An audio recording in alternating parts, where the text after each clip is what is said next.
Hold on.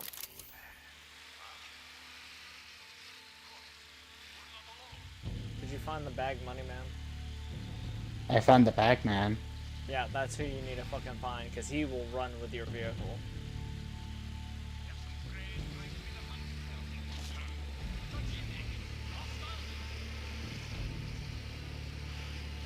That's all files.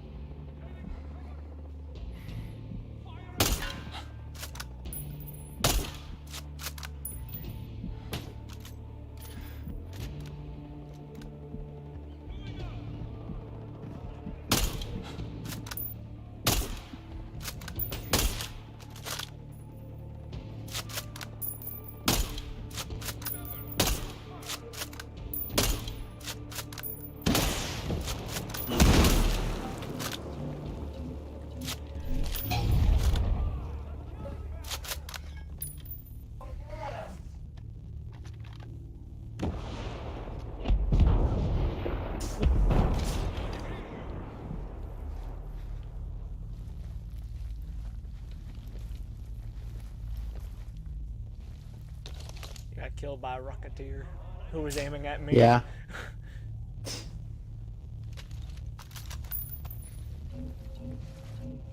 He's coming up here. Someone's coming up.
I was fucking shooting him until he died.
Assets. Reduced over-drone presence in the region.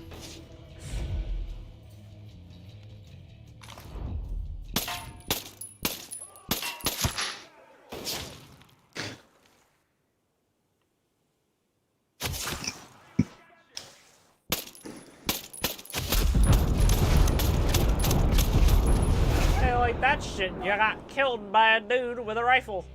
And you're a sniper. Get out of here. Hold on, let me just heal up here while the sniper's trying to shoot me. I have the skills to pay the bills. What? You're angry.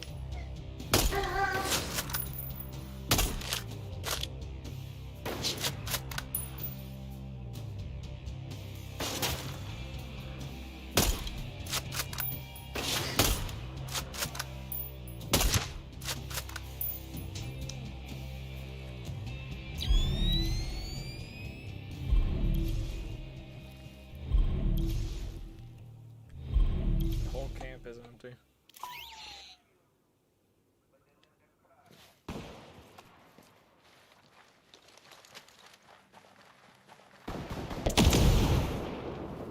No. No. No.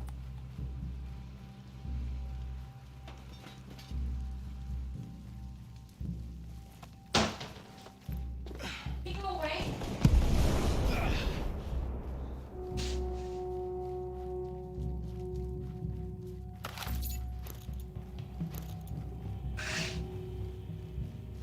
There we go.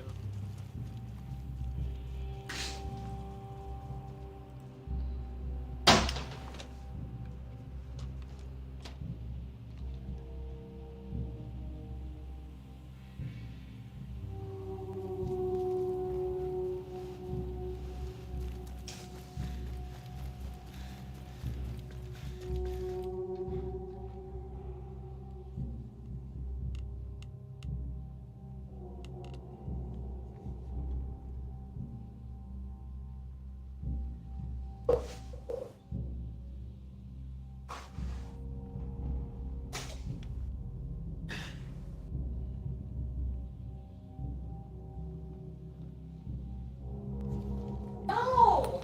It was once domain of King Big Sad Guy, who did the flame thing. Legends tell of the castle steward. The great and said if it is still roams, terrible horse dog. But who is to say if it still roams the halls? Solid minute of laughter. Oh, how silly of me. But of course, a new arrival in Dragrathric. Wouldeth no, not such tales, one such as thee, wouldst be better suited to sharpen the blades of the dread wraith of. No. Why did they put another fucking swamp level marsh armor type of dude? This is ifest, thouest, cantest, livest, thatest, longest. 5 minutes of laughter, unskippable.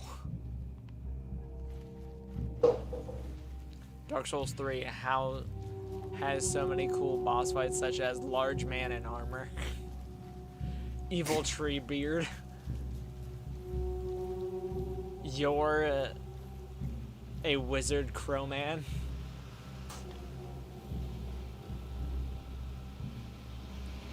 the entire Vatican,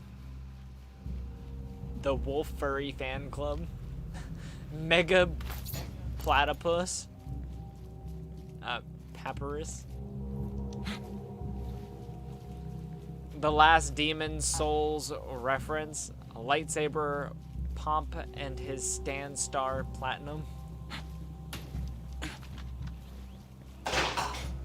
Small Onion versus Machete Giant, the very hungry Caterpillar God Eater, Mr. Freezy's ballerina sister, evil butterfly seek revenge through a piece of armor, Dragon Daddy and Revolver Ocelot, large man in armor in the dark, sibling camaraderie in the weirdest form,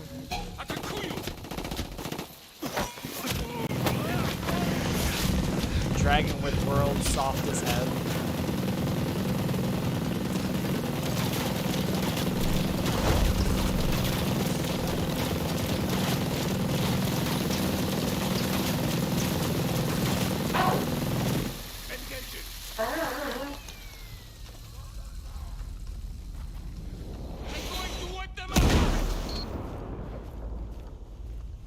Softest Bigfoot head. He was trying to take me out. I had to take him out first. Jesus riding a dragon. You, but cooler. Those are all the Dark Souls bosses that I just read off from his fucking list.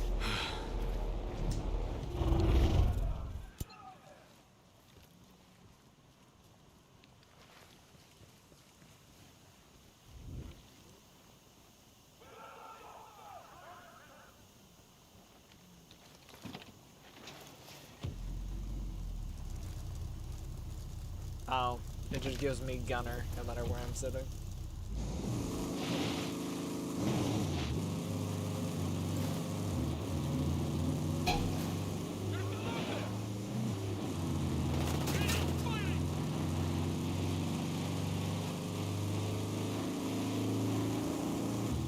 This is the Dark Souls die for the first time. The 8.3 people who bought the game and never played it, I do believe they think I'm some kind of god.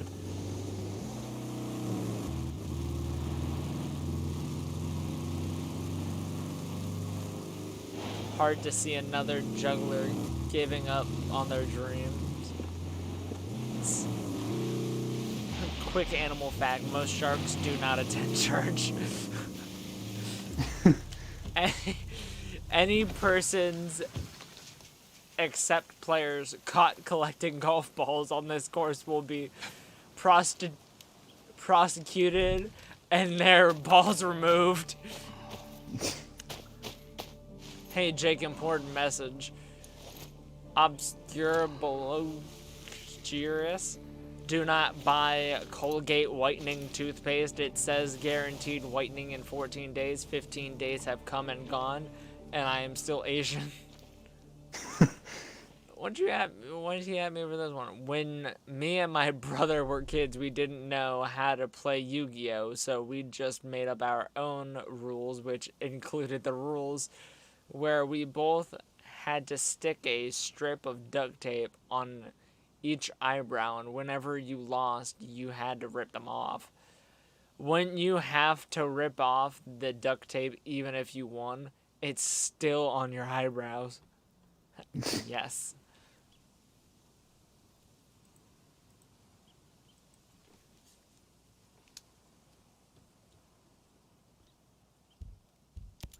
I'm gonna change my weapon again. Just can't decide on a good weapon.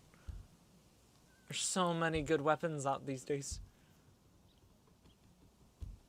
One of them being something I don't give two shits about.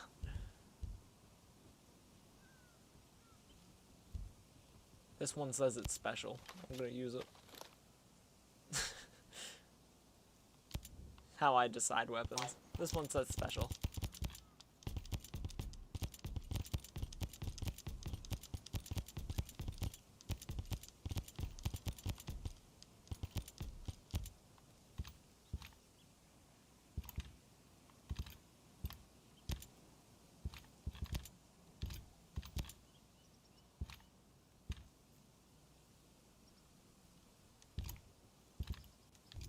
Oh, this weapon doesn't let me use that one fucking one I was just using.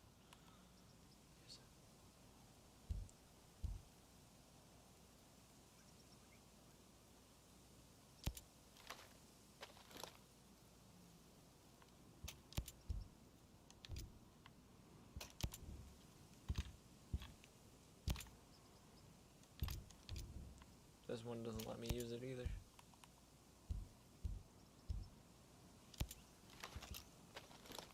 Are you just going through all the fucking things and seeing which one lets him use it? Yes, I am.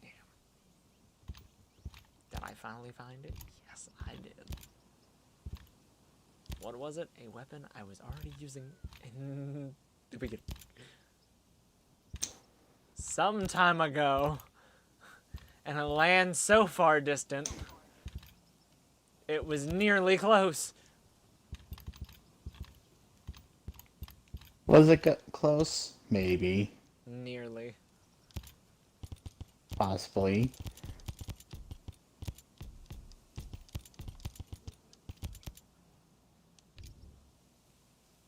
So far, nearly, somewhat close.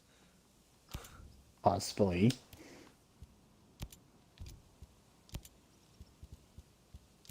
That's how we do it. We're supposed to confuse the people.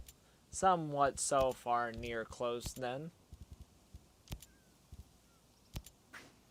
Somewhat, somehow, some way, possibly nearby, closely, very close, nearby, close by. Maybe. Possibly. Most indubitably. Constability. Fucking spectacular.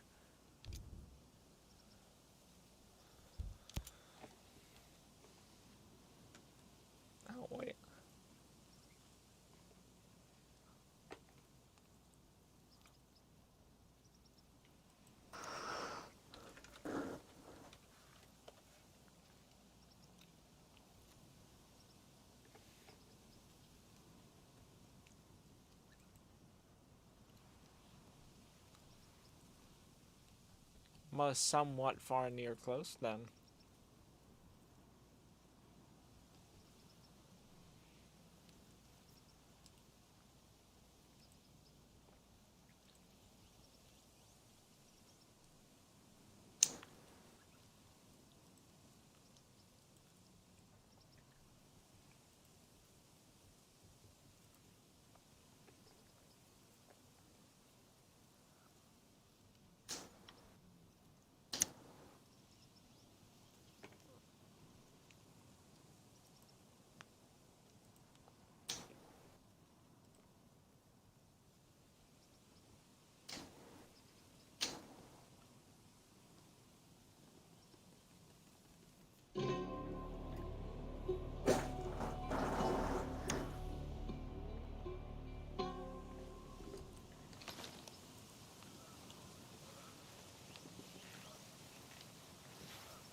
Why shoot missiles?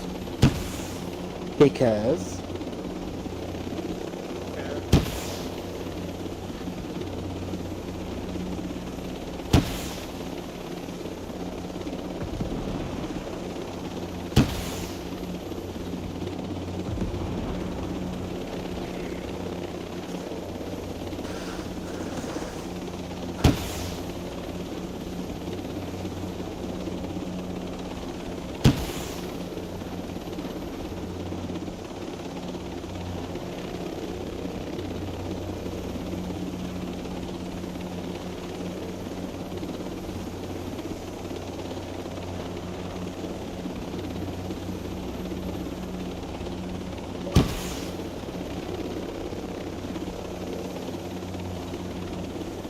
Why far close near? wide close near, far, far near, close, far near. Yeah.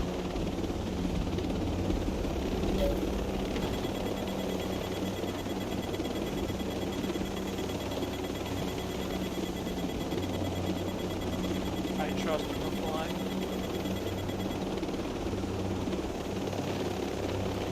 Shockingly, I lived.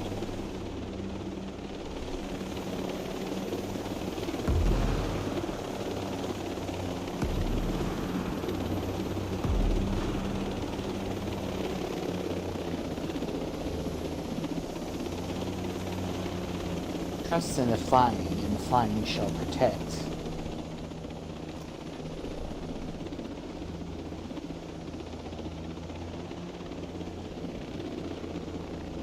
Did you not do the disruptions in 8? No.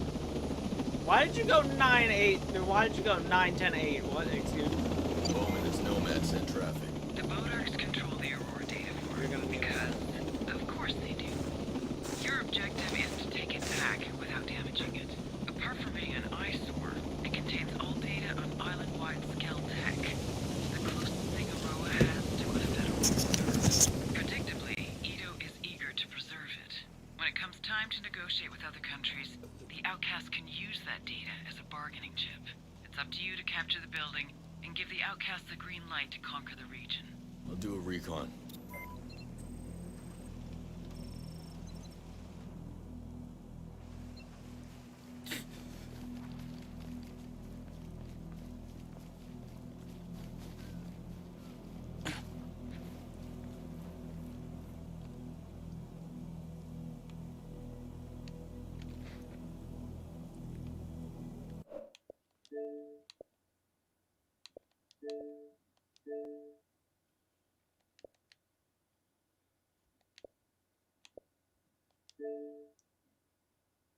Wait, did Jake just stay in the party and go to bed? Maybe.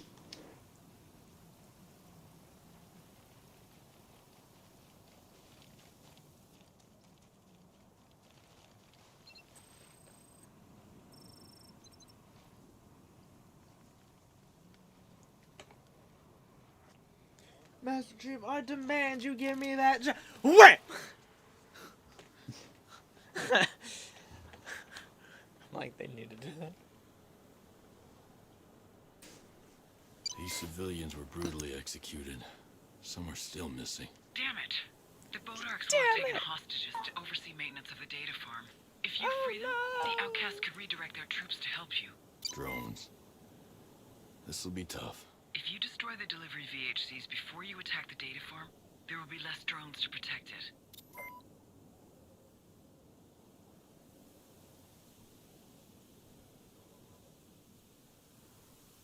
Helicopter. When Bodarks around, they'll be quick to respond here. It'd be a good idea to prevent reinforcements from acting, so you should destroy the choppers they'd use to reach the data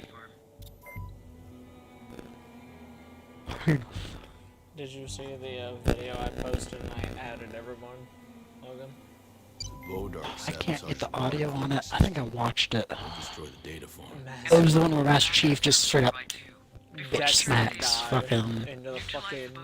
Commander douche nozzle, and that should, you know, kill him. You realize that, right? Like, even without the armor, even without the fucking Mach 6 armor on, it should still fucking kill him.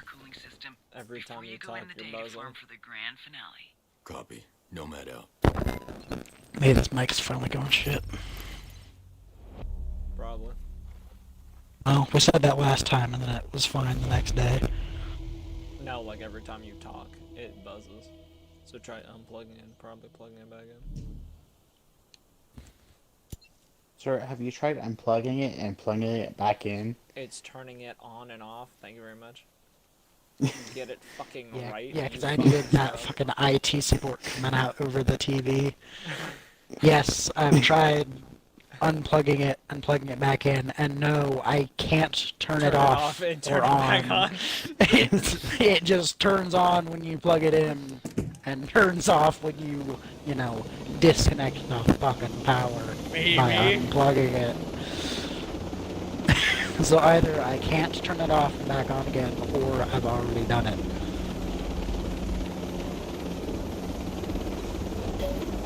So Is it still fucky? yeah, but I'll just deal with it. But It's too close to my fucking face. Is this better? ah, you magic, you're bad. Fuck that shit. Crap. I'll give you another chance to say that sentence. No.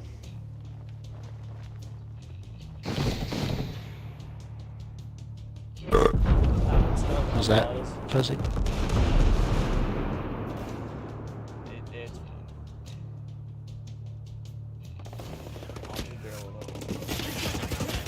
Alright. I posted memes. You guys seen any of them?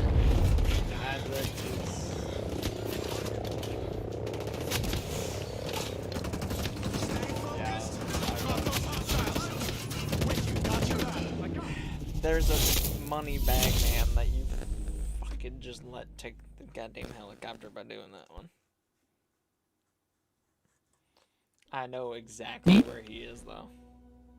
Just use an RPG. I attempted to, and the thing is it doesn't lock in this game. There's no locking. I mean, those homing launchers are garbage in GTA. Well, yeah. Like, I wouldn't. Compared to the Chernobog, oh no, it's garbage. Nah, like, I straight up miss 3 or 4 shots and hit once with the fucking homing launcher, and it only holds 10 rockets.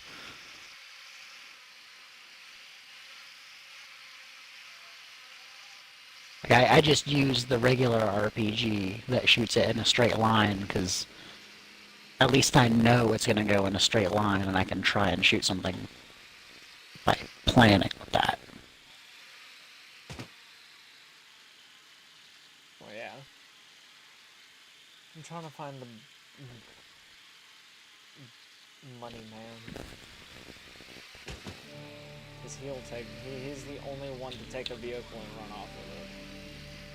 Once you find him and kill him, it's just free for all at that point.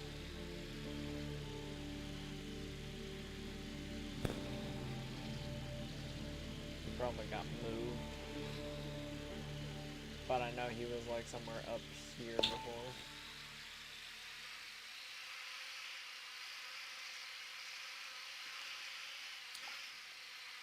I knocked him. You marked his ass? Yeah. Where is your marker?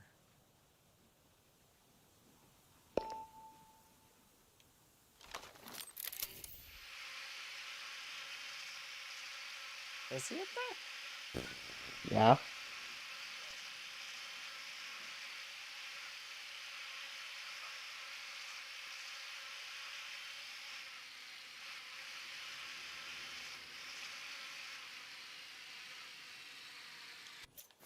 I don't see and or hear him.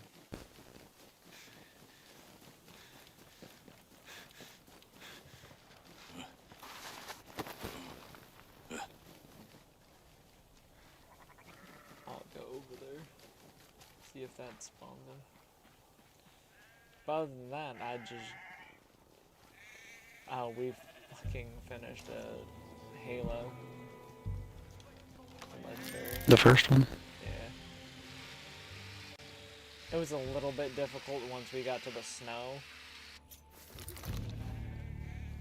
But we got it. It's because I turned on a skull that makes grunts explode. Like grenades. Oh, that's a fun one. That helped a little bit because the elites are a pain in the asses. So if there was a grunt near him, we yelled, shoot the fucking grunt. So that would kill the guy. I had the opposite problem. In Halo Combat Evolved, when I was doing it by myself, I was thinking, alright, grunts are easy, I can save ammo by punching them. And I did that as the first kill when I was playing with that skull on, and then I exploded. Followed by me saying, what happened? Oh, I'm an idiot. And I didn't kill a single enemy on my first death in that run through the game, because it was the very first mission. And I died by punching a grunt 3 times in its small little head.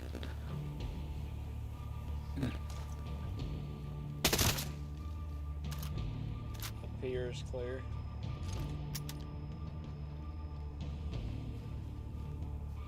Bag. The fucking money man is dead. Everyone up here is dead. Let me make sure. They all dead. They're all dead. So, Their but living there was a privileges weird have been part. revoked. You know, when you get to 2 betrayals. I don't remember how that mission starts. Does it start with the cutscene Starts in where the control room. the flashbulb and the blue stripper get in an argument, and then one of them Houdini's out, and you got to deal with all his little bitches?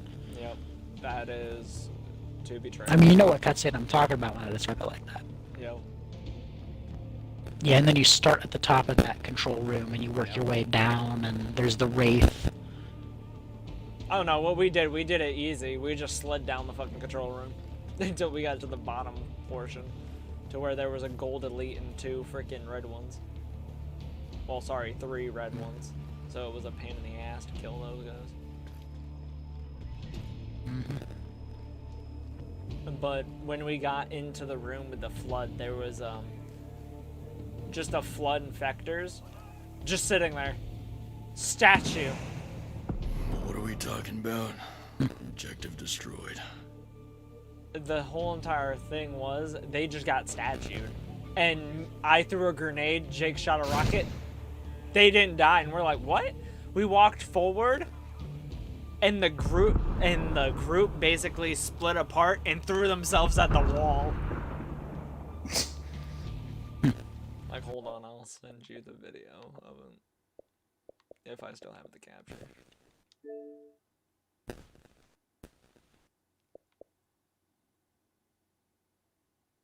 This should be the capture.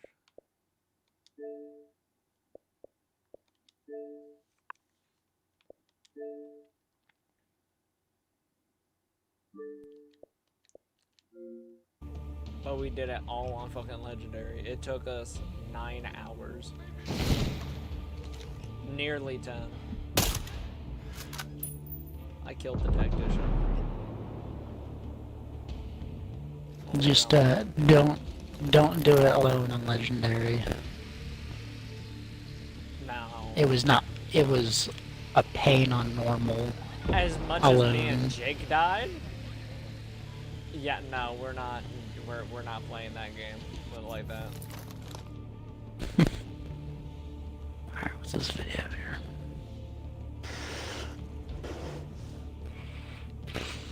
Thanks, volume.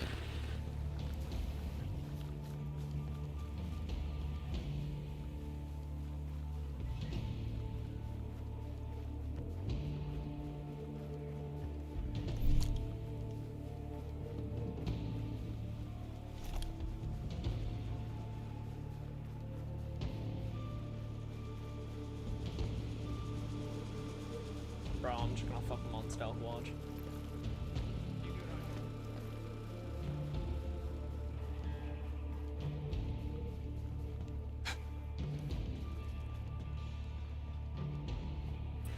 Stealthy. Super stealth. I'd even use camo not once.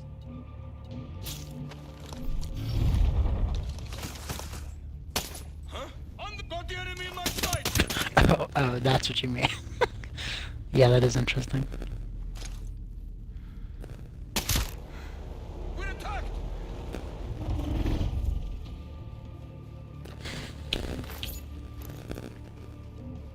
I sat there like, what the fuck is going on?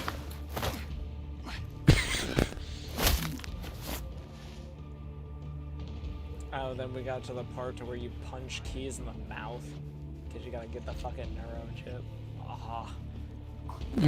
It looks even worse in like the upgraded version. Well, I was playing in the upgraded version, of course. I was playing with the better textures and stuff. So I wanted to see what it looked like from there, because I know exactly what it looks like without it on. But punching keys in the face and leaving that indent, oh, it was gruesome. In the better textured, it was gruesome. I didn't want to. I swapped it to the other version to see what it would look like. Oh yeah, it doesn't even look that bad. It looked like you just punched the hive mind like in the stomach, and you're like, hee hee, it tickles. But nah, in the freaking better textures, no. No. That looked bad. Shoot the propeller.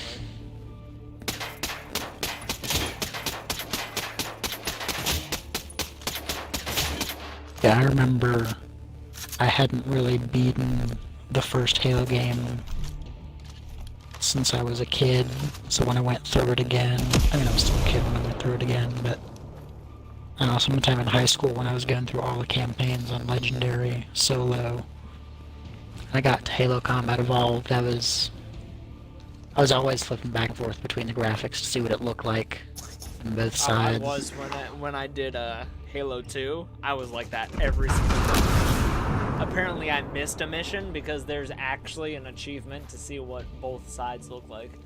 And I missed one part.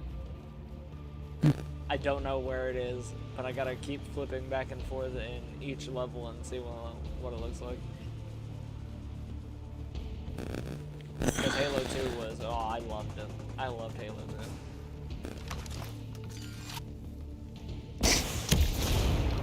When me and Jake got, when we were doing the Maw, oh, that was fun.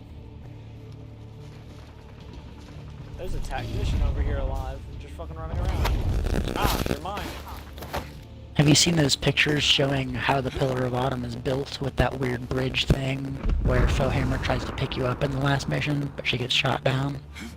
I know what you're talking about, and no, I've never seen the picture. So it's basically if they took a normal looking ship, cut it partway through, slid the entire ship forward long enough for that bridge, and just put the bridge in the middle of it. Like, it looks like someone just dissected the ship for like a cut view so you could see the inside, but they didn't rotate it to see the inside, and they just put a bridge there. Like, that's how the ship is built. And when you're in the cutscene, you're like, okay, this makes sense, so we can see the Pelican. But if you think about how they would have had to build the ship, it makes zero sense. See if I can find it for you. Well, soldier, you're the last one, and this is the last vehicle. Reinforcements won't come to I the put data him farm in the now. car, and I blew up the car with him in it. No mercy.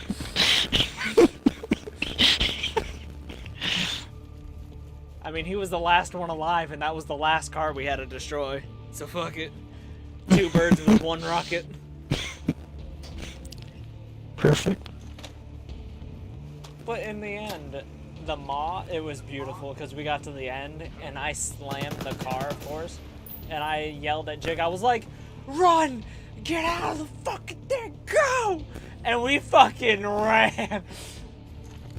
I mean, I died by being smacked in the back, but I was like literally at the ramp to get up, and I failed. I was like, ah, fuck you. I wasn't too happy I died, but Jake got there. So then we saw Yeah, if you the, just do a Google image search, the first thing that comes up other than Halo Pillar of Autumn, the next result is Halo Pillar of Autumn Bridge. Oh, it's actually showing the bridge. I thought it was going to show that bridge in the cutscene.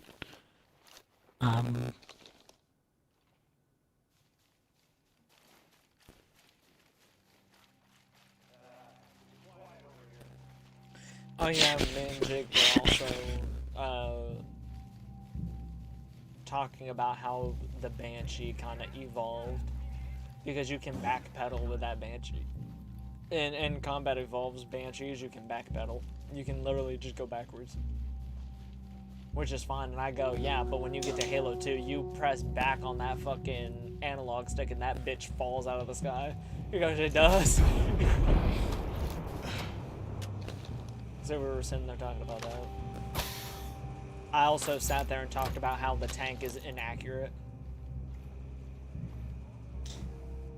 Like, it doesn't shoot where your reticle, where you're like in, like you know the reticule, just right there, how it looks in Halo 1. It's not accurate at all. You put something in the middle of it and you pull the trigger, your guy shoots to the side of it. I go, this is wonky. As it took me about like a couple of shots to try to kill a hunter with a tank. But see, there's a difference between Halo 1, 2s, and 3 and 4s. Wait, I think. When did they stop giving you the machine gun? Halo 3. Okay, so yeah. You know, that's if I'm remembering right. Well, we're gonna find out, huh? Because Halo 2, I know you still have the machine gun there. Yeah. Because I know, because that bridge, the first fucking moment you get that tank, I love that bridge. I know the whole entire fucking city like it's the back of my hand. I know when the Scarab comes out. I know where the Scarab is. I know how to dodge the Scarab. I know, I lived in that moment. I've never touched the Scarab gun, though. I've never went up there and grabbed it. Never. Oh yeah, you turn on the Scarab Skull on Halo 2. Even when you play it on normal, it makes the game hard. Yeah, see, Oh, Halo the 1 had Scarab? the same thing. the Scarab Skull, Yep. like, anything you used would just be a completely different gun. Yeah. Oh yeah, we found the foreign skull in Halo CE. We found where it was. We picked it up and we're like, why do we need this when we can just activate it? We're like, oh yeah, because in Halo CE you needed to go find the skulls in Legendary to get Lasso.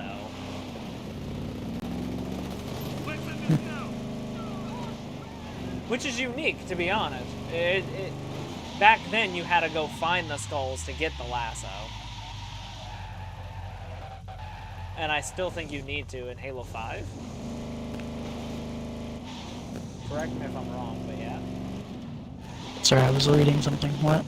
Well, you wouldn't know Halo 5 because you don't. No, I think I remember picking up skulls on Legendary in Halo 5.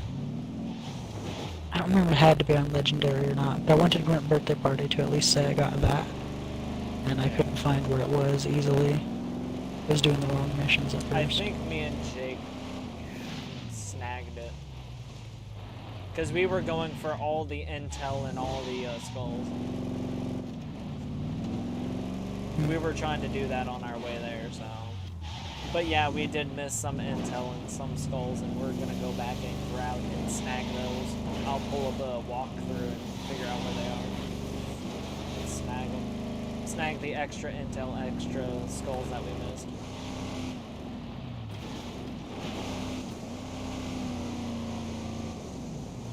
But that also brings a question, are you going to join us in Halo 4? And do that campaign on Legendary? That was the most painful one for me, solo. But that was solo.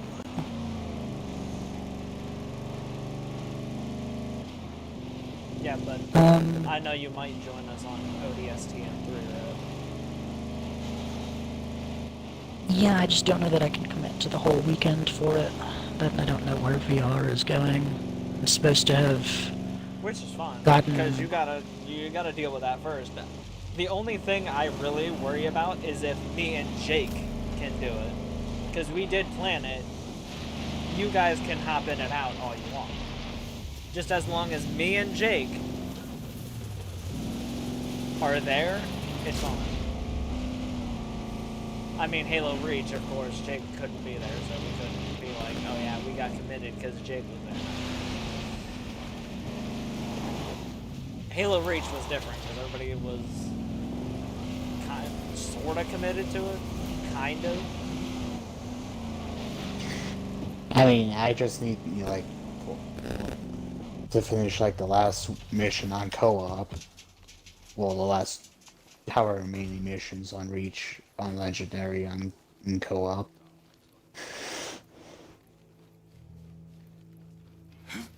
I don't know, I know me and Jake didn't have that much of a hard time on Legendary on the last mission because we got lucky with the weapons we had in our hands. Hostages We got are about to lucky. get executed.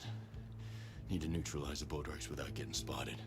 They're inside the building, and I think one is on the other side, so I think I can get inside and kill them.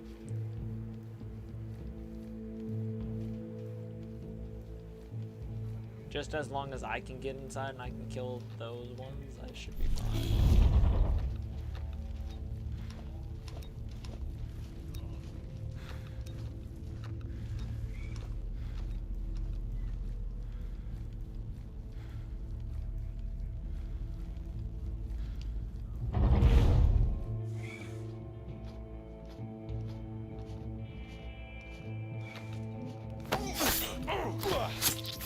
So I found a view showing the map of the Pillar of Autumn according to the map you drive through, and it is comically different than what the ship looks like on the outside.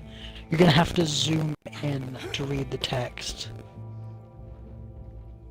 But I can see what you mean is why it was comical, because I can understand probably driving through one, But no, that bridge would not is nowhere like in the side view of the pillar bottom as you like learn about it.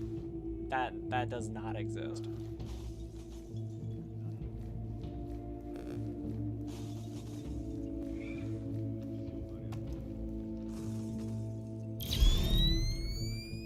Yeah, it's the last picture I just posted in Memes for Laugh.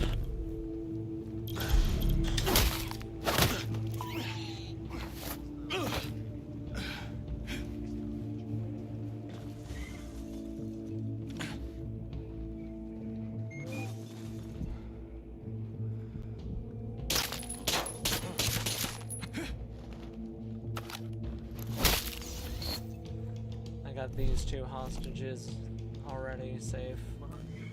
They butchered my friends. They'll pay, I promise. Now follow me. I promise you'll be safe.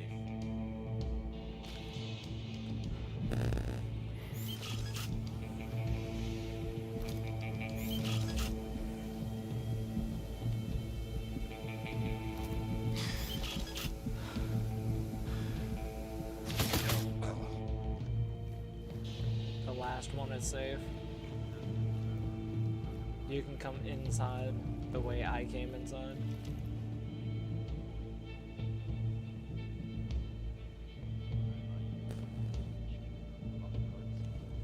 But in all honesties, even from the side of the ship, you can tell that there is no bridge there.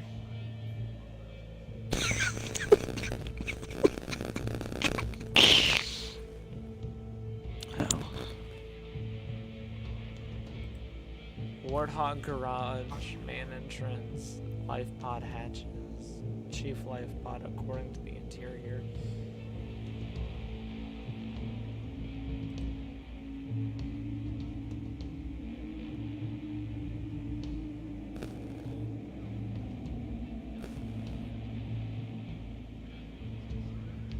Yeah, it's like you're driving through the window over the bridge. Oh, thank you so much. And just I really escaping thought through they were gonna like shoot me like a dog. like itself. What the hell?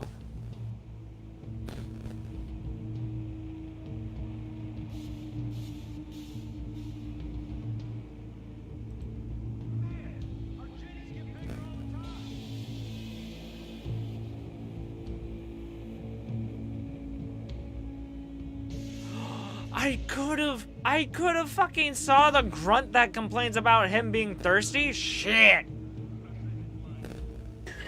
You know, as you're driving the Warthog and stuff like that, the big thirsty grunt is here. Me and Jake drove through that. That's the one shortcut we took. And we drove through that one. And the farm. And we didn't try to see him. Wow. That's like a fuck you. I posted some more memes with it too.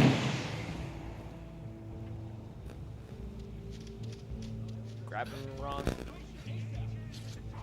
Oh, thank you. Thank you so much. Be careful. Bodarks are still in the area.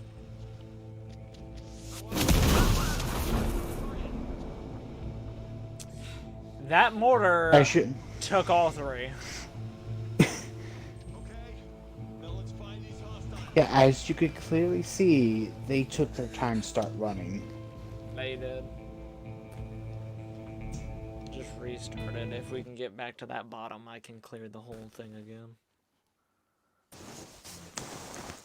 Did the mortar beside it, was that deactivated? The mortar up here?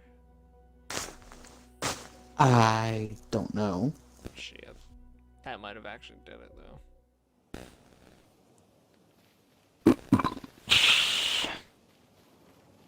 But in the end, yeah, if mentally it feels like you're still on the pillar bottom, but physically you're not. You're kind of driving away from it. Like, I knew when I was going through the mission the last time, I was like, this is a really long drive through a ship that I didn't think was that big. Like, I've been driving the Hog for how many minutes now, and I'm not going in loops in this ship? And then I come to think of it, and I'm like, if a Hog goes 60 miles an hour, and I've been driving for 5 minutes, then I've gone 5 miles in this, 1 kilometer ship. And I was like, that's not right. Because I knew those kinds of ships were 1 kilometer. And I was like, how did I drive 25 kilometers in a 1 kilometer ship or whatever it was? I just knew miles were bigger than kilometers. And I had gone 5 miles in a 1 kilometer ship. The math did not add up. And then that one bridge scene in that cutscene, it wasn't a cutscene, but it was just Fohammer flying by. And it was like, why is the ship designed like this? You could just cut the ship in half if you threw a small bomb on this bridge. Hostages are about to get executed. Need to neutralize the boat arcs without getting spotted.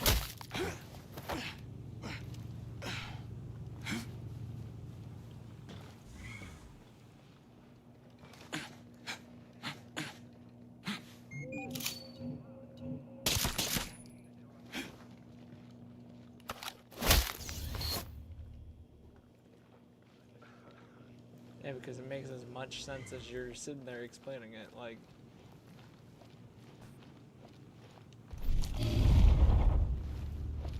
it just should not be a thing. Same. If I don't see action soon, I might... Oh, if you didn't know this, a Spartan can run, like a Spartan 2 or a Spartan 3 can run as fast as a hog for 30 minutes straight Oof. in their armor. There was one book I was reading where drop pods full of resources had been dropped for the Spartans to use, and there was a mongoose, because it wasn't just Spartans, there were ODSTs going in too, I think. And the Spartans dropped alone. She saw the mongoose, and she thought, this would be best used if I carried it in one hand and sprinted with it and used it as cover. And that's what she did. Because she was faster than the mongoose, and she just used it as a piece of cover to protect from all the oncoming fire of all the grunts she was dealing with. She just picked up the mongoose and ran with it at hog speed until she got to her destination, and then said, fuck this mongoose, and threw it on the side like the piece of trash it is. That's how useless the fucking mongoose is in lore.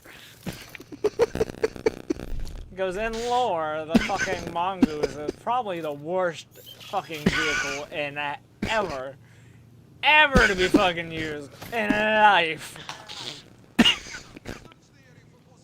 That shit is fucking trash. Spartan's like, oh, this trash. I couldn't even get a fucking SMG. Oh well, I'll just use this scrap metal as cover instead of driving it like a normal fucking person. It's fucking great.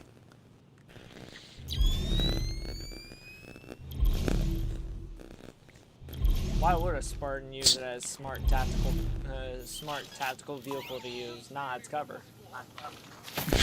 Yeah, it's great. Which means canonically, a Spartan can just straight up pick up a mongoose and full-ass sprint with it, with enough control to use it as cover from oncoming fire from all directions. Why is it in Halo Infinite we can't just carry around a mongoose in our pockets now? Well, I think Spartan 4, I mean, I guess if you were the Master Chief you could do it, but I don't think Spartan 4s have all the augmentations that the previous Spartans did. Like, I think they don't get, like, the muscle augmentation or something, but their suit might have more power. Okay, so Remember wouldn't the details. higher number Spartans be better than lower number Spartans?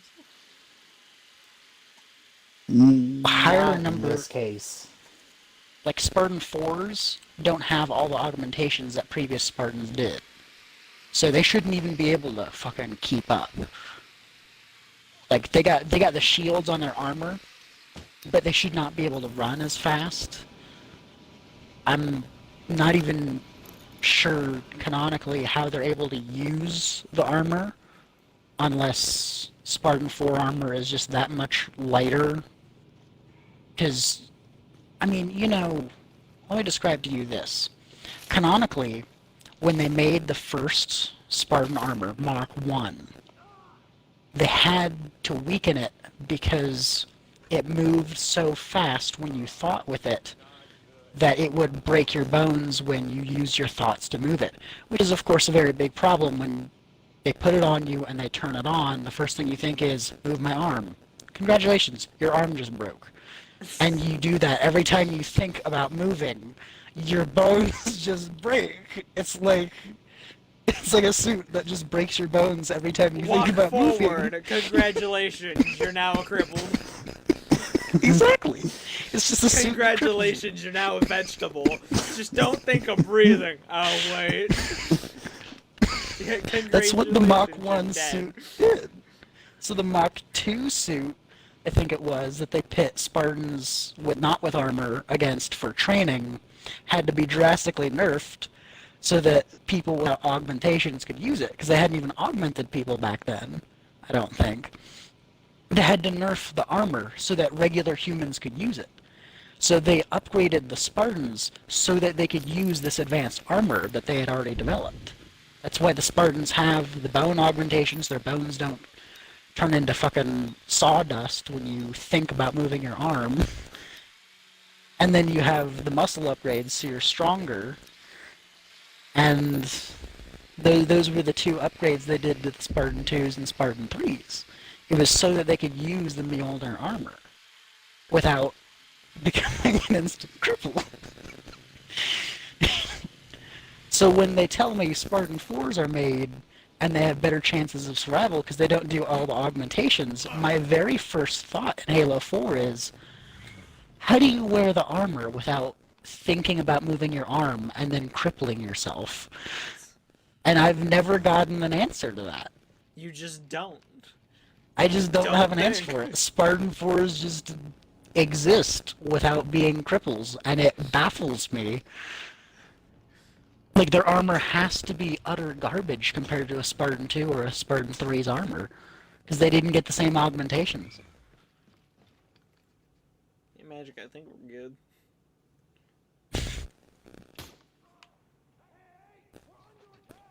So, I think there's no, one more. so Spartan That last 4s should be utter shit, and I don't understand how Spartan Lock can even do anything, because if... He can't. Let me Have put you it this saw way. them fight? Master Chief put his ass in place. I know, but it gets even better. What was I just trying to remember? It was something like Spartan 2s and Spartan 3s are their armor. The reason people's bones broke when they used the armor was because the armor was very strong with its motors, and also because you could think about moving your arm, but before you could actually move your arm, the suit moved its arm and broke your arm. And Spartan 2s and Spartan 3s were made to somehow be able to move their arms faster. They had faster reflexes so that their arms didn't break, and they actually moved their arm closer to when the suit moved it. And that means Spartan 2s and Spartan 3s have, like, anime god fucking reflexes as fast as they think they move. And you literally can't do that for Spartan 4s. Like, how does any Spartan 4 compete with the anime god reflexes and strength of a Spartan 2 or Spartan 3? Like, it should just be Master Chief and Locke walk into a ring, someone says, Hajime, and before Locke can even think about moving his arm, Master Chief has leapt across the entire ring. Anime kicked God you in the grabbed his mouth. fucking throat. Anime God grabbed his fucking throat and rips his head and spine out of his fucking mock shit armor. And Locke dies. End of Halo 5. Well, that should be the story. To be honest, yes. But here's the thing. If you watch them fight, he catches that Locke has the armor thing on him, and he immediately beats the shit out of him. Just, he doesn't even have the reaction to put the armor on him. The whatever fucking thing he had for armor lock on his ass. And he just whoops his ass with the armor lock thing. Because Just, he oh, did you have not this thing act that's actually a faster. weakness. Let me rip it out of your hands and beat you to death with it. And that's what he proceeded to do. And that's what I still don't get till this day. You had the device, and you thought you were almighty trying to do that to the Master Chief, but the Master Chief showed your ass, hey, look, motherfucker, you can't do that shit, and you beat his ass with it. Just go all fucking along. Which is beautiful, and I don't care who says what. I loved when Master Chief whooped Locke's ass. And then his friends next to him too, Buck and all got their asses whooped. Just by one measly Chief. Because you thought you could take him on. With an ODST, a fucking Oni agent, and like, what were the other fucking two? I don't even fucking remember. One of them was a literal translator for the elites. That was her specialty. Oh yeah, see, that was the female. That was the translator. Yeah. That was the red armor lady. Yeah, I know exactly what we're talking about. Magic, did you get mission failed? Yeah. Yeah, because I wasn't close to you. That's fucking stupid.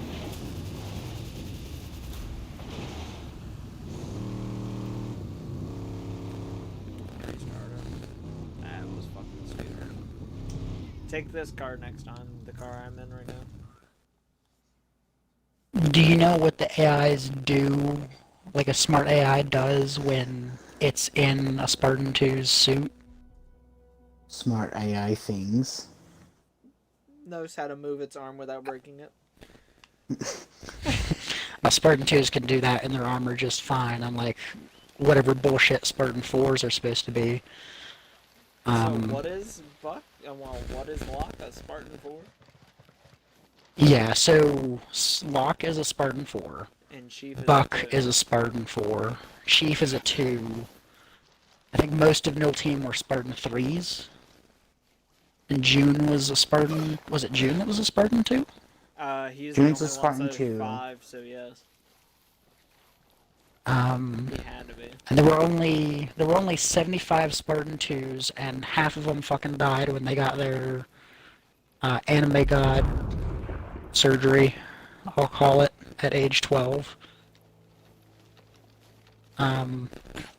Half of them died, and of the ones that lived, like 25 or so were capable of walking. Because I need to specify, it wasn't half of them were fine, half of them were dead. It was half of them straight up died, and then some of them were permanent cripples and vegetables that, if they could still speak, they were used as like tacticians and strategists for Oni. And then the few that weren't fucked up in any way were the Spartan 2s that you know and get used to. And they did the same thing with the Spartan 3s, except the Spartan 3s weren't the cream of the crop of the orphanage. Well, actually, no, I mean, Spartan 2s probably weren't orphans. To be honest, they were just abducted. But point is, Spartan 3s were not the cream of the crop, and that's the only difference between Spartan 2s and Spartan 3s. Spartan 4s were just, they signed up for it, and they knew it was a risky surgery, but it wasn't as risky as what he did to those kids. And Fell on every front. I don't understand how Spartan 4s are a thing. I assume it was just so that they could justify having more Spartans in the Halo universe without suddenly, hey, there was another Spartan, 4 project and we abducted more kids. And you're now playing a 13-year-old with daddy issues and, anime god reflexes and not sure what to do when he sees Cortana's titties. Because he's still only 13. Magic, let me go and take care of the hostages first. Then do whatever. I just thought Spartan 4s were dumb. Well, they kinda are, because friggin' Chief just whooped one's ass. Well, whooped 4 of their asses. I think Like, they don't about have... them. They don't have the training to be proper Spartans. And... like, the fact that you're giving people that don't have the best training some advanced shield technology that could get into enemy hands if it's not destroyed means, you know, there's a big risk that the Covenant is going to get even better shield technology than they already have, because you're just handing out Mjolnir shield like fucking candy because you got some new weird surgery that doesn't kill 50% of people and give them anime god reflexes that they need to survive in that suit of armor.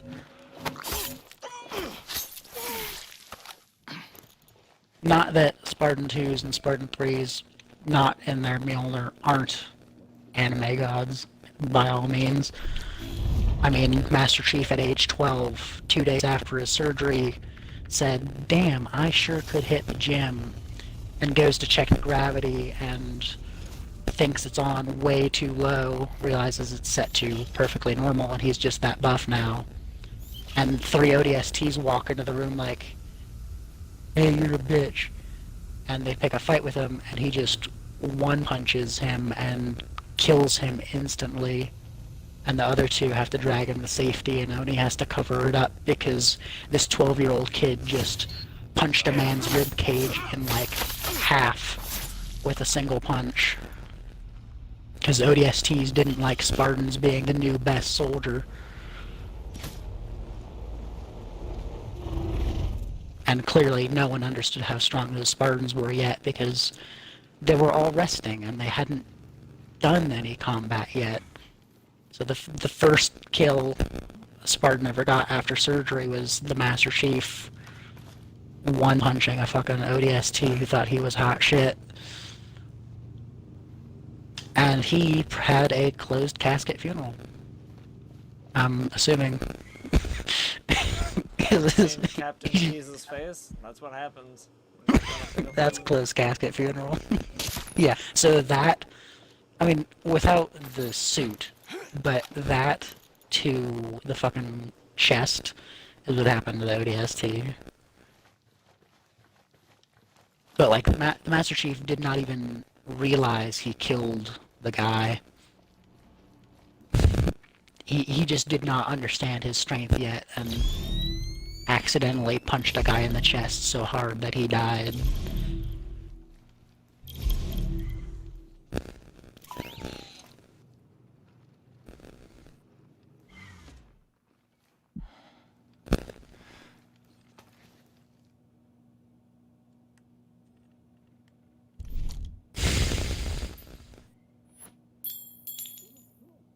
Oh, I don't want to hear any complaining about how much my healing spell doesn't heal you in Dark Souls next time. My spell buff has passed 300 Hey, it doesn't mean for my fucking miracles. Like, I think your spell buff wasn't even 240, so I don't want to hear shit about my max level healing spell with over 300 spell buff not healing you enough. It didn't heal him enough. I'm sorry, he has twice the hit points of my frail wizard ass. It might heal me to full now, like from 1 hit point. It was close before.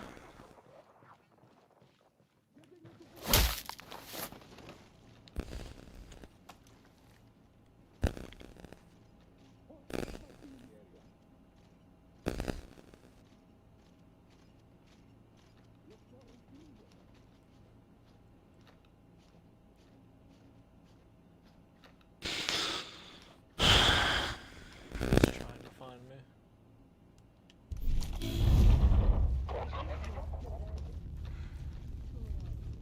Hold up, I gotta see what this spell is called in Spanish.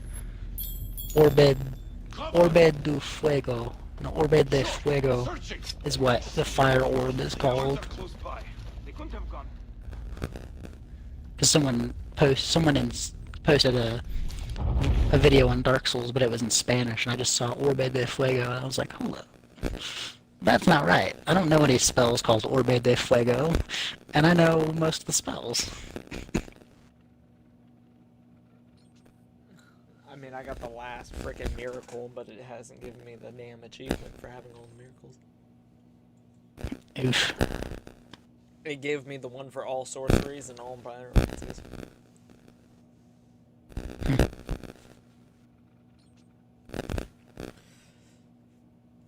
But yeah, we get to have that fun little freaking journey about Halo 2 this weekend. Halo 2 was not as bad as Halo Combat Evolved or Halo 4. Are we I talking don't know about, what your like- problem is. I don't know what your fucking problem is with those one-shot snipers. They are. Because those Jackal snipers, for some reason, always nailed me or always nailed Jake. If you learn where they are, you just shoot them before they can kill you. We have. He has Okay, as well. then what's But then then the other what's issue the is, problem? out in the middle of nowhere, they shot Johnson. They missed What, me Johnson and died? hit Yes, Johnson died. Heroes never die, they're just missing in action. I don't know what you're talking about. Johnson Did clearly Johnson's got fucking death- shot. Did Johnson's death fail the mission? Shockingly, no, which it should've. He's the fucker that drives the Goss Hog. Which mission was it? It was the where you start entering the city to get on the Scarab. Once you're coming from the tunnels in through the sewers into that little fucking area. Yeah, I know what you're talking about. I know that exact scene. There's about like 4 fucking Jackal snipers that we counted last time. Jake counted 5 because one spawns right behind him too. That one always gets him, is the fucking one that gets behind him. Sometimes he can't kill the first one that he sees in time, and the fucking one that spawns behind him gets him.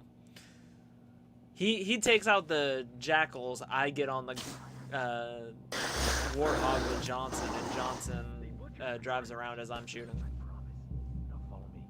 See, I didn't have a big, memorable problem with the snipers in Halo 2.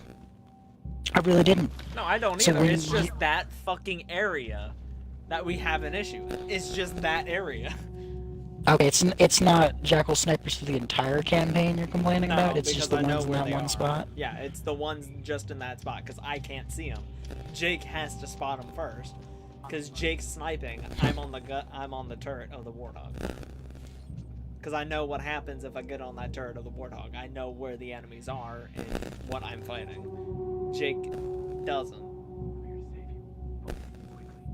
Because I've played Halo 2 so many fucking times, I know what is where and what spawns. I just don't know the enemies. Where they spawn. I know what vehicles spawn and how many of them that spawn. And I know where they spawn. I just don't know the enemies on Legendary and where they spawn and what they do.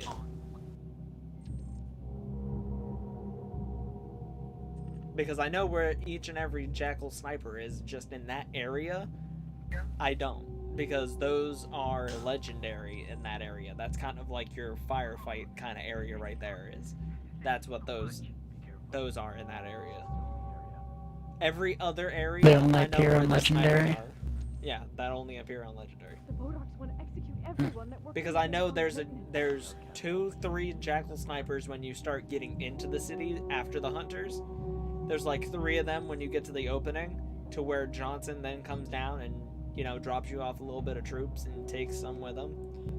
Or one of the 2 happens. and then you continue forward into the city even more, and then you have a couple of snipers on the roofs crossing over. You have elites that sideswipe you with energy swords through that CQC area. So I know where the scripted snipers are. I just don't know where the legendary spawn snipers are. Take the truck I showed you. Don't take that AP-10. The truck's over here by me.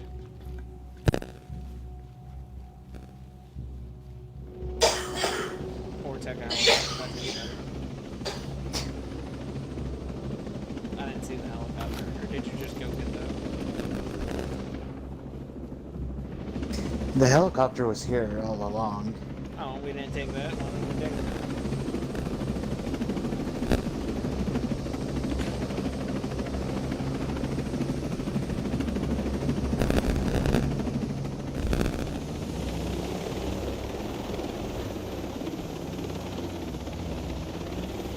Halo 3 is gonna be fun. Down. Bounding. Go down. There was some missions in Halo 3 that I did with like 9 skulls on, just to see if I could on Legendary. And I remember one of them was specifically the mission, I think it was the Covenant one. We had the 2 Scarab fight. I started that Scarab fight with a flaming tank. Now you're safe. Because it was so beat up getting there. And then I realized, shit, I gotta kill both Scarabs without getting blown up in a flaming tank. Priority 1 was the Banshee that does a flyby and Banshee bombs you and blows you up. You can figure out, you know, every time I respawned until I killed the first Scarab, I had to whip that cannon around and fire at that Banshee and blow it up just right. And then I could go down and start shooting at the Scarab. But if I missed that one shot, that Banshee would Banshee bomb my engine and blow me up, and I'd respawn again. It was a terrible spawn, but that's what happened. And I did it by myself. BS spawns. Yeah. But I had knowledge that if I ever needed to, I could pilot a tank on fire and kill 2 Scarab mining platforms by myself by just fucking cheesing it with a piece of cover.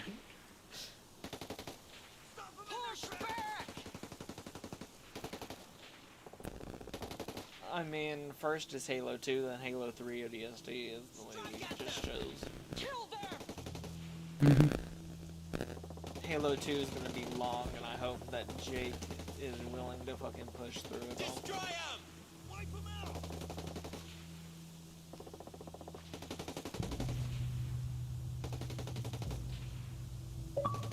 Annihilate them! Keep covered!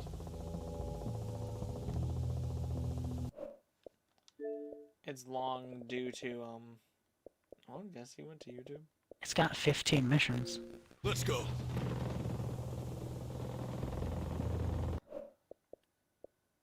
Well, I know it does. I'm not saying I don't know how many missions it has, but I don't know how long the missions are. Well, they're decent. Certain missions are longer than the others, like the one where you're going through the city. But once you get to that bridge triggers a cutscene,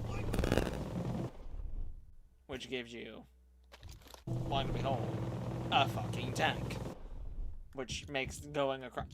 I went across that bridge, I shit you not, without a doubt, without fucking stopping.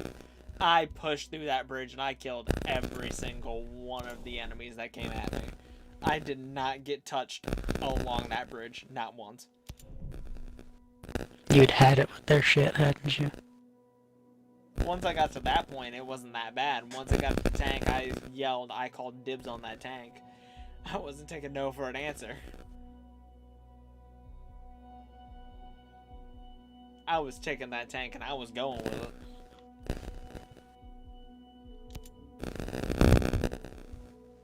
Whether Jake liked it or not, I took that tank and I fucking ran with it.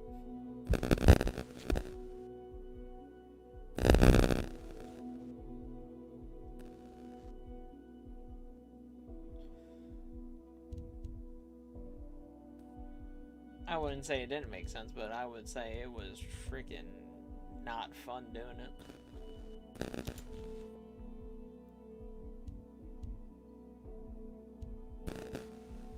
Because you had to deal with all the BS and the bullshit left and right, trying to go through it, and you're like,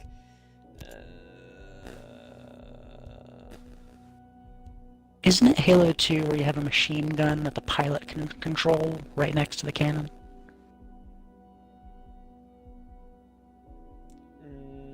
No, you're still in control of a machine gun. Halo 3 is what Magic just said, that they took away your machine gun. Yeah, and they put it in a pilot seat, and a separate gunner seat. Yep. Did Halo Combat Evolved have the same machine gun?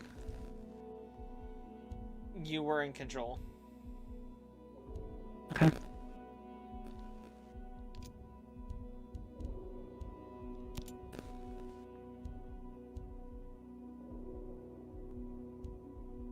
Yeah, I know it sounds weird, but I was like, when did you stop having control of the machine gun? He goes, 3.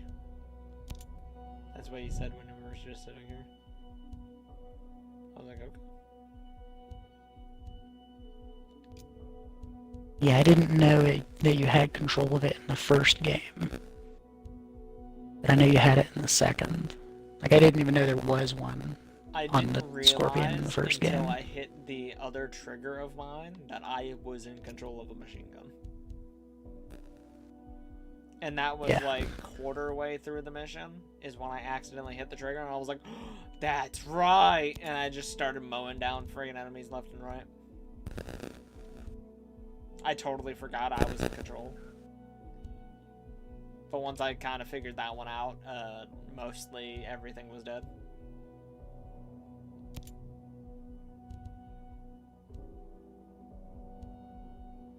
It was like It's that like they'll moment give you where a tank, figured and it then they'll out. give you like 4 posts in the road that you can't drive around, and say, oh, you can't use the tank anymore.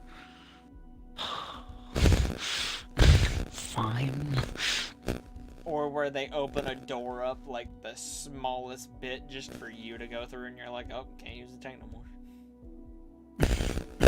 That was the worst ones, because I was like, no! Like, you know, enormous door opens up 3 feet for you to walk through. Like, nah. Nah, Well, bitch, they I will would- blast this door open. They I'm would in a tank. kinda- This tank getting through. They would kind of hide it to where it looked like a broken door, and it only opened like so much. Mm-hmm. So that's how they would kind of cover it. Of you not being able to go through. Yeah. We know what they're doing, though. Exactly. They're taking away the only thing that kept us safe from the flood. Actually, it was a Banshee, because for some reason something happened, and it was weird, is me and Jake were flying in a Banshee, and we got close to like the ground or something, and it just kicked me out of the Banshee, because he was closer. What we found out was, we were walking through the door anyway, so what we did was, we walked back. I took a ghost back. He goes, hey, there's a warthog back here. So I ran over to the warthog, and we went past the same thing, and it kicked me out again, and I was like, oh, thank God it doesn't take away the warthog. So I got into the warthog, and I continued driving about 3 more feet forward, and the door only opens. And I was like, oh, that's why. That's why it kicked me away. It kicked me out of the Banshee. It's because we were walking through it anyway. I was like, fuck. I was like, I didn't want to. I'm like, okay, fine. Guess I gotta deal with it. So, that's what happened in the long run. Is I had to just deal with it, and I was like, oh, okay, fine. I'll deal with it. Which in the end, it was okay. I mean, I wouldn't. The only reason why we got through the flood area so well is because we learned very quickly what weapons were the best to get. like right away. Mhm. Fucking grab and find. It was shotgun and an assault rifle. Yeah, I knew that. This Shotgun. fucking Rocket Elite, this Rocket Flood, do not fuck around. They will scream in Oh, joy yeah, as they so- shove their dick in the rocket launcher So and here's the point thing. blank you. We were doing the 2 betrayals, and I had like a memory in the back of my head that I knew there was a rocket flood somewhere. I knew it. Jake turned the corner, and it's that long corridor to where they like to hide, like down in the ditch near the side. Mhm. So I was like, hold on. And he busted around the corner and shot a missile and hit Jake, and I was like, oh, hello, friend. I turned around and walked back just to respawn him. I was like, that's the man. He goes, you have history? And I was like, yes, we do. I was like, that's the one that always killed my brother. That's my childhood trauma right there, that one. Exactly. Like when you get to certain places, it's like nostalgia, and you're like, hold on, I know what happens. So it's fun doing it right next to Jake. Is like certain like some of these games I knew more than Jake, and like you just get that nostalgia, and you just want to watch Jake suffer from it. Oh, you let Jake walk by that RPG guy? Oh yeah, he was leading the charge, and so he got fucking nailed by the RPG guy, and I was like, oh hello, and I turned around and spawned him back. He goes, you knew that was there, didn't you? And I was like, yep, I knew where he was. I didn't know where he was gonna pop out from, but I knew he was there. I would have just thrown a grenade in the ditch and see if I could kill him before he saw me. Now, so certain ones I would do that. But then when we were doing that Keys mission and we got to the Banshee part where we had to get into the Banshee, I said, hold on, Jake, follow me. So we did it slowly, not methodically, but we did it slowly enough to get to the second level. We cleared out the second level for me and Jake for Jake to be my spawn anchor, and for me to jump down every time and try to get into the Banshee and fly off. So, okay, one yeah. time I threw my grenade and I distracted the elites enough to where they jumped to the side, and I said, okay, next grenade, they jump to the side, I'm gonna jump down there and get in it. I threw it, they both jumped to the side, I jumped down mid-fall. Jake tethered me and spawned me next to him. Cause he was going down the ramp to kill the flood, basically. I was like, you just stop, and oh my god. He caught me. He pulled me into where he was. And that's what I hate about Halo. The older Halos is they'll pull you into like where your other host is. And they'll pull you and just snap you into where they are instead of just kind of keeping you there because you're near each other in some way. That's what I liked about Halo Reach, is it didn't really do that much. You would need to be a distance away for it to do it. Which they got kind of better at that. I don't know about 4 because I really never tested it on 4. Never really just been like, oh, I've been too slow and it just teleported me to somewhere else. But in the end, it's just, he caught me and I was like, oh, come on. So I ran back up the ramp and I jumped down, grabbed the Banshee, and I took off. And the best part is, since there's 2 of us, it put 2 Banshees. So as I jumped down and I got into one, it did the cutscene and it showed 2 Banshees flying out. But here's the thing. One was an unpiloted Banshee with it open, and then just me.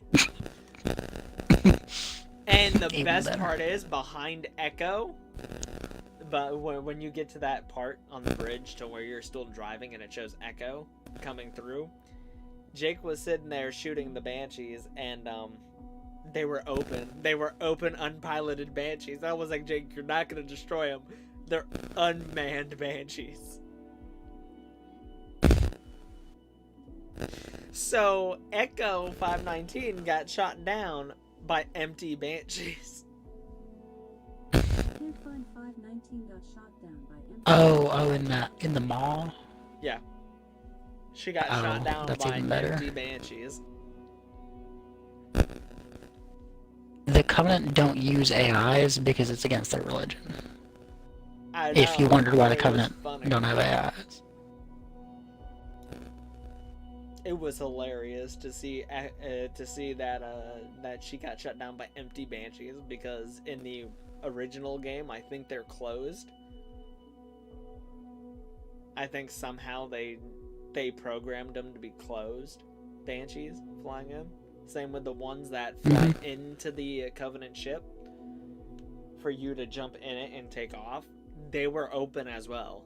They flew in open and landed. So no AIs are in those Banshees.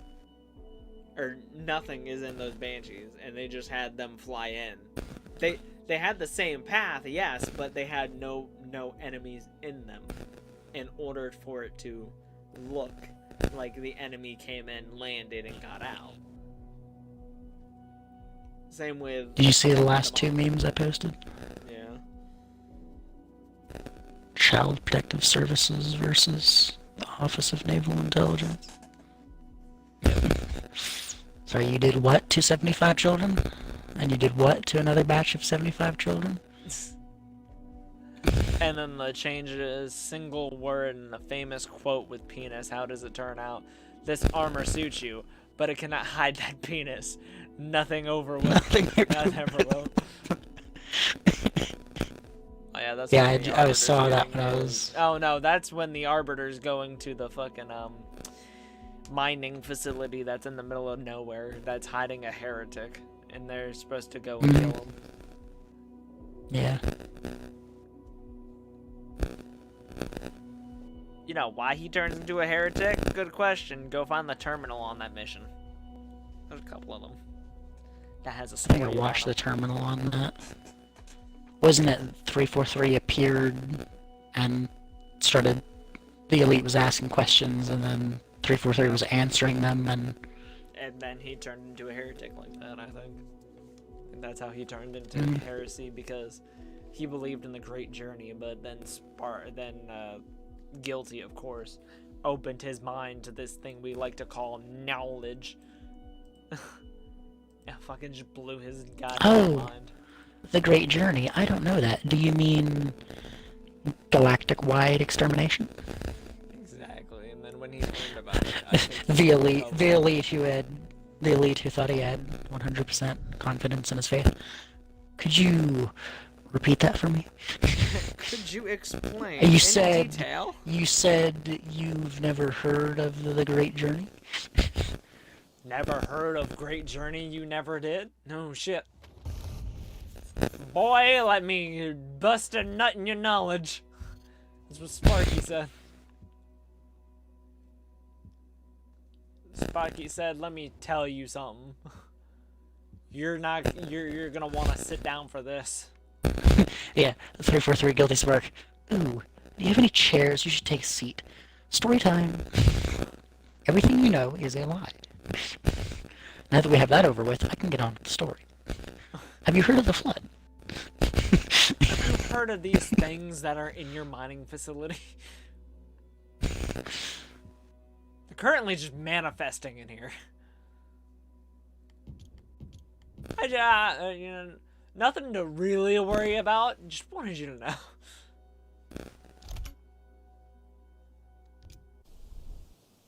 How are you doing with all Was the flood always on? Always on what? The mining facility. I know that the Forerunners would keep Flood alive so that they could study them. So they did have a lot of places where the Flood were kept. Like even on the ring, they had spaces where they could be studied. And the yeah, Flood had like gotten the, into the computers and changed it so that it's a weapons cache, and the Covenant were like, ooga booga, 400 weapons, and opened the doors, and then the zombies came out, and then, you know, UNSC thought it was, hey, let me just go to this weapons cache, and Keys got his ass whooped and turned into their big poppy. Yankees got turned into their little bitch. And Master Chief Vegetable goes, bitch. not with his, neural. Master Chief's like, nah, his face too pretty for this, and just deletes his face and grabs something out of his brain and says, Maybe that's this is why mine the now. hive mind hates him, because the hive mind basically punched him in the face. Yeah, Chief just fucking punched the hive mind's face into a crater and took a chip out of it. And that's why the Flood are always getting in his head in Halo 3, like, yo bitch, remember when you stole my chip? That wasn't cool, dog. Yeah, I got your the chip's bitch, though. infected, isn't it? The, That's what we what like to ship? think. The chip. The neural implant. That he took from Keys.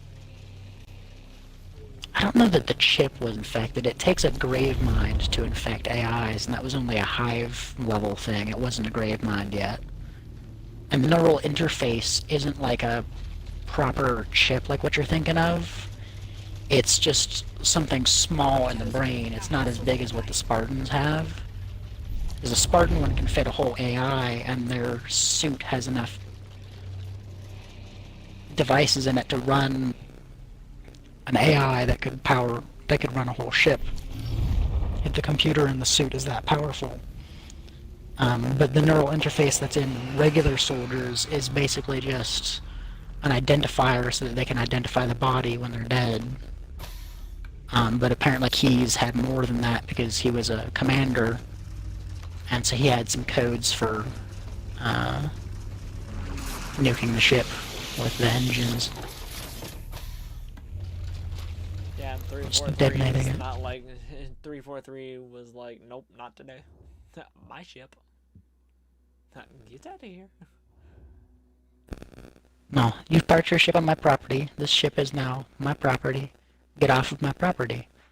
Master Chief deletes his property. Did the entire ring. See, since Delete. we did it on Legendary, we got that fucking funny ass cutscene. Oh, with Sergeant Johnson. Yeah, but Jake goes, nah, that's not Johnson, that's his retarded half stepbrother. His retarded half-step brother. I was like, what the fuck? Let me think about this a little bit longer. Half-step brother. Yeah, because I then Like asked, I asked step Jake, brother isn't even related. I asked, You'd be half not related. I asked Jake, I go, wait, if he's on the ring, how did he survive Halo 2? He goes, nah, that's his retarded half stepbrother. And I was like, what? I actually know the story of how Johnson survives Halo Combat Evolved. How does he survive?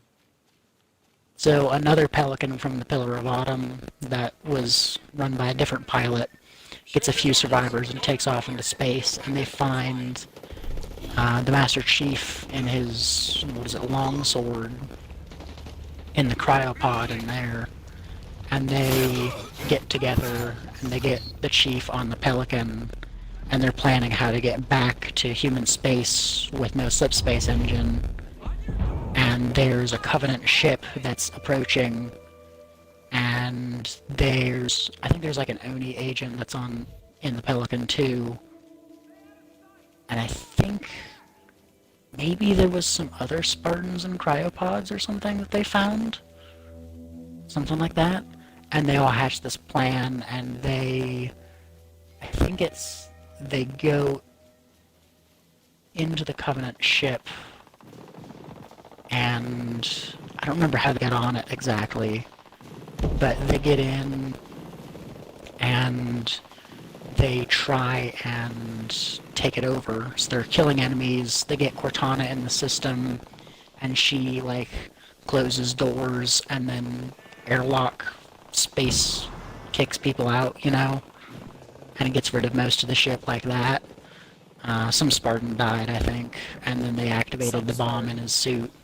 Some Spartan 2 or 3 died, and they pushed the button on his suit, and it had a small nuclear reaction that killed about 12 Covenant, and they said he would have liked that. That was a good number. And then they moved on. They get Cortana in the ship, and the Covenant have fucked up the cannons so they can't work before Cortana got there. Like there's some special code they need to fire the cannons properly, and she can't figure it out.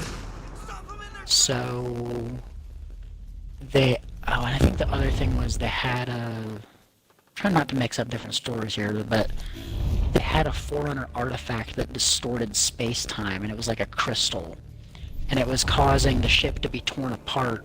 So they were in slip space trying to, like, weld extra armor plating onto the ship from the inside before the entire ship melted.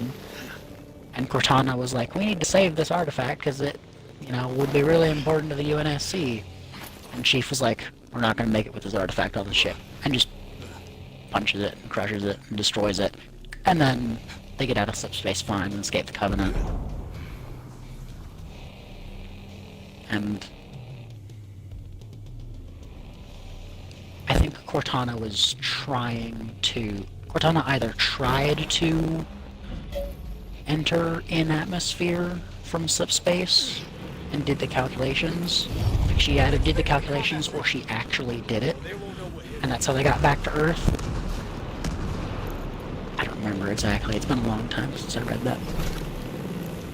But yeah, there was another Pelican with Johnson and some other people on it. I remember this. John was fighting a Sword Elite, and basically the Sword Elite slashed him and didn't break his shields, but cut a hole in his armor, and the Master Chief shoves him in an escape pod and presses launch, and the Elite loses all sense of honor because he just got sent into space in an escape pod fighting the greatest foe who destroyed the ring. And he doesn't get a chance at ever recovering because he couldn't kill him, and all that happened. And an engineer comes over and repairs John's armor, and then it starts flying away. And the Oni agent pulls out a magnum and shoots the engineer. And everyone else except John is like, dude, what the fuck? That one just helped us. And then John, not the Oni agent, but John explained, actually, if that engineer had gotten back to the other engineers and shared the knowledge of how our advanced shielding works, the entire Covenant could have gotten access to the advanced shielding technology that Spartans have. Which is why I said earlier that Spartan 4s, with a lot less training than the previous Spartans, getting access to fancy-ass UNSC shielding, should not be given that shielding because they're a big security risk for losing their armor and it getting stolen by the Covenant. Them themselves are the Just issue. Spartan 4s are a bad idea. Is this why in, the Halo Reach community I was conscripted into a Spartan 4? With the Spartan tag S666. I chose them bitches! That's why when I play Halo games, I'm now like Spartan 666 because I can't die. I just come back from hell. Nice. I chose it. I'm sticking with it. I live and die by that one. That was beautiful. The day I chose it, I was like, nah, S is 66. He goes, are you sure? And I was like, yep. I don't care. Yeah, my mom is all fun and games. She'll put up with any amount of F-bombs I drop. But the moment I say goddamn or Jesus Christ, she will actually say something like, watch your language. And I'm like, Mother, I just said bitch-ass motherfucker, dick-tip, shithole, cunt. And then I say Jesus Christ, and you start yelling? Why is it now? I just used every curse word that wasn't a slur, and then I said goddamn, and now you're pissy? You keep that up and I'm gonna start drinking. The moment I say Jesus, you're gonna be like, hey, nah. I just started drinking. You wanna yell at me for that one?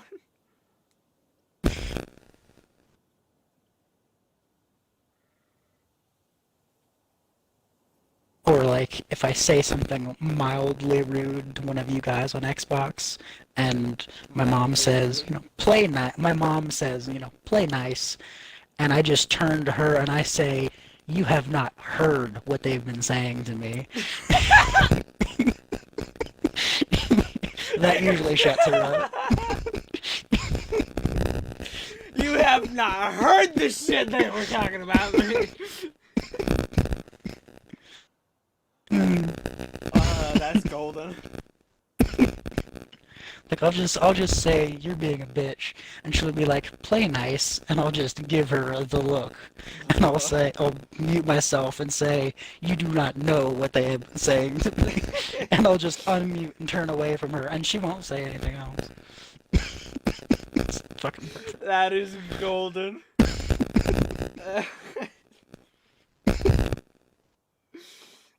Like, she does not understand that I'm a 21-year-old, Who's playing on getting shit Xbox, who's getting shit talked every time I do something wrong, and I call someone a bitch once, and she gets a hissy fit. Like, why don't I put you on the mic and see what they say about you? See how you like it. You would not believe the shit they've been talking to me. They spent 10 minutes mocking me for throwing a grenade wrong. They called me a fucking retard 17 times in 10 minutes. Called me a fucking retard 17 times. You do not believe what they've been saying to me. That is fucking golden. I should probably sign off on that note, but that was good.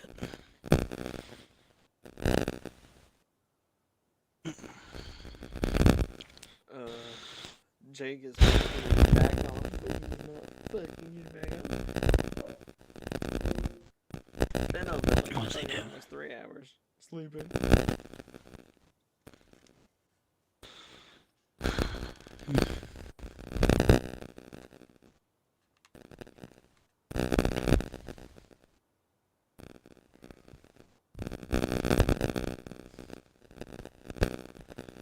So you've been sitting fucking there sleeping the whole entire fucking time, and I don't fucking understand. He's tired, it's that simple.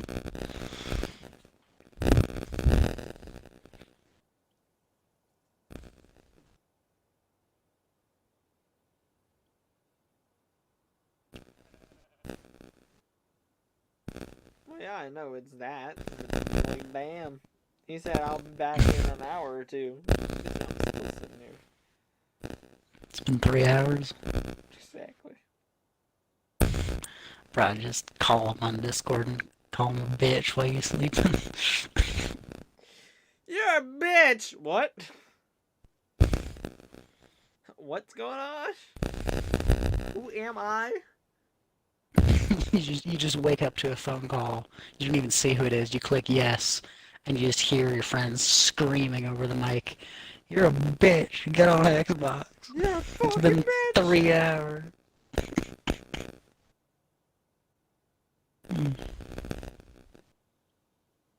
No.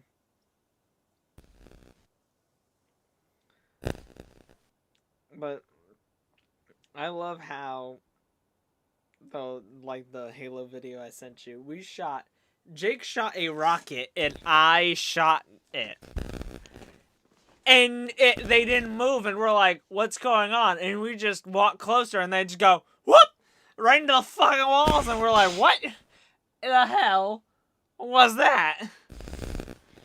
Yeah, that was good. We got like hella confused. We're like, what just happened?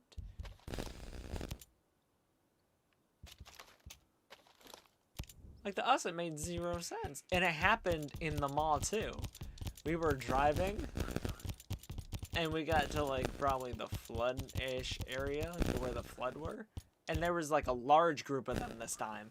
And they just all jumped at the warthog. And I'm like, what is going on? Why do they keep coming back?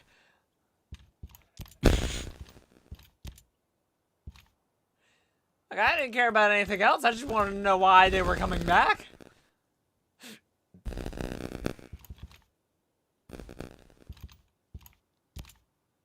Like, I just wanted them to stop.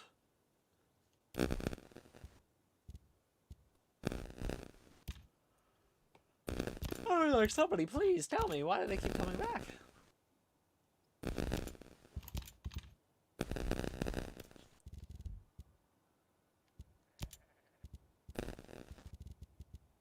Nah, but Jake said fucking he got this game, so we've been sitting here doing this. Well, I've been helping Magic do this game because they added in spoopy Russians.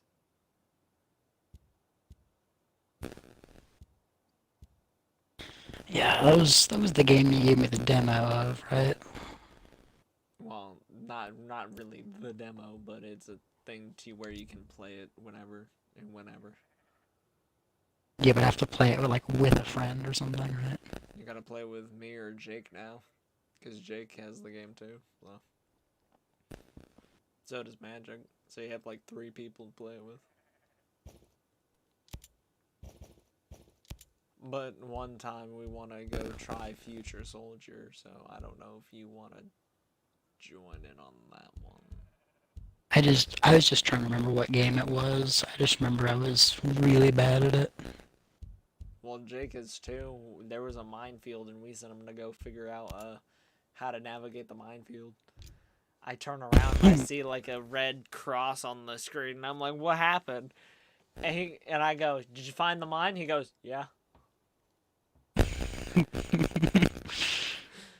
So at least we're not that bad.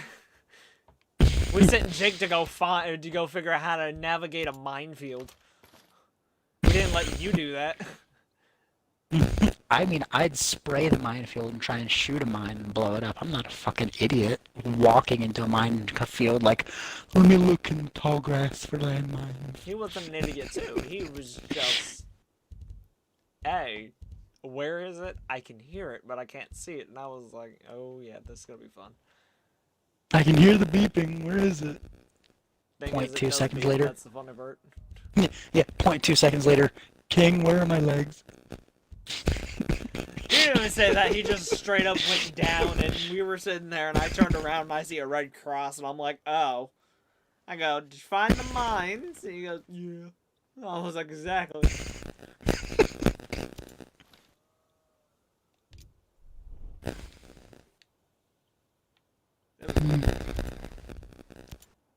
You were just in the thing of Rainbow. Terminator.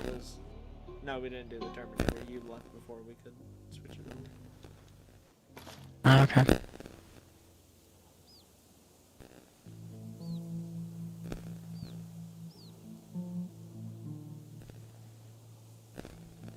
Oh yeah, that's right. With this pistol, that's a laser pointer, not a scope.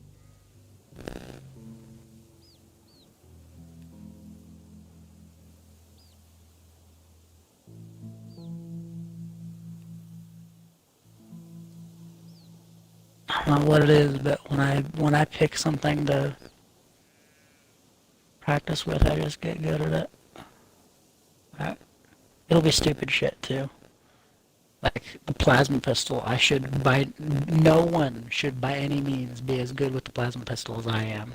It is a garbage weapon. Have you ever saw me use it in Halo 1? Man, I spray that shit. I overheat it, but I yet kill things with it, doing it like that. So Yeah, Jake had a it's no. Jake was on the back of my Warthog, and he headshotted the grunt with the fucking machine gun on the back. nice. I was like, how do you even headshot a grunt with that? Let alone I headshot grunts with a plasma pistol. Bro, I didn't need a fucking penetrating bullet and get a headshot. Exactly. It was Promise funny. I've never seen such bullshit before. Have you ever You get a headshot without even using a fucking bullet. without using an actual, precision marksman weapon? Nah. It's with an energy shot. With fucking superheated gas. Like, you might as well tell me you just pulled the back armor plating off your suit, ripped threw it out the a grunt. big one, and then dropped your lighter while you were having a smoke, and a grunt behind you died from a headshot. Exactly. So Halo 2's this weekend, and that's gonna be kind of treacherous because I'm not ready for the flood areas. I'm just not. We weren't ready for Halo 1's flood areas. That library, oh, it was it took fucking forever. Yeah, try the library alone. Like, you have childhood memories of several times you go through it with your sister who's better than you at the game back then, and you can't get halfway through it. And you go back to it when you're a grown man, and you're like, I can do this, and you do it on normal, just like you used to, but you did it by yourself. I think my balls had dropped before that, but if my balls could drop a second time, that's when they dropped. Nah, so I was doing it with Jake, and just Sparky would not open the door quick enough. Jake's like, open the door! You realize he doesn't open the door until all the flood are dead. Like, that's the protocol. I know. When the Sentinels came out and started doing stuff, I was like, yep. At one point, I just said, you know what? No, I'm done. And I just sat there and I just let all the Sentinels take care of all the flood in front of me. I was like, no, I'm done. I'm over with this shit. I let the Sentinels take charge, and I was like, yep, you can kill every single flood infection. I'll just sit there going, ole, ole, ole, ole, taro, ole. That's all I did was just dodge.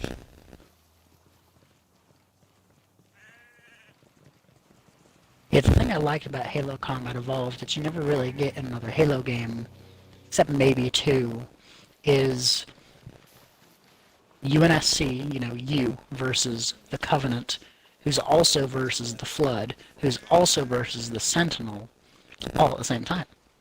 Yeah, it's 4 of us. Like a 4-way fight. That's great. It is. That's rare in any game, even non-video games. Halo 4, it was you... No, like at one point it was you versus the Covenant versus the Forerunners. Or the Didact, or whatever you want to fucking call them. Oh, so... It was a 3-way war, that... Yeah, so I have a quote about the Didact. So if you read the books about the Didact, because there's a trilogy about just the Didact, and it talks about the Isodidact and the Urdidact, and the Urdidact is the original one. The Isodidact is another Forerunner who's very young, who does this molting, meditating thing to grow up periodically, and he does it with the Didact. And they grow more like each other, and eventually this Isodidact becomes very similar to the Didact, but he still has his own personality traits, and he's kinder. He's not as torn apart by the war with the humans. He steals the Didact's wife, because the Didact's wife likes him better.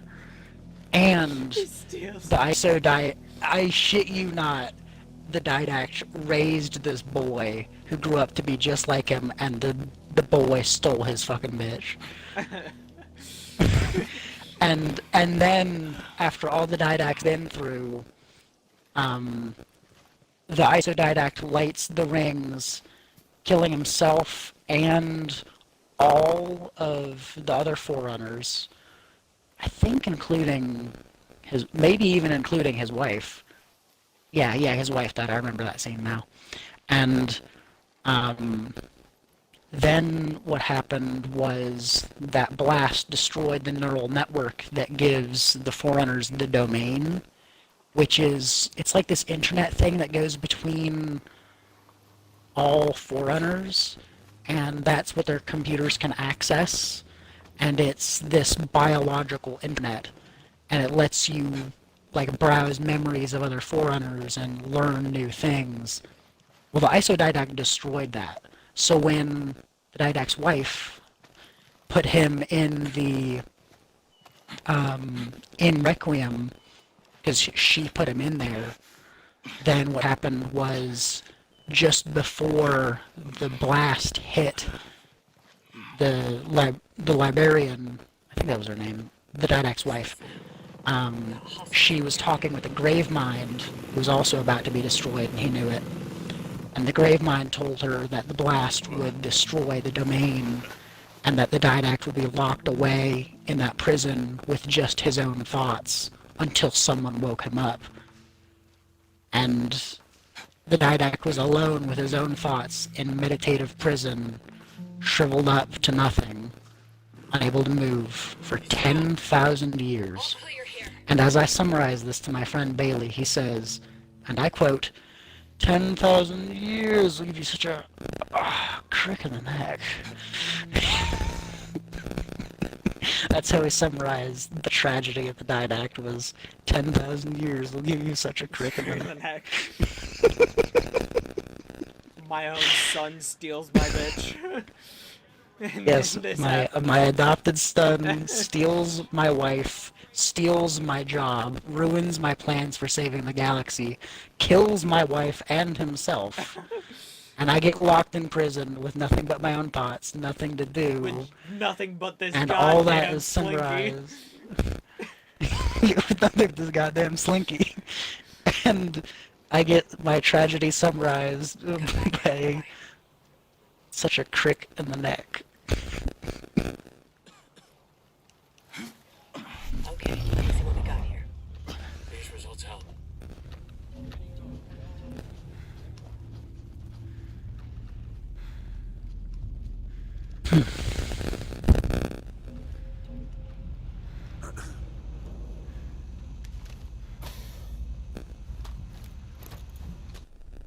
So long, guys. See you later.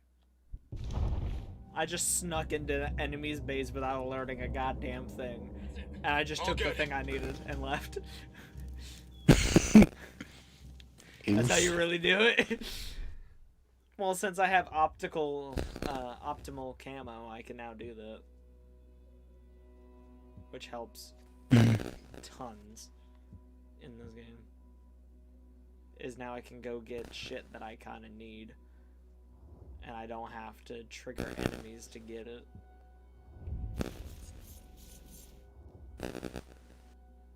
You recording or streaming right now?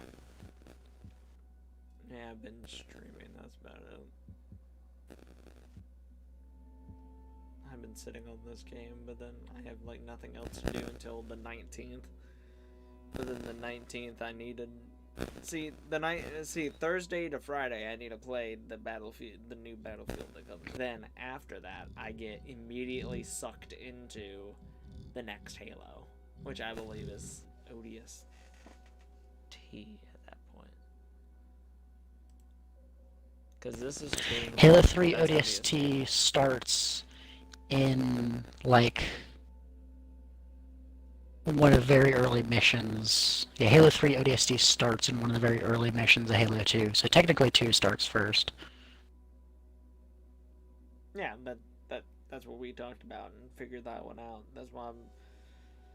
Because I know this weekend is 2, next weekend is ODST. Because so Thursday to Friday that week, I'm gonna then play Battlefield that night. Then when I get off of work is when whenever we figure it out, is when we start ODST. And I don't know if we want to all start it, or if we just want to just have me and Jake start it and anybody hops in, or what we want to do. But that's gonna be on Legendary. Yeah, I did ODST on Legendary solo. It was all fun and games. There was some nice challenges until that last mission, where I didn't have anyone to gun my guns, except the AI. And the AI can't drive, so I had to drive. Now see, And I don't know when to time it right, but I want to. I want to do this. I don't care how long it takes me. I want to do this. Is play ODST all the way through and have him say that was a hell of a night when the sun's fucking coming up. I want that to fucking happen.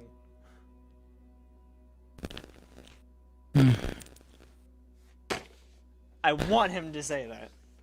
Now see, in Halo 3 ODST on the MCC, you don't do the fucking rook walk around. yeah, that's annoying. I would I miss think that. you don't. Yeah, I remember you don't. I was looking at the missions and I was like, where is Rookie in this? How do I get to the Rookie? And see, that is sad because that was a good part. Yeah, that was fun. Is walking around finding the fragments. No, I remember just walking around trying to salvage for ammo, and then, surprise, you walk into a pack of active camo brutes with shotgun pistols and flame grenades, and it's like, really? I have a pistol with 7 bullets, and then a half-empty filler. What the fuck do you want me to do against a field of invisible enemies with shotguns and flame grenades? No, And then somehow I made it. Now I'm trying to think if you actually do pop into Rookie. I think you can't start the mission in Rookie. I think when you start the thing, it does put you back into Rookie. But that's only when you start it. I think it does keep popping you back into Rookie and you have to go find the clues, but I don't know if it lets you find the clues, if it just pops you into the next mission in order. Because I think at one point I asked Jake if he wanted to go all the way out there or if he wanted to do the closest one first.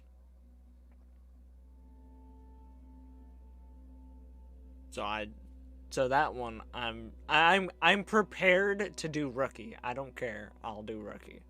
I love doing that. Mm-hmm. But I'm also prepared to not do Rookie if it goes, no, you can't do Rookie, and it just throws us in the next mission. I'm prepared for that one too.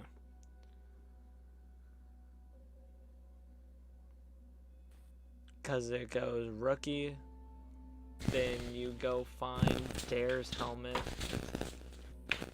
then back to Rookie, to where you go find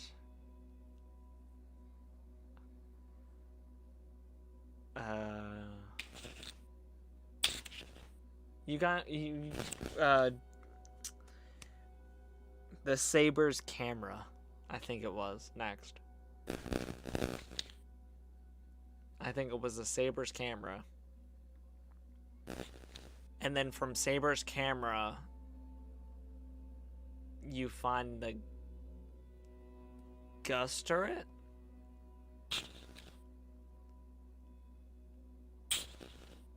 Then from the Gus turret, I think you go to Oni, because that's you and... No, that's all 4 of you, right? No. How does ODST go? In order? It's been too long. Yeah, I'm trying to remember. I thought the map system they had in ODST was great. Exploring the city was awesome. Oh, that dog. Yes, that was fucking amazing. That was their open world. Mm-hmm. Parentheses on open. But Infinity is supposed to be open Straight up, world, some though. sections of the city locked off. Open world. Yes. It was... It was as open as they could get it with that console. Yeah. So you can't really say it was bad, but then you can't really say it was terrible. It was as best as they can do, but Infinite is supposed to be open. Like, you should be able to roam around. But that also brings up the thing of, does the game have difficulties? Like, can you set it on Legendary? That's the real question. Because when you... So, the best way to explain it is this game that I'm playing right now. If I turn on my gear score, certain areas will have a different gear rating for me to go to, and if I'm above the gear rating, I'm safe. If I'm below it, it's dangerous for me to be in there. Halo Infinite is gonna have that, is to where certain places have like different difficulties. Like, say, like an installation tower. Say that has a fucking rating of easy. Like, it shows the easy. Like, it shows the shield. That's about it. Like, the frickin' shield. Easy. No sword and board, nothing. Just shield. You go, oh, that's easy. And then you would go to the tower and just wipe out whatever enemies are there. And, like, a legendary tower is, like... There's, like, 10, like, fucking 4 wraiths roaming around. And, like... I think they're doing a difficulty thing to where they put more enemies in, like, harder places. I think that's what they might do, but I don't know about the difficulty thing yet. I just know when they did the gameplay trailer, that's what was there, is there was a difficulty above the objective that he needed to go do, or that you could go do. And I did catch a picture of, there was 4 players, but it wasn't in multiplayer. It was in Master Chief colors with the 117 on their chest. Is I think you can, like, I think there's a gear thing you can do to where you gotta go find armor and put on different armor from, like, different Spartan bodies or whatever roamed around the place. I don't know. But I think they might have a gear thing too.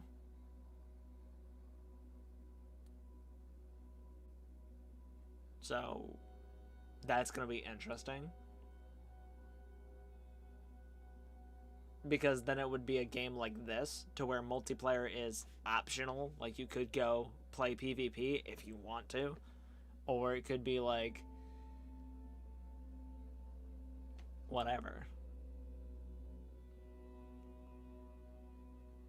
Because if it is like a campaign like this, I can still play a game like this for hours. Just if I have people. If I don't, I'm stuck like this. To where I beat all these fucking... I beat freaking Operation Motherland. Now I'm stuck here with, like, nothing else to do. Besides going around collecting attachments for guns. Guns I don't have. That's about it. I could go complete Operation Ash Rain, but I'm like... I don't have people to play it with. So then it comes back to the point of playing a game. And they still don't have ray tracing for the new Xbox on Minecraft yet. How dare they not have it? You should sue. Like, I see a post from April this year saying, when are they gonna release it? And it's still not out. In this game, apparently they have ray tracing or something, because when me and Magic were playing this, and we're like in the snow, or like it's very dark. Okay, so Operation Motherland takes place 3 months after Operation Amber Skies, the Echelon, Stone, the Wolves. It takes place after all those events. that happen. Well, sorry, not Amber Skies, but it takes place after Operation Stone. Fuck, what are the other operations? Fuck, man. So it takes place after... Yeah, after your operation, well, the main story, and then the Echelon, and then Stone. It takes place after that. You leave, apparently, and you come back 3 months after those events. And you're now sent with, basically a lot of people attacking this place. And apparently there's a storm outside of Aurora to where it's blowing in like fog, rain, whatever, making snowstorms and stuff like that. To where when it's like light, when there's a lot of light in a base and it's dark and there's fog, makes it 10 times fucking harder to see.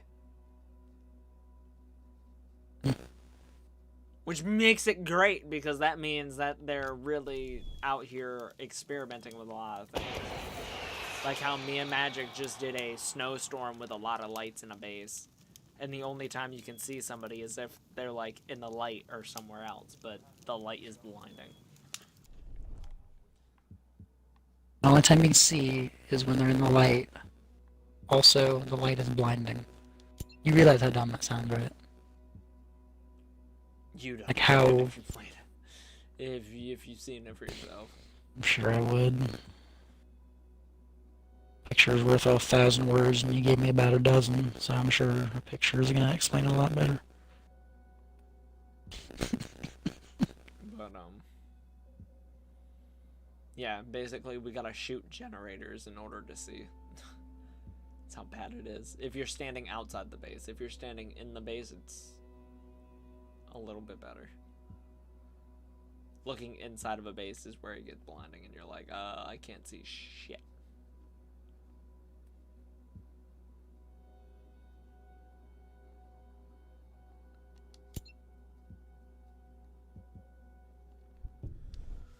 But in the end, fucking... Oh, Elden Ring. Somebody posted a meme about Elden Ring, how it's like all the fucking games that he made put together.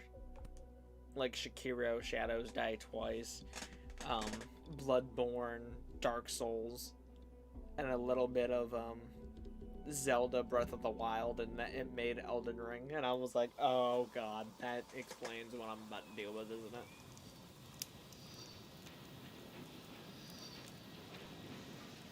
Its armor suits you, but it cannot hide that penis. Nothing ever will. It takes such a serious moment. It just makes it into you imagining the Arbiter with a dick so big that a suit of armor can never, ever hide that enormous meat. That's when he's talking to the shipmaster, right? Mm-hmm. Yeah, that is the shipmaster.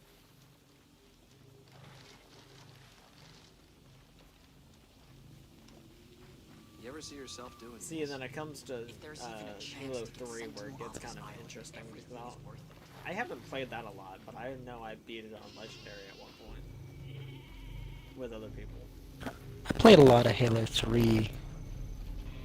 Like, 2 was the one I played the least because by the time I was old enough to play Halo, I had played, I think it was like I played Halo Combat Evolved, and then once I was old enough to like start doing the campaign, Halo 3 ODST came out, but the firefight was too hard for me, so I ended up doing Halo 3 when I was youngest. So 3 was what I had first, and then I got Reach.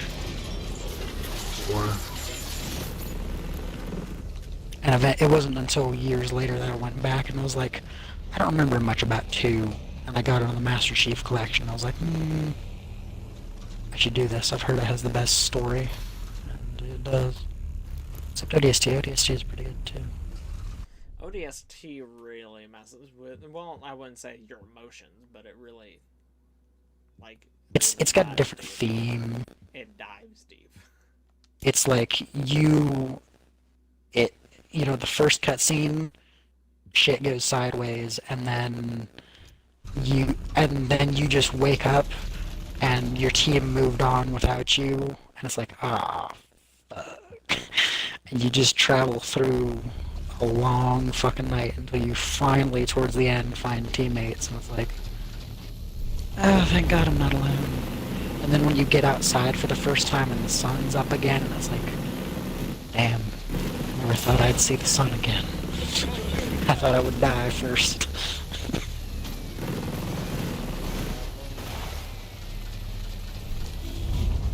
It just, they did a real good job about putting you in the situation.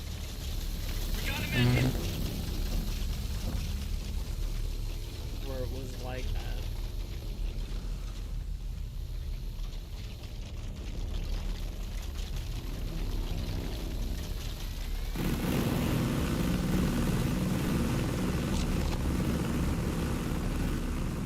I just wish they created. See, now I just wish that Infinite is gonna be like that, to where you gotta like go out and find people and build yourself an army, and like, you know, go out, capture certain things to build like your warthogs or whatnot. Because what I feel like that game is gonna be is you building up the UNSC basically from what it once was. Because you're like a lone Spartan with like somebody else, and there's other people on there too that are like you, of course. Or you wouldn't just be there by yourself. Just to go whoop some fucking monkey man's ass. We got a man hit. That's what I feel is like you'll start building up like your own kind of UNSC outpost. And like that Pelican is just like the start of your just like the starting of you building up like a force to go mess with these people. Think we're good? That's what I feel like it's gonna turn into, but I could also be wrong about that. Like totally thousands of aspects.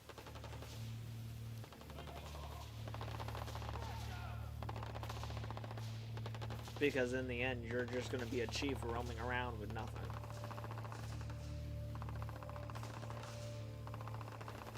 But we'll find out in how many weekends? 1, 2, 3, 4. 4 weekends.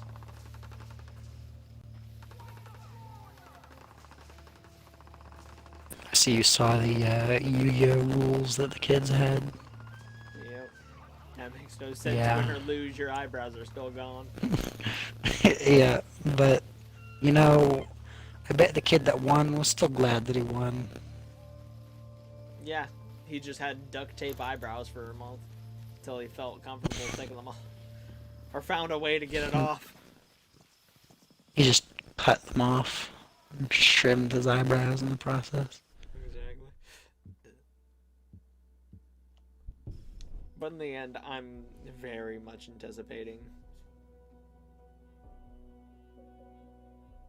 Oh, did you see the list of Dark Souls cool bosses that I I posted? fucking read them all.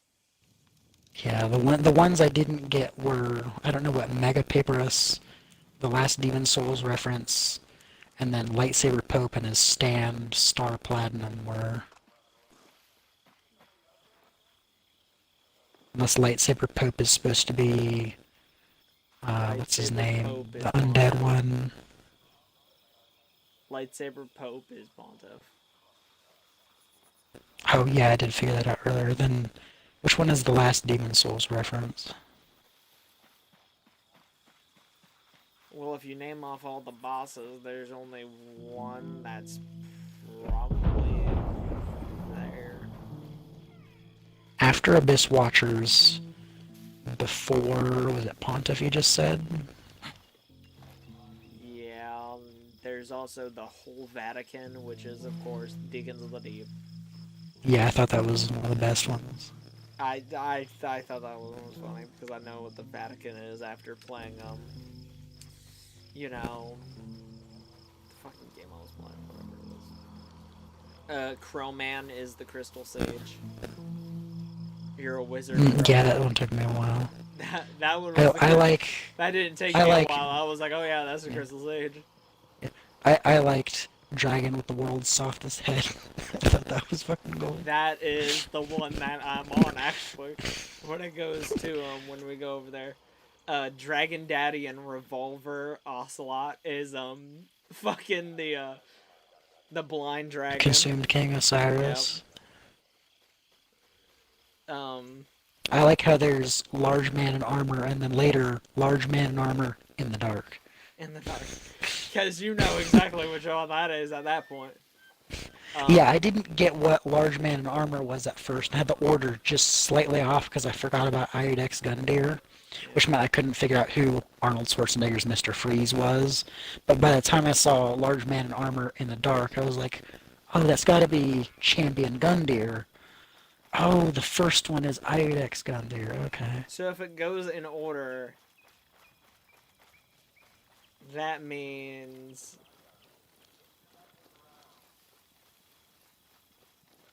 Oh!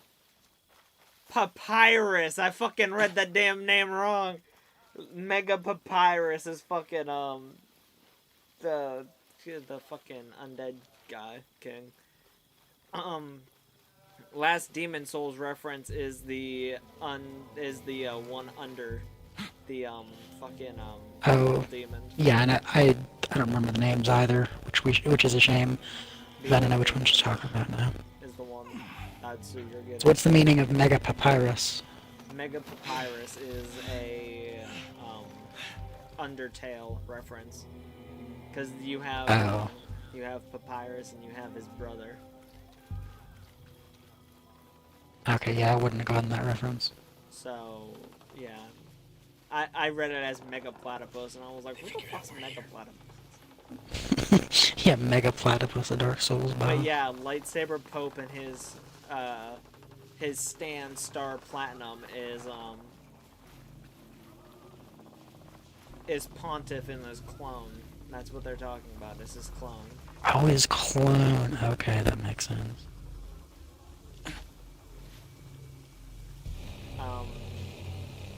What is the other one? Small Onion versus Machete Giant was funny. I knew which one that was. Yeah. The very hungry caterpillar, cross out, God Eater. Just steps up from caterpillar all the way to God Eater. No. The funny thing is I read it all. I didn't even know it was crossed out. I thought it was the very hungry caterpillar God Eater. That's what I fucking read. Mr. Freeze's ballerina sister was funny. Cause I knew. Yeah, that's gotta be Frida. No, it's not Frida. It's the dancer of the Boreal Valley. Oh, okay. Boreal Oh yeah, Valley that is the fits thing better. that we're talking I forgot about her because we just fucking wiped the floor with her with that about. Evil butterfly dark spell last through time. through armor was Yes, the that was Dragon great. Slayer armor. Mm-hmm. And Dragon Daddy and Revolver Ocelot, of course, the Consumed King, and then you had Champion Gundyr. sibling camaraderie in its weirdest form. Yeah. What Dragon do with we the call worlds. them? The Alabama brothers or whatever. We made some joke We about made something up about something. fucking your cousin. Fucking your cousin. Um, Is that why one of them can't walk? He's... if you want to say it that way. I don't remember what it was. I liked when I got down to the bottom where it says Jesus riding a dragon, and I was like, yep. Well, I thought the last one was great because it was... You but cool. Yeah, you but cooler, the anime know- god that's the yeah. fucking soul of Cinder. Do you know why it says you but cooler? Isn't one of the endings you sit down and become the soul of Cinder? No. Oh, It's why? because it starts from the first Dark Souls. Is when you fight the Nameless King, you can choose to either take his place or you can take or you can walk out. Now, if you take his place, you're a catalyst of flame, so you become the Soul Ascender from the first one. And the reason why it says that is because each stance he goes through is a normal player's stance and how they go through that phase. and how they do the spells that would basically make you a player. You're fighting yourself, basically. You're fighting all the other players that have walked up and basically became the Soul Ascender. You are fighting you, just not the you. It is the other you from Dark Souls 1. And there's the one with the metronome, killing gods, demons, and dragons, and on the other side, being killed by a skeleton with a knife. It's just back and forth, back and forth, back and forth. Yeah, you have his final form, which is just his own. Oh, no. His final form is he actually takes on the, he actually takes on Gwen's stance, and you can hear his music, is what I learned. Is the final boss from Dark Souls. He takes his stance and uses his fighting style, and his music actually has a hint of his boss music. And You know, you could have some serious intimidation if you had, like, some subtle powers from anime and shit. Like, if someone picks a fight with you and you take off your glasses, and then there's no one playing music, but music starts playing in their head. Your glasses and then they just turn glass white. Actually, there are a pair of glasses that light up when you touch them in the center. Of course, it blinds you. Fucking. But it blinds you, but it's really funny. Yeah, I'll send you the link to that if I still have that, because that's fucking gold. Jake needs to buy it. I don't give a fuck. Jake needs to buy it. I considered buying it, seriously. I thought it was hilarious. You should have bought them when you were in high school. That shit would have been funny. Along with your box. Like, if somebody touched your box, you just pushed them up and just stared at them and go, "Do you know what's in the box?" You know what's in this box? The moment I learned that, I was like, I know what's in the box. I know the truth. The moment I learned that in the box, I was like, ooh. Then you put a tentacle, fucking weird ass tentacle in the box. Alright, should I at Jake with this link? Yeah. He would love it. He would fucking buy him. Dead on his butt.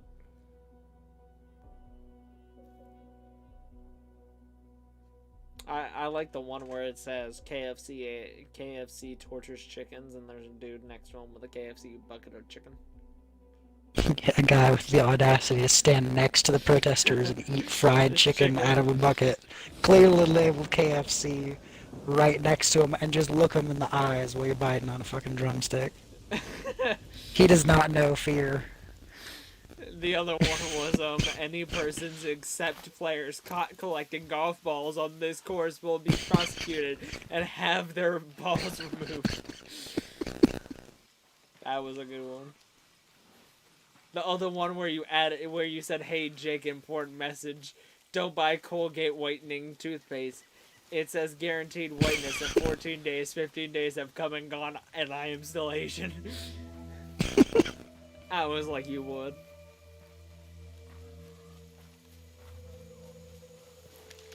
Alright, there, it's in memes for laugh if you want to check it out.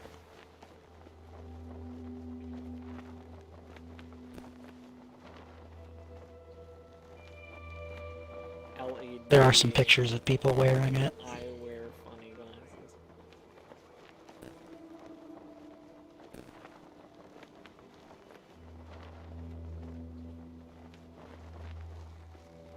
It says tap.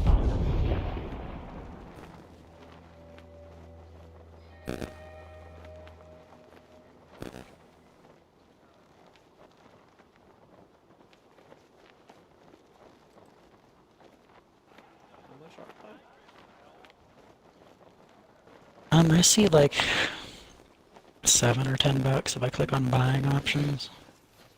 I'll show you the area. No, is it $7 and then $10 shipping, something like that? There's only one option. Schedule a ton of hostiles. Looks like there's other related products though. That aren't as cool. I don't know what you're talking about. Well, they're different versions of the same thing. Of course they are. Why would anybody want to, have something different? Yeah, why would I want to have anything other than anime villain glasses?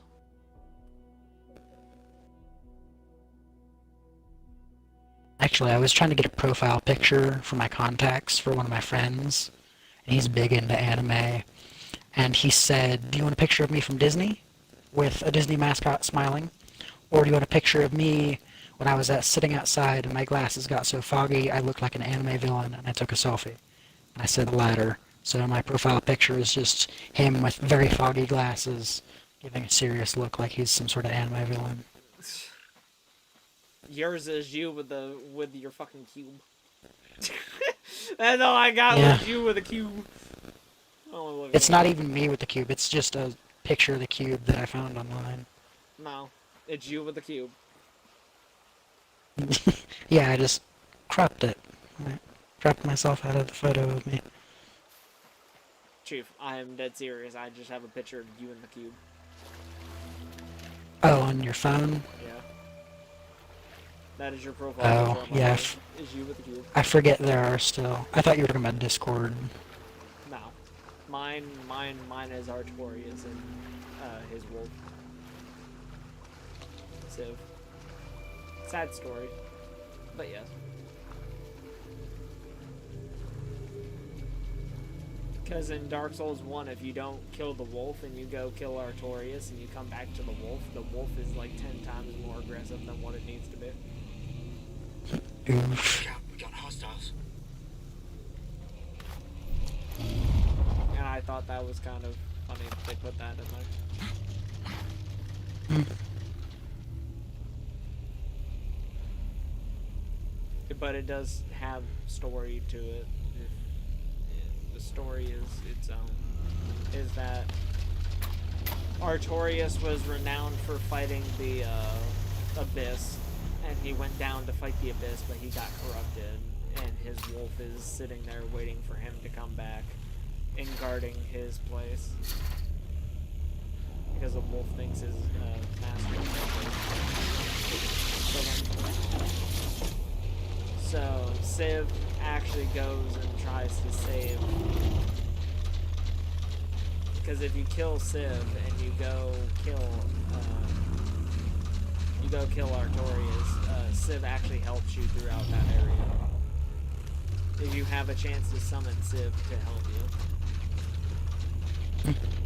Because you released him and his master, and you give him the proper, basically, death. You ended their suffering. Even though the wolf you kind of had to kill because he had a key to somewhere that you needed to go. So I mean, it doesn't feel great killing that goddamn wolf because it was just sitting there waiting for its master, who got consumed by the abyss. So it's a sad story. And then his wife, oh god, his wife tries to protect you approaching him. So she's standing out in front of the door and you gotta fight that NPC in order to go fight Artorias. So that's even worse. Like the whole story is sad. Yeah, when you posted that meme, I think you just need to stop being such a bitch. It was like, really, you're a fool. This is too easy to counter. No, you. Resend. And then Just I send the fucking meme resend it right back. at you. Yes, but I've already won, you see. I used your own spell Magic against did you. the same fucking thing! I was like, I y'all know. motherfuckers need to stop using the goddamn shit against me. And I sent it back to... Magic. And he sent it back You to sent it to me. me. I think you sent it to me a second time. No, you didn't. I was like, you motherfuckers. I understand I set my own poison, but motherfuckers. I sent it to Jake in the beginning. I sent it to Jake, and y'all just backlashed on me. Yeah, did I send it in chatting? Yeah, I said... I posted and I said at Jake, and then you added it at me, and I was like, nah, bitch. I said 2 can play on that game, motherfucker. I sent it back. It didn't, I knew you were gonna send it back to me, but it didn't matter. I had already won. It wasn't even made for you, that was the thing. To where I was Doesn't in matter. the confusion. I was like, why? I was like, oh. Then you said me, bitchcraft intensifies. Did you see the math meme I posted in Memes for a Laugh? I think I read it briefly. I think that's just how people who are bad at math feel about Oh, anything the guy who puts beyond the alphabet in math, multiplication Satan, and God. division. Like, Satan and God are just wee little NPC commoner bitches compared to anime god boss that put the alphabet in math. But if you think that's bad, apparently people put the Greek alphabet in math, and that's 10 times worse. Because I remember doing some of that in statistics. But I enjoyed math, so I didn't have a problem with it. But I don't think anyone that was bad at math would even attempt to take AP statistics. That would be suicide. Like, you're bad at math and you're going to take an AP math course? Do you are stupid? Do you have the stupid? Yeah, it was do you are stupid. I saw that online. I was like, oh, it's such a dumb way of asking someone if they're stupid. I love it.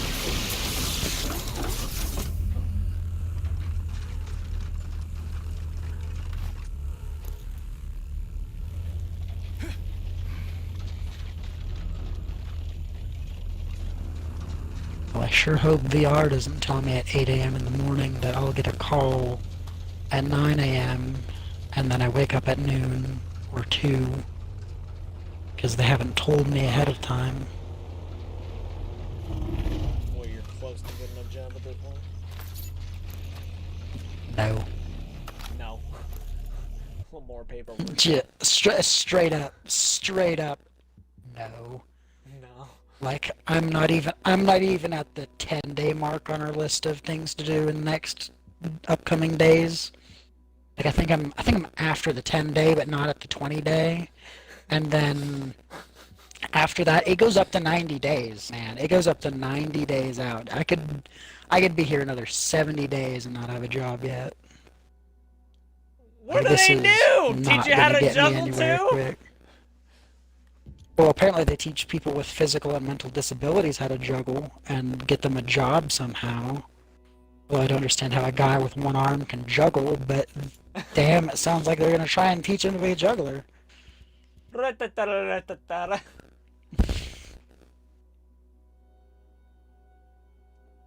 ACAR? I think I remember that weapon. It's just, I assume they're Trying to find busy, I guess. perfect fit or some shit. Now, we haven't even gotten to finding me a perfect fit of a job yet. They haven't even gotten me to an evaluation they haven't even gotten me to schedule an evaluation to see what kind of job I should get yet. I've been working with these guys since August, I think. I think August is when I reached out or something. You should Let me I want a see job that's a job. when... I want a job... What's your requirements? It pays money and I can do it. Alright, we'll get you a job in 9 months. That feels like what it's been. I want a job. What can you do? Anything. I can do anything. Please just get me money so I can move out. That's how it goes. What can you do? Anything. Very, very, very Blaine. Do you need me to be Blainer? Very bland. No, you want me to be blander? I can.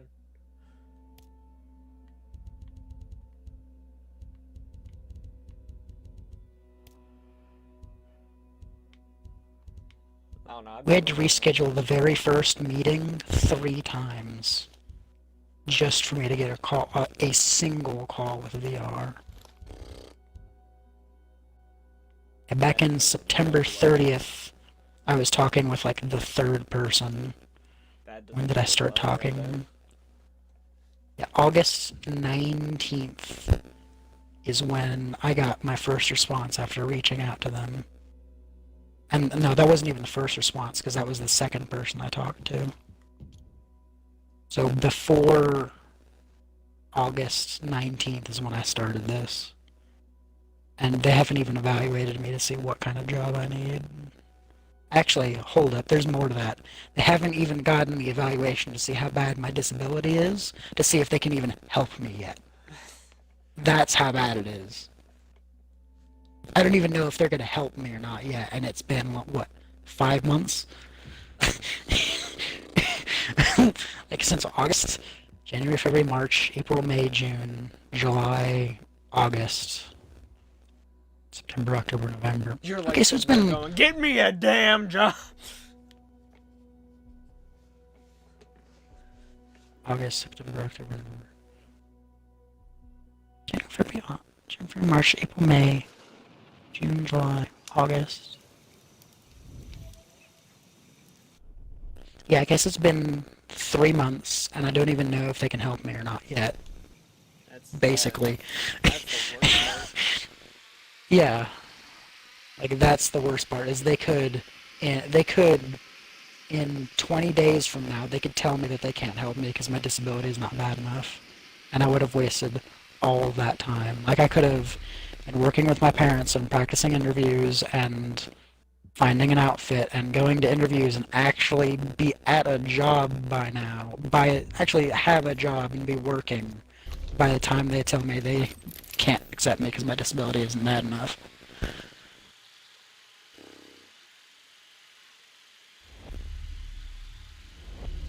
That's what I think is bad right there, is it takes them that long to be like, hey, yeah, you know that thing that we said that we would do to help, you know, that?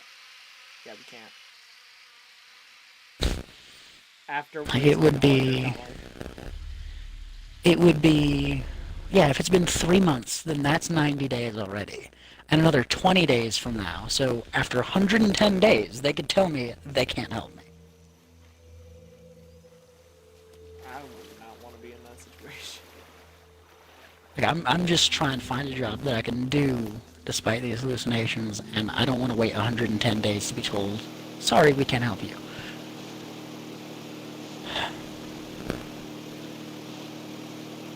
I would say you can do my job. You gonna pay me?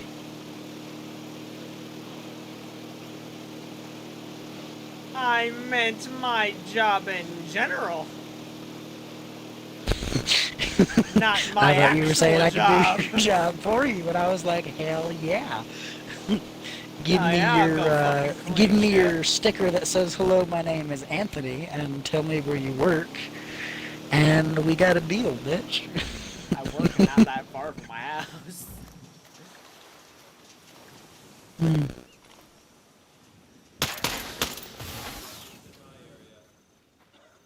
Yeah, so that's the kind of slowness I'm going through, and I'm trying not to start D&D. And, you know, I don't want to, like, be in the middle of writing D&D and get a phone call from VR and be like, okay, you have to talk now for an hour or more, or maybe only, 5 minutes. I just don't know how long these calls are, man. Like, I had one call that was like an hour and a half, and I had another call, it was like 3 minutes in, they're like, okay, we'll call you back in 2 weeks, and I'm like, this could have been a fucking email that you sent 10 days ago. Like, we could be at the next appointment tomorrow if you had sent this as an email 10 days ago. What the fuck? What are you fucking people doing? Dumb. It's that dumb. Oh God, you're not supposed to be here. Like, I'm glad I have legs and could actually try and get a job despite hallucinations. If I had to rely on this place, if I had to just rely on this place to find, like, transportation to a job, man, I'd be fucking homeless if I was going on my own money by now. I'd be a homeless, legless, unemployed piece of shit. Yeah, we're going down to Legolas now. We hit that territory. Yeah. I said it would basically, God, it's fucking terrible. Good thing Yeah, you're I've- not relying on these people to keep you alive. They'd fail. Yeah. I know. Shit, I can keep my ass alive better than they are. I know. God, If your this mom got company's hit by a doing falling what? helicopter, you'd be okay compared to me. Excuse me? Where does this come into play?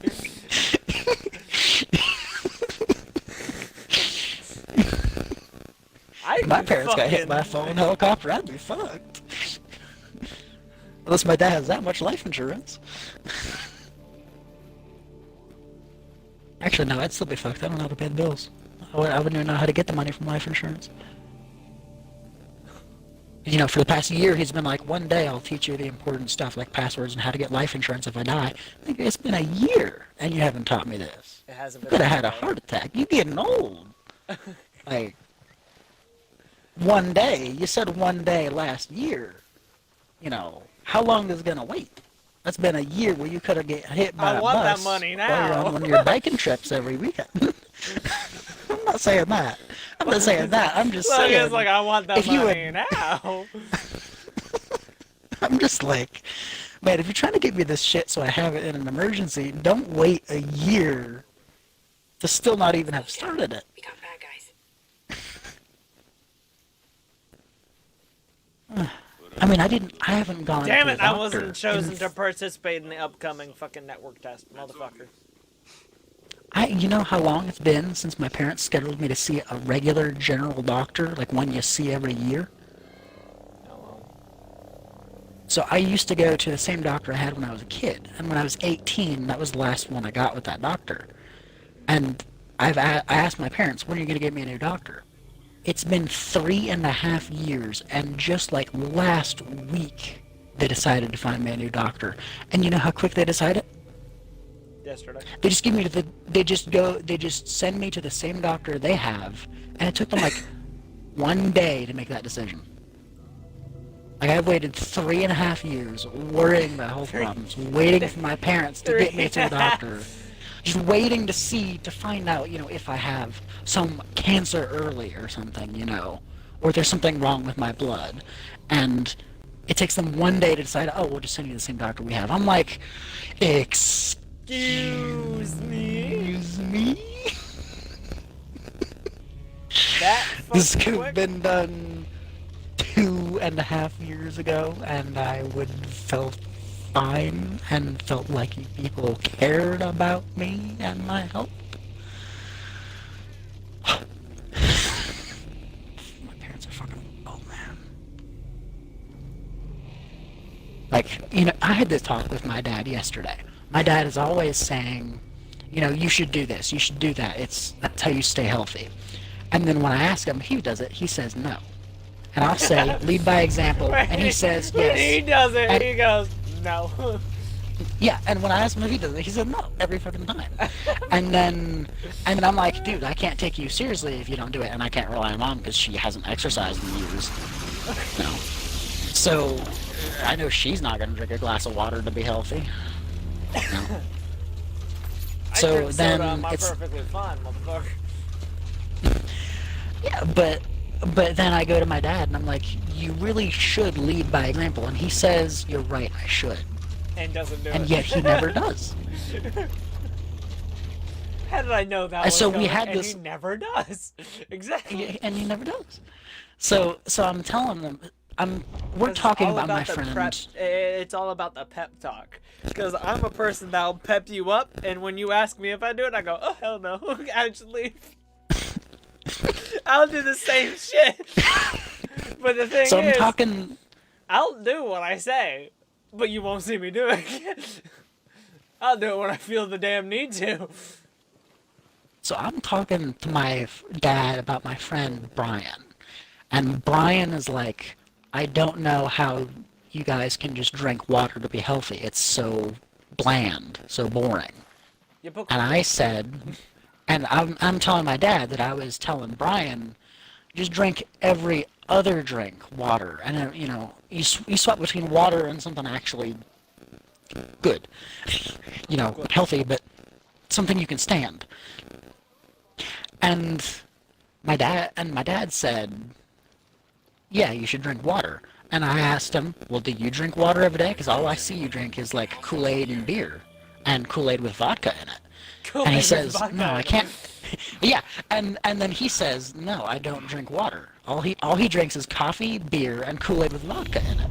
And I'm like, dude, you just told me to drink water, and all you drink is alcohol and caffeine, unless it's Kool-Aid with alcohol in it. And he has the audacity to tell me to drink a glass of water. I drink every other drink a glass of water already, and he only drinks alcohol and caffeine mixed with Kool-Aid, And he thinks he's going to tell me to drink another glass of water every day. And I'm like, no, you can lead by example. And he says, yeah, I should. And I ask him, so are you going to start drinking water? And he says, no. And I tell him, then you never tell me to eat my veggies again. Because if you're going to tell me to eat my veggies and you don't eat your own veggies, I'm not going to fucking do it. And you tell me to drink water and you don't drink water, I'm not going to fucking do it. I'm not going to fucking do it. So I told him, drink your water and eat your veggies, and then we can talk. Scanning the location. Logan over here fucking killing people. And he's not gonna change. I know he's not. I know he's never gonna change.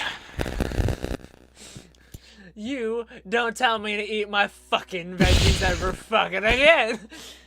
And if he brings it up again, I'm gonna bring that shit right back up top, bubble right up. Like in Minecraft, there's bubble column elevators straight from the bottom world all the way to the new height limit. I want to tell him, don't tell me to eat my veggies if you ain't gonna drink your water. Logan's over here fucking killing people. Fucking Jesus Christ. Why the hell you gotta kill people? You're killing your mother by saying fucking, you don't know what they're talking about of me. And then you're over here now killing your father going, nah, if you don't drink your water and you eat your damn veggies, fuck you. Don't tell me what to do. You're just fucking over here murdering fucking people. Yeah, and they're not gonna change. They're dead, and death isn't even gonna cause them to change, man. Just kill them.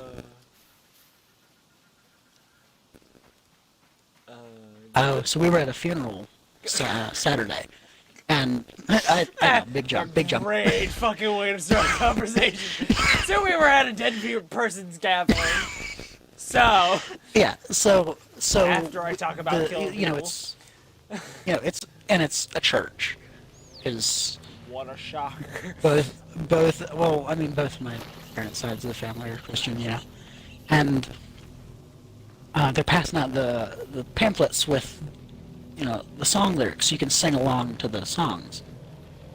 And the lady that's passing them out to a row passes out 4. Well, there's 5 people in the row, and she happened to pass out not enough, and I grabbed the 2 that were handed to me and handed them to the 2 people on my left. And my aunt's like, "Oh, Logan, you're not gonna sing?" And you know what I said to her? I said, "I'll sing when it's my funeral." Why the fuck you gotta murder people? Fucking Logan. Fucking Jesus fucking Christ over here fucking murdering people. Murdering people that are not even close to dead. I'll sing when it's my funeral. Like, I don't sing, Logan. What do you think you're gonna do? I can't even read the song notes. I don't speak music. And I'm not about to go sing about God. Don't get me wrong. That's another issue. That's a whole nother turning point. I wasn't gonna sing if it was something I wanted to sing about. I am not singing about that either. And I'm certainly not singing about. I'm certainly not singing for a funeral for a person I didn't even know was still alive, because I assumed someone that was my aunt's mother would be dead by now. And then I find out, oh, she is. Here's the funeral. I'm like, oh, she was still alive. I didn't even... The thought had not crossed my mind that someone could be that old and still alive in our family. Starting scan. And then we went to the funeral. Because she wasn't. So that's how I found out she was still alive before when she was dead. She was deceased. What was her name, anyways? I know I went to that funeral Saturday. Betty is a name in the family. I sentenced her to death then. Yep. Actually, I think the daughter of the woman that died was named Beth. So. Well, I said Betty. I might be good. Yeah. I'll give you a better look. Yeah, just, This'll help. you know, living, murdering people this week. Fucking Christ. First leading by example, then saying, nah, I won't sing. I'll sing when it's my funeral. Meaning that you won't sing till you die. Exactly. That was the beauty of it. It was so perfect. It She probably clearly never said talked when I to was... you ever again after that point. Probably just shut the fuck up and turned around and was like, fine, be a fucking asshole. Can't wait to quit this job. Even the RTO has more to do. At least you can talk to people outside the camp. Christ, Logan. This is bullshit. No one's out here. I had something to say, and I said it. So you're not gonna sing? I'll sing when I'm fucking dead. I'll say it my funeral. She probably just turned around and just kept quiet the whole entire other than that. Nah, we all laughed at it, actually. But she did talk to me again.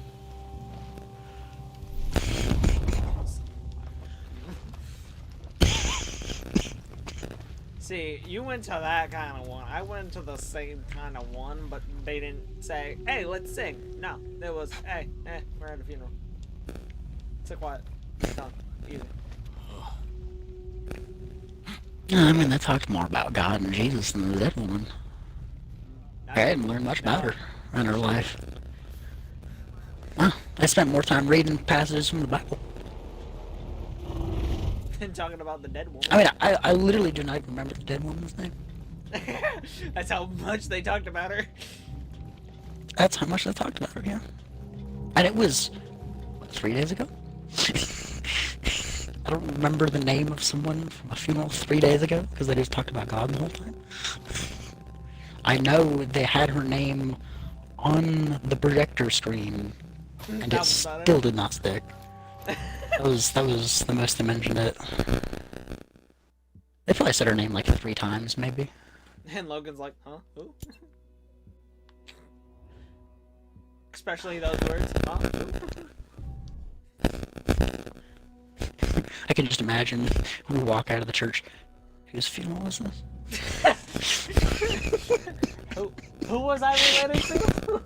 In some way? Yeah, we didn't. We knew she was already dead, but you just killed her again. That's how you murder her again after she's already dead. Who was I related Murdered to? woman. Police report: murdered woman At killed funeral. again at funeral. Florida man kills woman again at funeral. Florida man kills woman second time at her own funeral. Witnesses state, don't know the lady's name. Witnesses state Florida man does not remember the name of the woman whose funeral it was. Just that he was loosely related. And when asked if he would sing, and when Florida man was asked if he would sing, he said, and I quote, "I'll sing at my own funeral."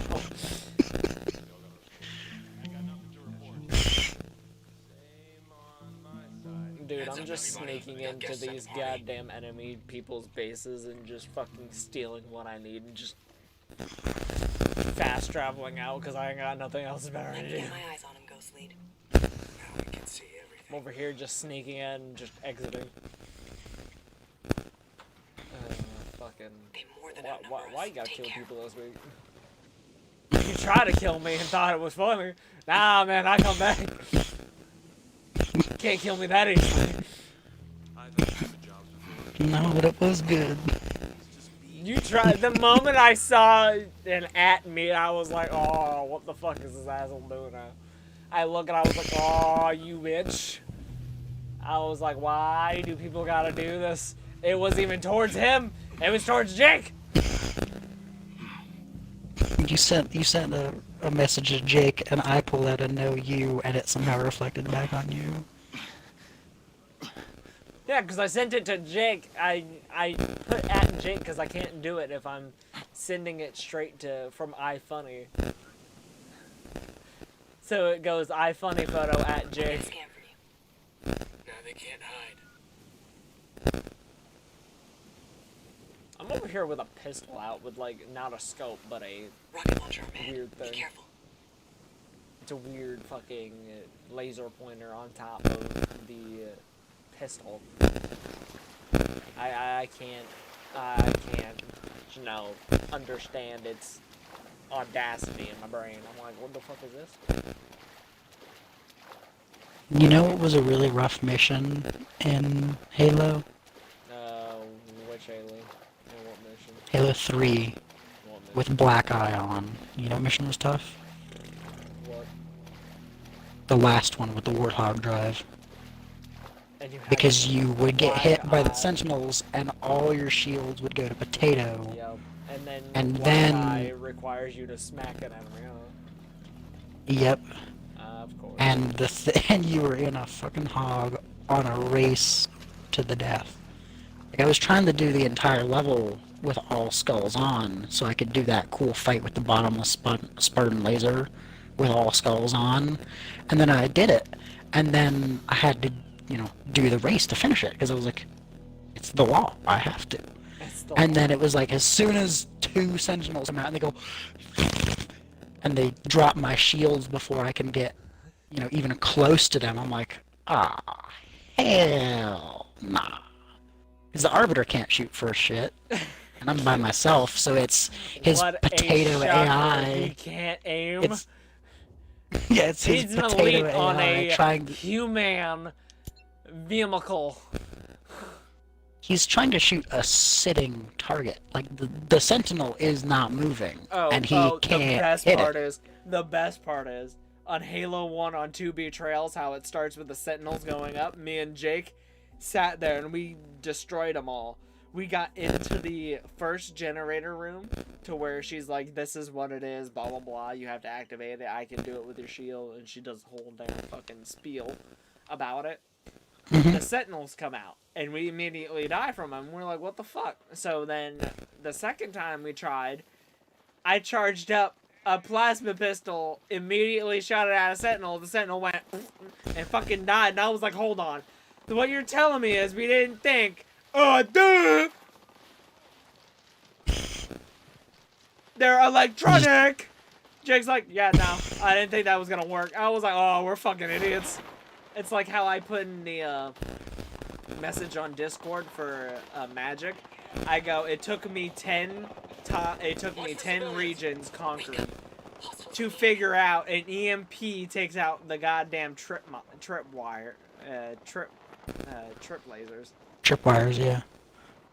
It took me 10 regions to figure that out. And he goes, how dare you not know? And I was like, oh, this motherfucker did not just ask me. How dare I not know? This bitch walked into the same ones I did. I was like, yo, motherfuckers, I'm not playing this game with me this week.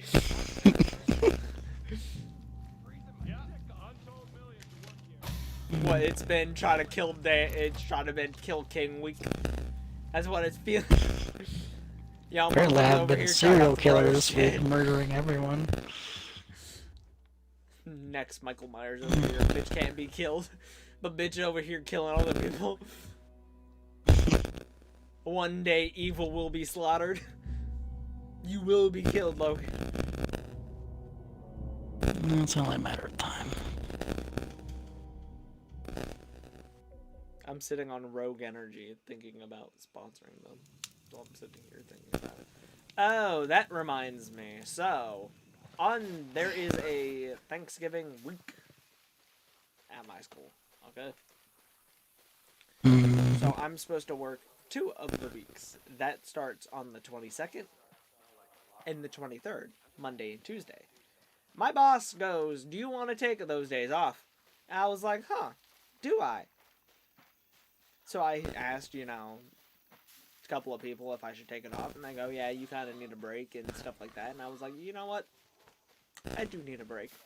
And I chose to take those 2 days off. So, from the 22nd to the 26th, I basically have that whole fucking week off. Now, what I was planning on doing, I don't know if you want to be a part of this, was to raise money and do Extra Life for Kids. If you want to... How are you gonna do a sponsorship to raise money for kids when you drop so many curse words that they can't even watch it? No, that's what I'm stating, is that during that period, we don't. Duh. You think I can turn off my fucking cursing? I mean, did you just hear what I just said? Well, plus my stream is 18 and above. If kids are getting in here, I don't know why. It's to raise money for the hospital for the kids, not raise money for kids.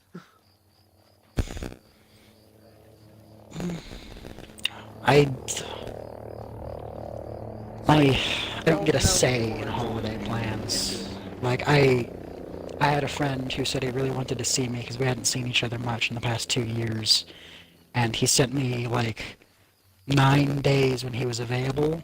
And my family literally planned, starting 2 days All before, those 9 days. until 2 days after that entire time we're going out of state. And I can't say anything about it. Because I know it's my parents wanting to spend Christmas with family. And I don't want to say that. Well, of course, it's Thanksgiving week. I wasn't going to do it, like, near Thanksgiving. I was going to do it, like, probably Monday, Tuesday. I don't know if you want to join me on doing that, or if anybody wants to do that with me. That's why I'm saying something, is because I'm thinking of doing it, but I want to know if people want to join me on doing it, because what I'm reading right now is, so next month is December, right? December. Let me put it this way. It is November 10th, and my parents have not yet told me what my plans are for Thanksgiving. So that's Halo 2. Let me see what we're up against. I have heard the plans from them discussing the plans with other people in front of them, but they have not gone to me and told me when it was. Be careful. And it did not look like I was listening. They were not talking to me. I was not facing them. But I heard them talking about the plans, and they haven't told me. Like, Thanksgiving is in, what, 2 weeks? A week. Well, Thanksgiving. Roger. Nothing either. Yeah. And I don't know if I'm going to be gone for 3 days, or if I'm going to be gone for a week. And you know what I'm going to find out? The week of? They're going to tell me that tomorrow we're going away for a week. They're going to tell me the day before, hey, we're going to be gone for a week. Goes, this is fucking Out normal. of, out of town. Get ready. Get ready. And I'll be like, and I'll just be like, it's the night before. And you have the audacity to tell me I need all my laundry done for a week. Tomorrow morning. Before I even normally wake up tomorrow morning. I need to be ready to go out for a week. Yep. And it's just like, I don't even have time to do laundry if they tell me the day before. Because they're doing laundry the day before. Because they can't think that far ahead. And then they get even less time, and they don't give me the chance to do the laundry ahead at all. Because they're doing it the last minute, and they're telling me the last 30 seconds. Last minute.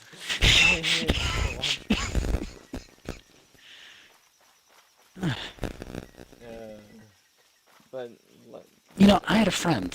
Halo 2, Halo 3 ODST, Halo 3, Halo 4, Halo 5. Fuck. So that week we have to do, okay, so Halo 2, Halo 3 ODST, Halo 3, Halo 4, Halo 5. Ah! Okay. So Thanksgiving week we have to do Halo 3. Yeah, so I have a friend, Bailey, I talk about him with you guys. And his mom, he lives with his sister and his mom. His mom and his sister will know what is happening months in advance. When Bailey used to live in New York, he found out a week before they were moving.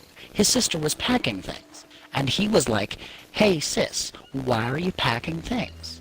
And she says, "Oh, we're moving to Florida in a week." And they hadn't told him yet. And his room has yet to be touched. She was packing for moving out in a week. And they hadn't even told him he was moving to the other side of the country. Like, I swear, if my parents actually moved, that's how it would go. That's exactly how it would go. That's what would happen to me if my parents, wanted to move. I would find out a week before that we're moving. But the thing is, they would be talking about their plans with my sister over the mic on the couch next to me. And then they don't think I've heard them, but they still don't tell me that we're doing it. So I'll know months in advance that we're moving to New York, but I won't have heard it from them. I won't have heard the exact date. I'll be suspicious that we're moving because they've been talking about it for 4 months. But I won't know the exact date because they never actually told me to my face until a week before.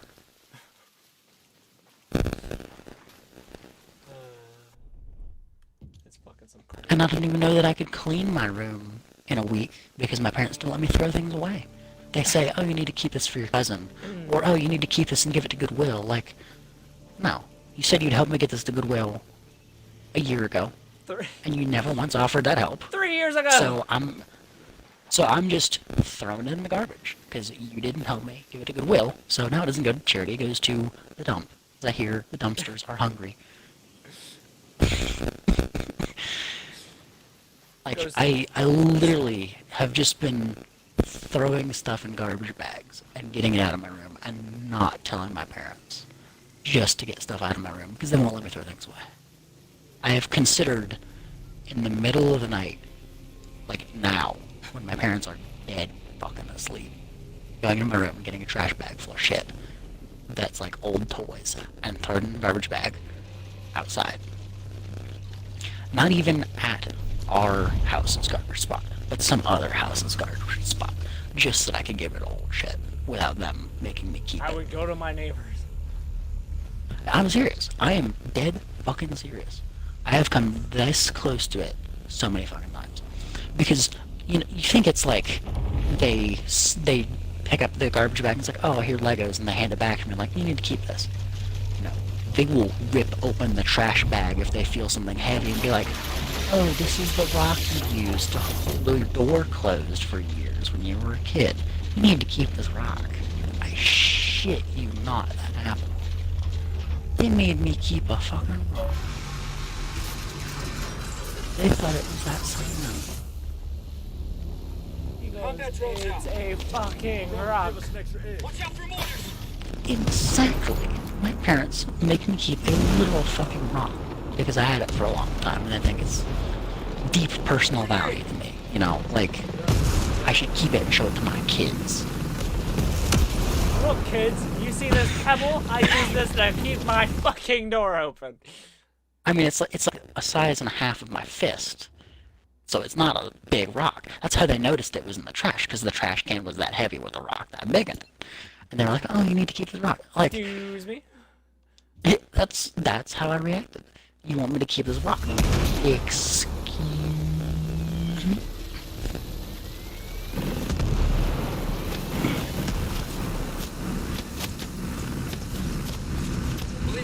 So I literally feel like I have to throw shit away just to get rid of old stuff.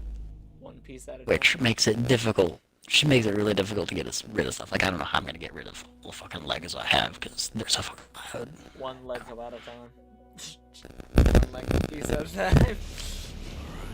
Just throw one Lego brick in every trash bag every few days. Get rid of it eventually. I mean, I'll be living with them until I'm 70, but I'll do it. I'll get rid of it. One way or another. No, I'm just kidding. They'll die of old age before I can get rid of it all. And then I'll just throw it all. I'll just throw it all. One whole ass bag.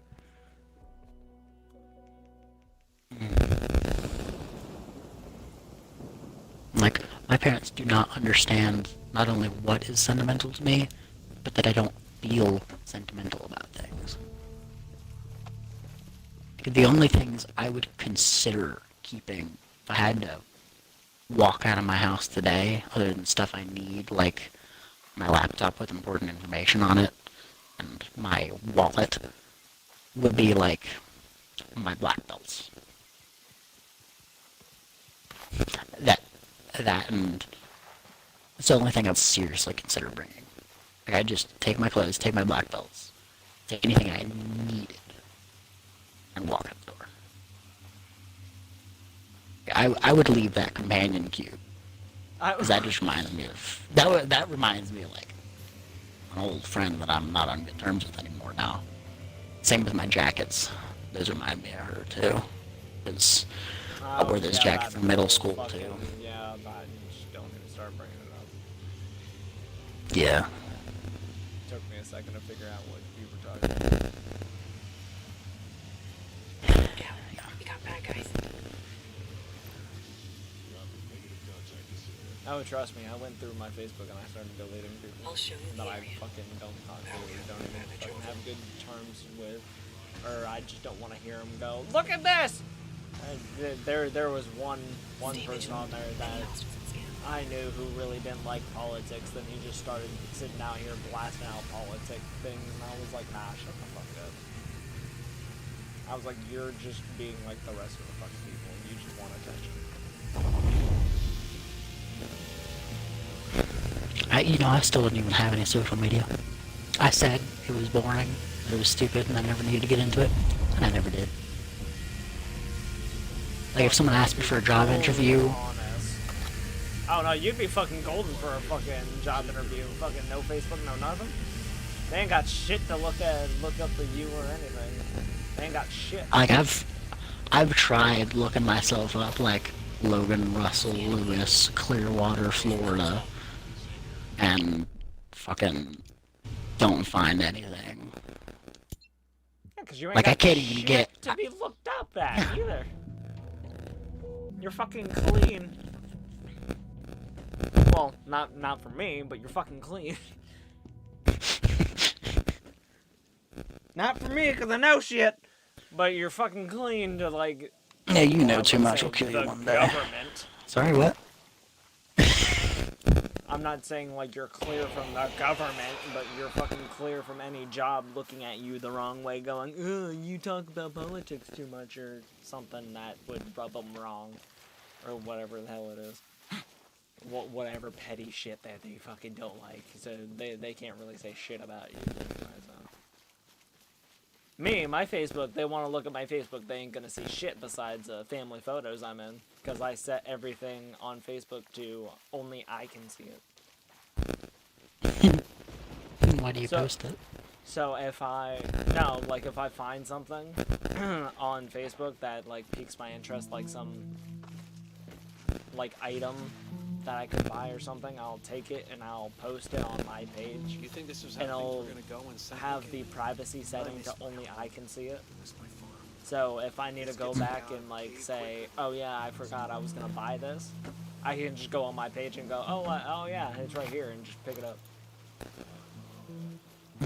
Not have everybody judge me or anything. My mother's like, well, you need to be on, you need to promote yourself on Facebook and, you know, get yourself out there and stuff like that. I was like, yeah, and you know how many fucking people from high school are gonna jump on it and go, hey, you're fucking stupid. And yeah, I ain't gonna do that shit. Nuh-uh. I go, I'm cleaning my Facebook before I fucking do that shit. And we got company. Let alone I'm still trying to do it. There is Carl here. Because there's a person on there called, I think you might fucking know her, but Brittany Compton. Nope, I know her. She was the other. I think you've talked about her, but I don't know her. She was the other girl's sister that sat at our table. Who talked to Robert and gave him like the dick lollipops. I don't remember some of the shit you remember from high school. There was dick lollipops, I beg your pardon? I mean, that sounds like the people at the table, but... The gay Robert that thought he was like living another life. I don't fucking remember what he believes, man. I don't know, I didn't care. But it No, was you wouldn't. her sister. it was her sister or cousin or whatever the fuck it was. And she's on there. She's like, I can do card readings now. I can do palm readings. And I'm like, good for you. You know how to do something fucking useless. Fucking idiot. She posted it all over Facebook. She's like, yeah, you know, treat yourself like how you want to treat others. And I was like, oh yeah, live by example, asshole. I don't know what your issue is. I mean, I don't remember who you're talking about. I don't remember what your issue with it is. She was my fucking ex, and she was like, she was stupid. She, I think I don't even want to fucking remember that relationship. That was fucking some whack ass shit. She asked me to marry her in fucking middle school. No. Yeah, no. Exactly. So I dodged a bullet by dumping her. Ask me to marry you in middle school? Excuse me? You got a brain tumor? Or something? Do you or have or stupid? Exactly how it felt. I was like, you are aware of kids, right? Nah, it was I either dumped her or cheated on her. One of the two happened. I don't know. I don't care. It's in the past. I don't even care about her. I just love when she posts shit on Facebook and I go on there and I go, haha, let's see what other stupid shit she's saying today. It's my favorite pastime when I'm bored at work. God, you're a very different person than I am. What? It's not like I'm gonna come and I'm gonna get backlashed for it. All her ex-boyfriends or boyfriend are gonna like jump on me and go, oh, you gotta understand that, bitch, shut the fuck up. I got a job, don't care, I'm bored.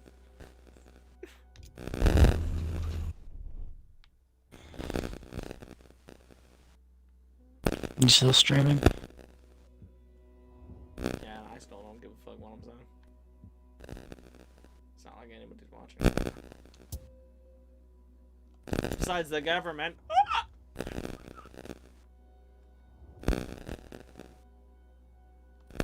Yeah, but no, it's just when your middle school and high school life interfere with like your life like outside of school, like right now, it's like fucking ridiculous. You're the only friend that I still have from middle or high school. You were never friends with me in middle school, motherfucker.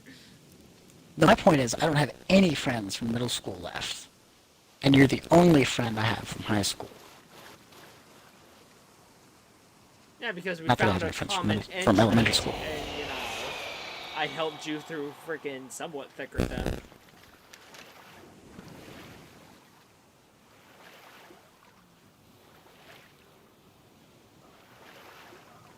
You're the I had a only lot of friend people from that- high school that I even talked to anyway.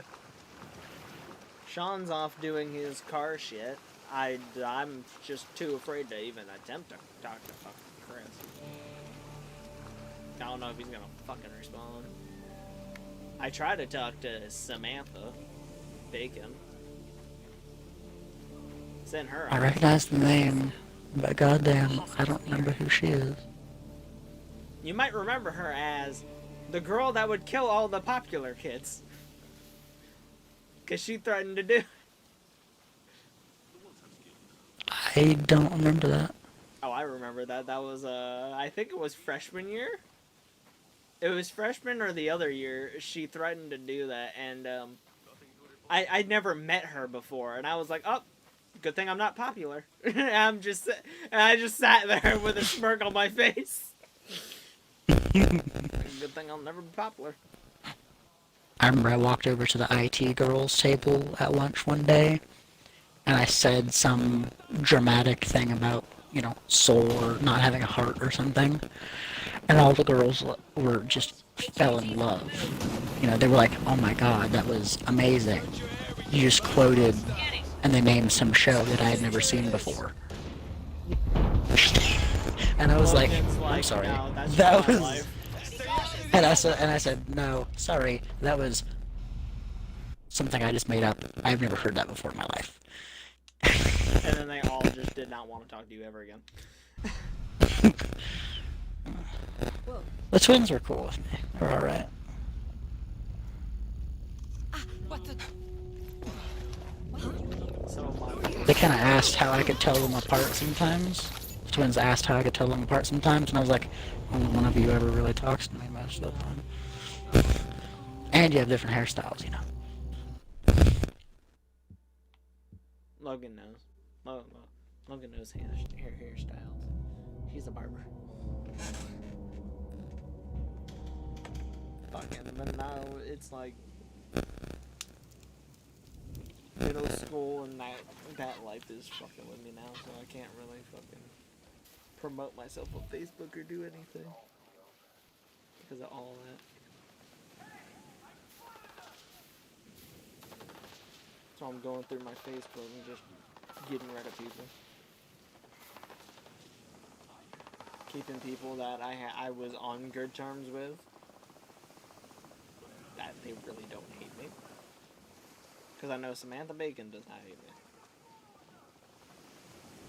I know the other Sammy, the ginger one, does not hate me.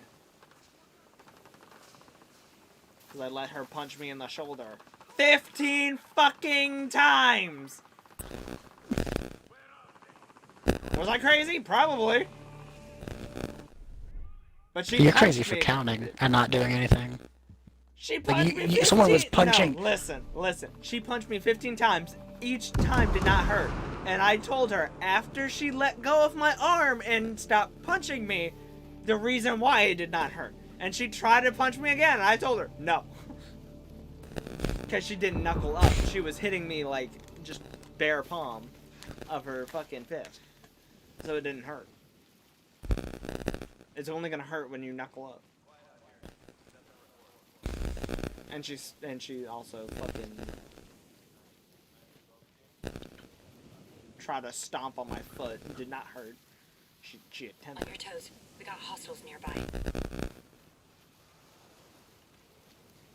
I was on good. Have I told you how indestructible my toes are? No, not really. Besides that, you could probably kick a nuke and not feel it. Yeah, so, It's like you the know I Master did Chief, karate, like, and we did... slapping a fucking nuke and, you know, surviving. Yeah, that made no fucking sense. It still doesn't in my head because Cortana states she does not have enough energy and only enough to stop the didact, but here you are, but smacking a fucking nuke like it's a fresh baby's ass, and you're surviving it. Excuse me? Master Chief, how to? slap nuke like a baby. Yeah, so something is about my indestructible toes. So we would condition our bones in karate. We would hit our bones on things to get them harder, so that we would be able to defend ourselves easier. That one because you were doing that with like your fucking forearms. And forearms, but also mostly my knuckles. There was no one in the dojo who could take my punch full strength without asking me to take it down a lot. Like even the sensei that had trained for 35 years and was teaching the other black belts asked me to tone it down. And he shouldn't be the sensei. Bitch can't take the heat, get out of the kitchen. Motherfucker could knock you out of the damn position, literally. Like that, like just so you understand, that's how hard I punch. Even the sensei told me to chill. Nah, that motherfucker, knock his ass out of the position. Literally. So another thing we conditioned, and this is gonna sound fucking wild, but our toes. We would take our toes and we would, push our toes together so they were together, kind of like pushing up your knuckles, and you'd smack the tip of your toe on the hardwood floor. And you do that so many times, you do it at the beginning of every class, and you do it for both your feet. You only do it for your big toes. And that was so you could do toe kicks more effective. Or, different ways. You could kick with your toe, but you didn't always do that. And you had to know how to do it before you actually did it on someone. But there was one guy that could do it really well, and he would because it's all the pressure of that entire leg swinging around, all that leverage, and it all goes into just the tip of the toe, and it really hurts when you just hit with just the tip of the toe. Size him up. Just the tip. Heads up, everybody. Got guests. Yeah, just the tip. I'm in pain. So now that we've settled that. So I conditioned my toes, for 8 years. And something happens, a phone rings. And the phone's in the living room, I'm in the living room. My mom's in the kitchen. It's her phone. I pick up her phone, I walk into the kitchen to hand her the phone. She, unbeknownst to me, walks around the corner to start going to the living room to get the phone. Somehow, we walk into each other, and we hit our big toes on each other's big toes. Her big toe then fucking exploded into a paste of red mist. So, my toe was fine after 2 seconds. She thought she broke her toe for 3 days. And then eventually she realized it was not broken. But it was bruised very, very badly.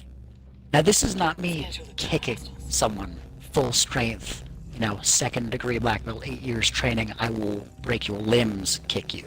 This is me walking speed. Normal walking speed, walking into someone and hitting my toe on them. Yeah, and they thought you probably looked at her and said, listen, you could have fucking died. and she thought her toe was broken just from me walking into her. That is how dangerous I am. Logan's like, listen, you could have fucking died. It was. He goes, I am not warning you, you could have fucking died. I could have killed you. I thought it was hilarious.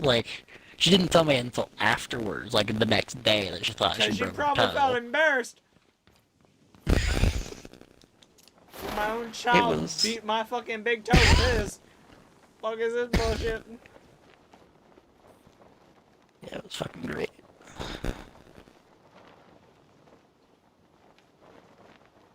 I mean, there's other shit I can do from karate. I can throw a punch, and if I realize I'm gonna accidentally hit them in the face during sparring, I can stop my punch from, full strength, trying to punch not just to hit their face, but trying to hit beyond their face and punch, through it, which is how you're supposed to do a punch. I can go from that full energy force and just stop within an inch of their face and apologize for almost hitting them in the face. Sorry, I almost fucking sorry I almost punched you in the face. And they're just like, oh, you didn't hit me. And I'm like, yeah, I didn't hit you. I've been doing this for 8 years. I can stop this. And, other people can't do that. They haven't been training nearly that long. Other people, if they try and punch you and they accidentally go for the face, they hit you in the fucking face. Unless you block it. Unless you And- got the maneuvers, you gonna die. I remember, like, someone accidentally kicked me in the balls 3 times. And when I saw him accidentally about to kick me in the nuts for time number 4, I put my knuckles on their foot. And I punched their foot to block it. And you know what they said? They said, "Ow, why'd you fucking do that? You punched my foot." And I said, you were gonna kick me in the goddamn fucking balls again. yeah, and I said, because you just about kicked me in the balls 4 times in 40 seconds. You need to learn how to aim. You were a black belt. You need to show it. Just fucking, you know where to put that toe kick. A goddamn Dude. fucking balls. Stop doing toe kicks to the nuts in fucking sparring. In 40 And then- fucking seconds. Like, how do you accidentally kick someone in the nuts 4 times in 40 seconds? Like, you know, they warn you after the 3rd one. I don't know, I probably warned after every fucking one, to be honest. Like, one time I Do was it just like, again, second and your time, foot is forfeit. like, That's how Logan did it. you know what I should have done, though? I should have done that block where you just straight up grab their foot and you hold them there. Because then they're powerless. You're just holding their leg and they're standing on one leg, bro, they're fucked. Alright, You can motherfucker! play whatever fucking game you want with them. The thing is, when you do that, no one's arms are long enough to reach you. So you can just do whatever you want. And it is intoxicating with that much power. Like, when someone kicks and you can just straight up scoop it up, they're fucked. You could just, like, kick them in their other leg on the knee. You could take them down however you wanted. Maybe you could fucking pull their leg forward and make them fall into a split if you dropped them or some shit, man. You could fuck someone up if you just caught their leg when they kicked you. That's what I should have done when the guy was wanting to kick me in the balls the 4th time. I should have just grabbed his foot and said, "No, fuck you. I'm just gonna hold on to this foot till we're done sparring." No, fuck you. I don't know. No, you have lost your kicking privileges. Your foot is forfeit. I like your foot. Your foot is mine. Fuck you. It's my foot now. I have 3 feet. Alright, go get a drink. We're gonna have bad guys on us. They're somewhere out there. What's up, boys? Damn, respect! That guy in the end goes, "I'm gonna fucking hit you!" Me missing all my fucking shots. Orders coming in hot! Damn it! Where the hell are they? Road deployed. Hold on. Firing! Heads up, orders incoming!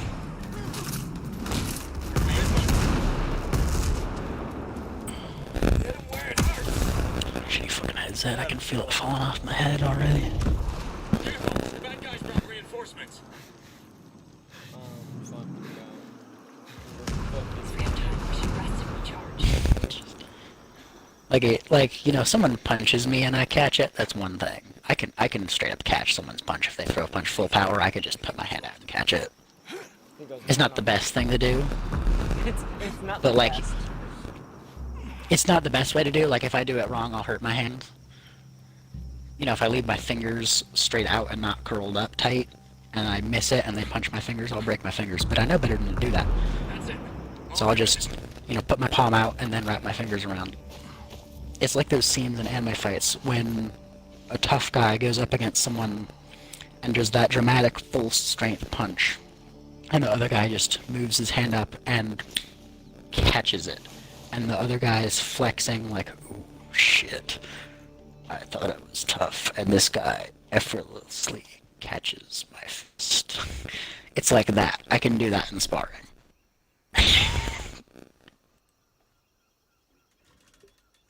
Like, people think they can throw tough punches and then you just one hand catch it and grab it. They're like, I'm weak. I may have fucked up. I fucked up. This fat ass, who I thought was just some regular nerd, just anime god grabbed my arm when I went to punch him full strength, and he didn't budge. He touches his glasses and pushes them up further his face. He says something in Japanese. I don't know what it means. I see my funeral. Where am I? Is this the afterlife?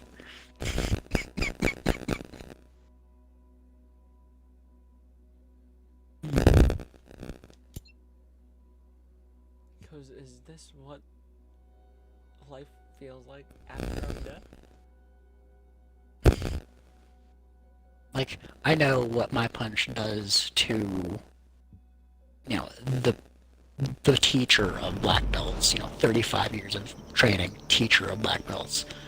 What I am honestly a bit afraid to know is if some dumb motherfucker picks a fight with me in college and I punch him full strength, I don't want to know how much damage that's going to be. That's not going to stop me from doing it. Like, I don't know if he's just going to straight up get punched and get knocked back, fall on the ground, and then vomit on the floor. It's not going to be pretty. Disintegrate. I don't know, man. Someone dumb enough to pick a fight with me, it's not going to be pretty. It's going to be his final. Because I don't do that shit where I just stand there and I punch someone. Like, when I punch someone full strength, I don't start with the right leg forward. I start with the left leg forward and I start with the right leg forward. I step forward my left leg and then I leap forward and put my right leg forward, and I don't stop when I hit you. I aim to punch through you, like behind you. I want my fist to go behind where you are, because I want to punch that hard. And you know how tough my knuckles are. I'd straight up punch a fucking stone slab at campus if the substitute teacher wouldn't be like, hey, you shouldn't do that. Hey, no, that's bad. No, that's bad. You shouldn't do that. I'm like, That's bad. whatever. I'll just do it tomorrow when you're gone. I'll do it tomorrow then. Okay. No, that's bad. Some untrained motherfucker, like, thinking he's tough because he lifts weights or some shit. No, that's that's great. bad. No, that's not where fighting power comes from. It's about knowing what you're doing. Knowing how to use your body and shit. When some guy tries to teach you, no, that's bad. No, lady, you're bad. Shut up. Like, if someone starts a fight with me, how should I just start it off? Like, if they go for a punch, should I just catch it and then hold their hand in my left hand and then take off my glasses and set them down and then let go of their hand and start fighting back? At that point. Do I want to make them that scared? I think I do.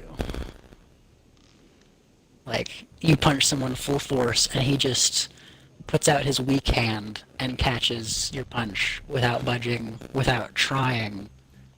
Takes the time to just take off his glasses and set them aside so they don't get damaged, and then looks at you.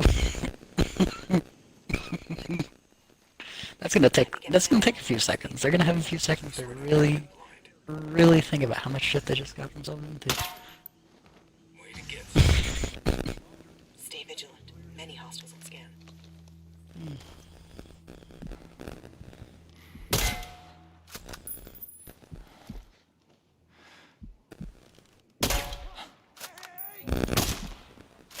I don't know what you learned in the military. How to stand like I'm a Irish man trying to take a deuce. They taught you how to stand straight. How to stand straight. How to stand looking retarded during a fight. Look like I'm a fucking fighting Irish model.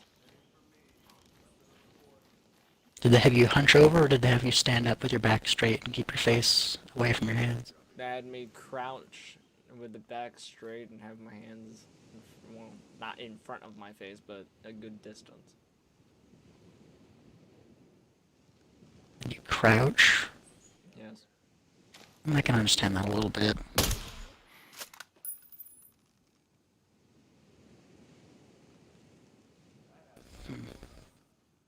What shape were your hands in? Were they fists? Yes. Okay, that's probably what I'd do anyways. But I can go from a fist to any shape, like, before I even hit someone. Because they do have their Like own kind of martial arts thing they do in the military. Yeah, I figured they do.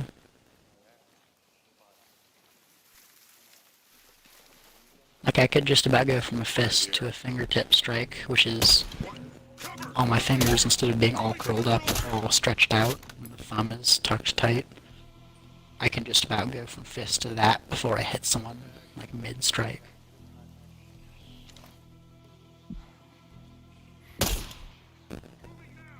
Scanning the location. Now we can size them up right. Hostiles are aware of our presence. All day, baby.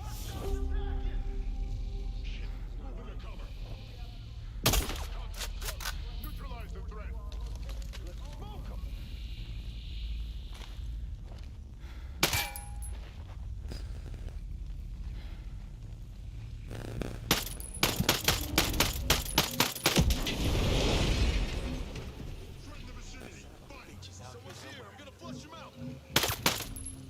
That's it.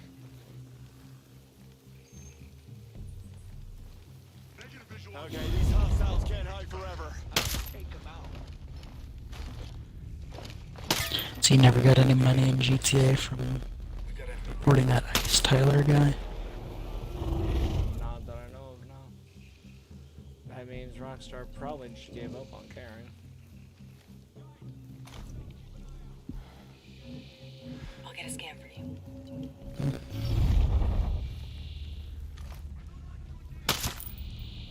That's the stuff. We are To be wildly honest, outnumbered. it's Be careful. mostly like GTA at this point. Them not giving two fucking shits. Enemy activity in our area. Stay low. Stay low. Once again, no one's watching the stream right now. No.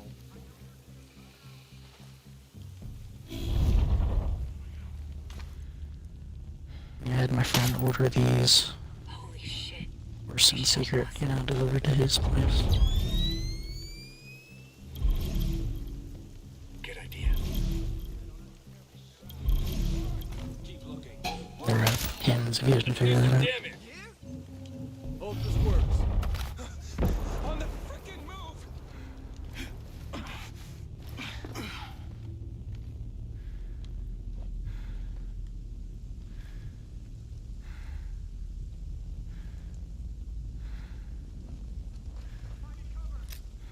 Find him.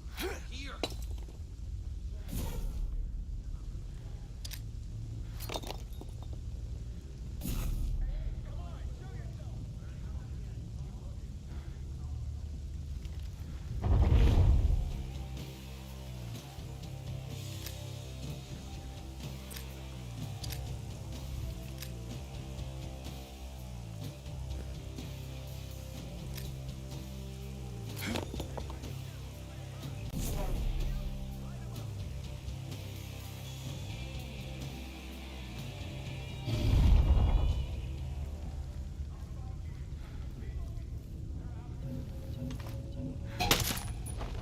One shot, one kill. On the move.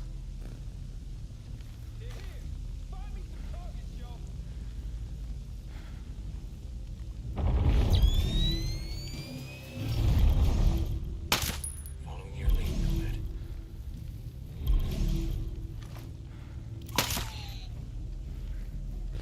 I posted those pictures directly to you on Discord.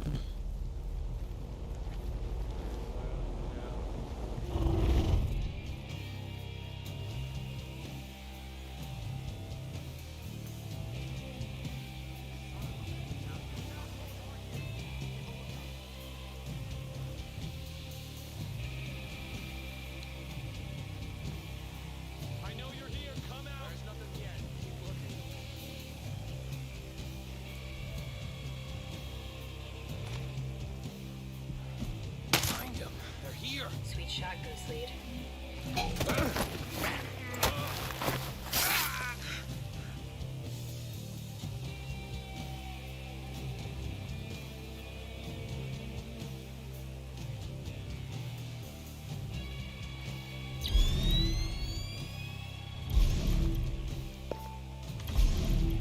Get a clean shot. Roger that. Moving now. I'm the sniper. Ready to shoot. Radio operator locked. Okay, Ghost Lead. We're clear. Rock and roll.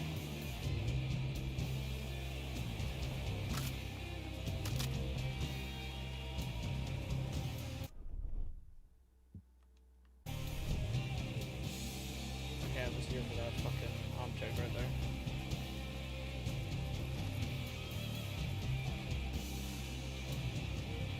Oh, those things. Of course, I couldn't have them delivered here or any shit like that. Do what you want of it. Not like I can wear them anytime soon.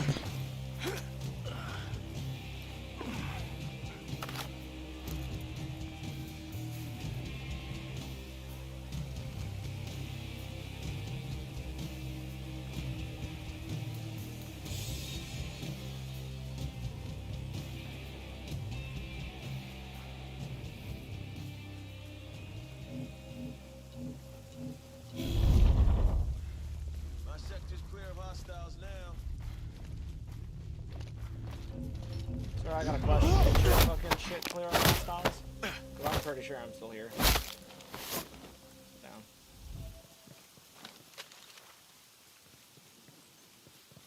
I love when enemies go, oh, it's clear of hostiles. They're not fucking here. And I just come up and grab them and I go, excuse me? Repeat that again. Because I think before you got on, it was me and Magic, and I grabbed one of the spooky Russians, their tactician, which is a person that calls in for units. And I was like, go ahead, motherfuckers, kill your tactician, do it! You won't. I'm sitting there holding their goddamn boss. I was like, go ahead, do it. Kill him.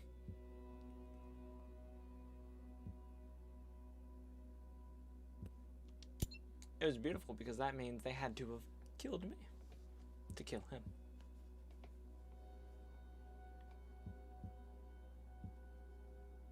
Ah, but it says Gollum Islands Ancient Harbor. It's not Gollum Islands Ancient Harbor. It's just the Ancient Harbor.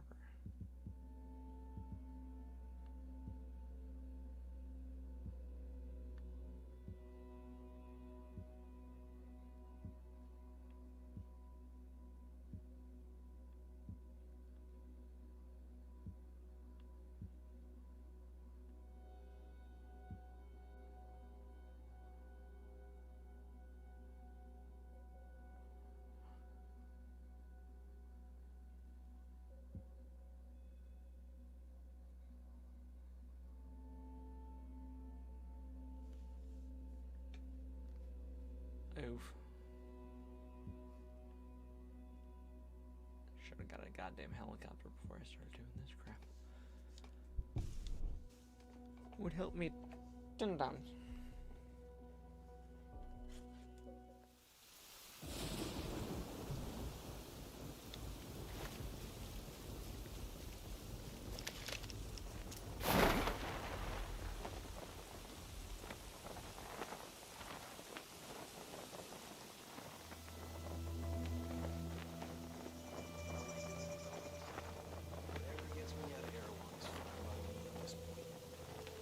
But it was funny to watch Jake fucking react to Halo, even though he did play it before. As we talked about how they did the Master Chief wrong.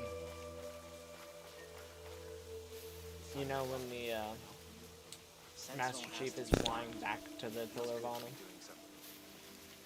And Cortana's like, the Banshee's falling apart, it's not gonna make it. I go, ah, they did him so fucking wrong. I was like, they could have done something better.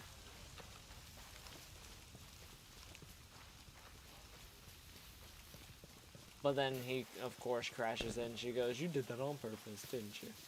And just says not a damn word.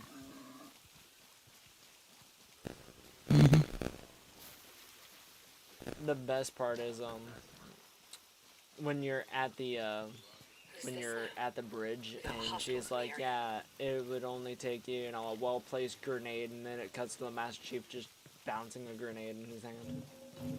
What do you mean elsewhere?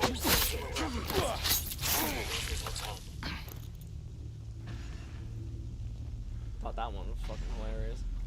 They more than outnumber us. Take care.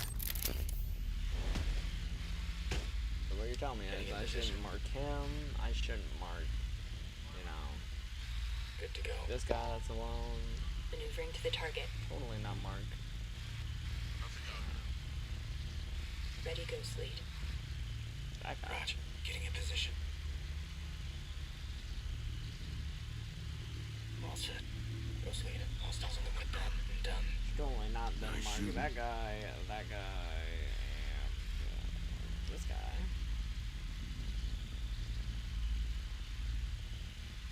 Sorry, not that guy. That guy.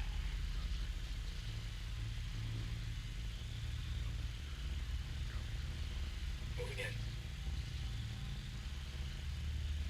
All quiet here. Set here, Copy, boss. no activity. My sights on target. Same here. First moved. Solid work.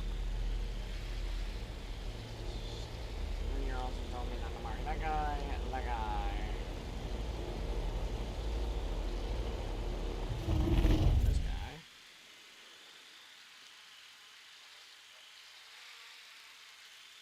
Moving in on hostile. On target. We're set. I'm on the target.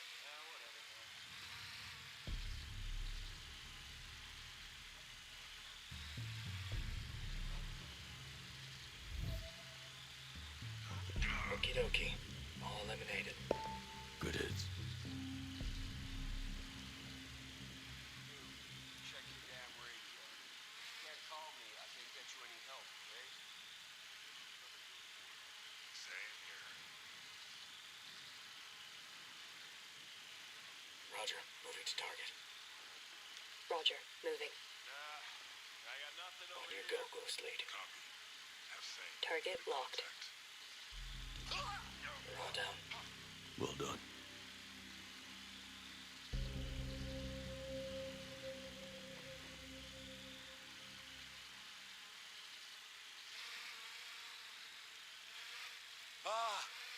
Shit! We got intruders nearby. Maneuvering in position. Set here, boss. We got all of them. Rock and roll.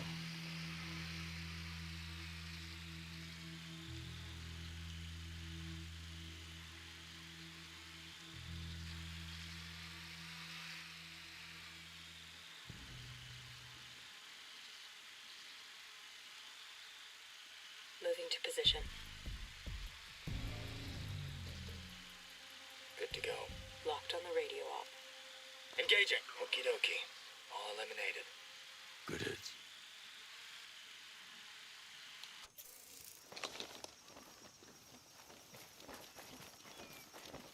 Time to explore the wolf. Been exploring fucking shit. Exploring the goddamn ground.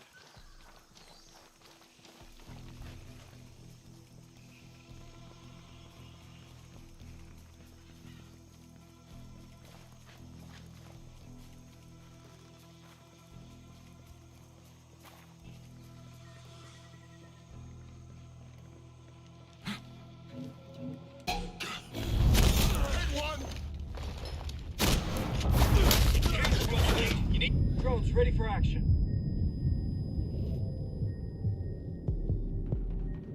Target hit.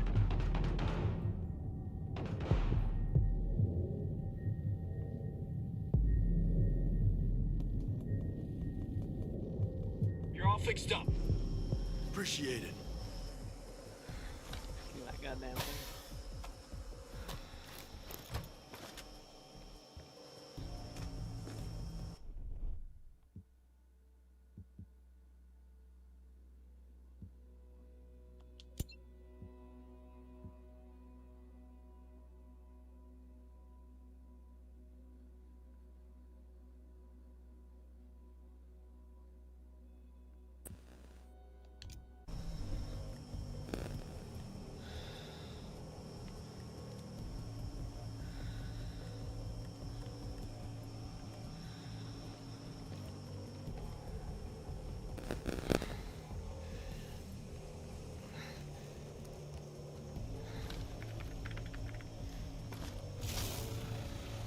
Think we're good?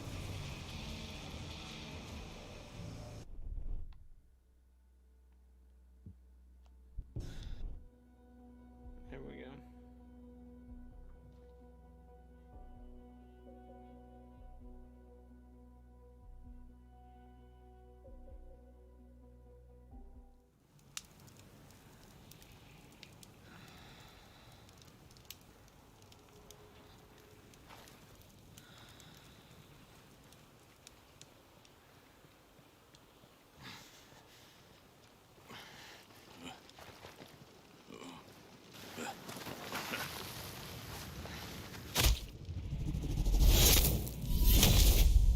Note to self, touch lava, I instantly die.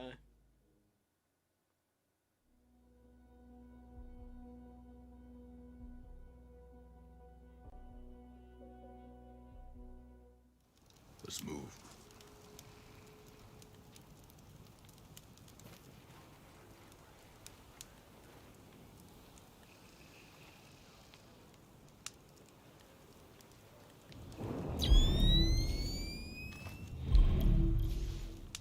Goggles on.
I'll just send a meme to you.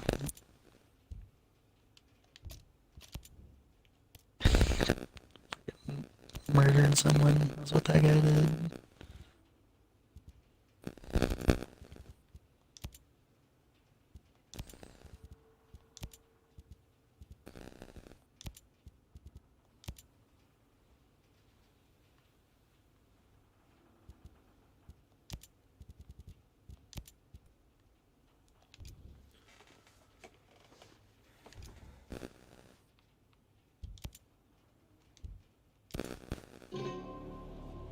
It's the second one I'm posting.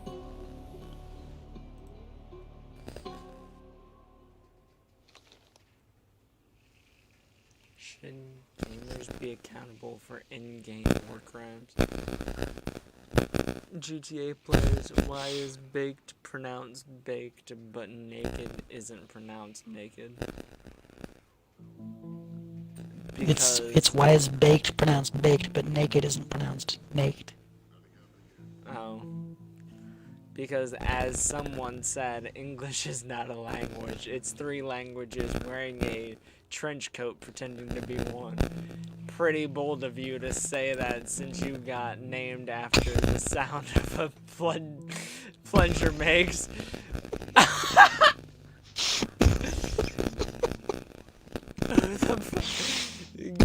Glush.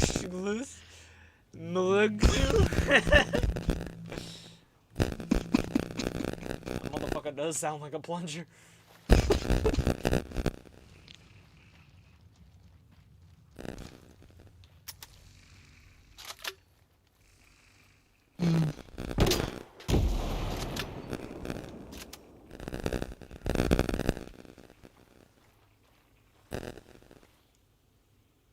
Motherfucker got roasted like the 3rd degree.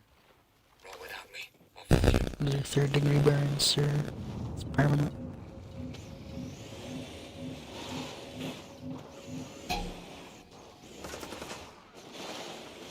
Go. We'll link up later. Combat drone deployed.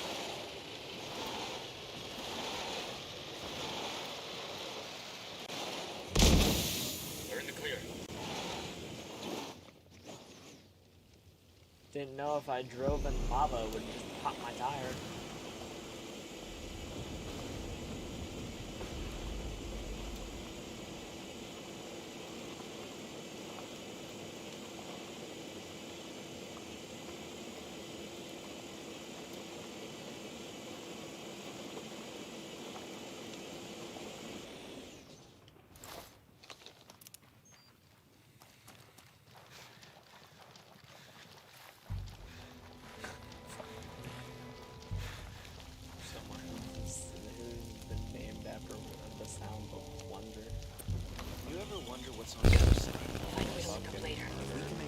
Wasn't killed.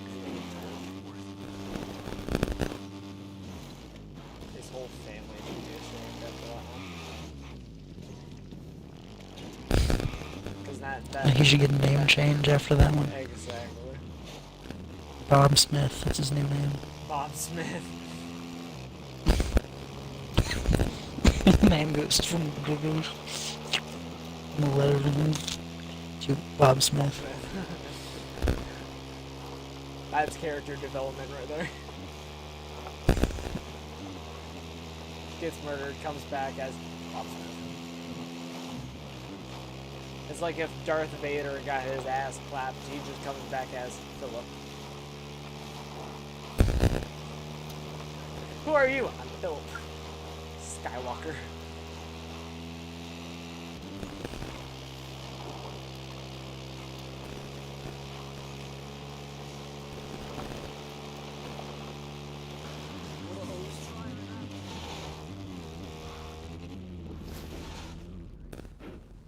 Scanning location.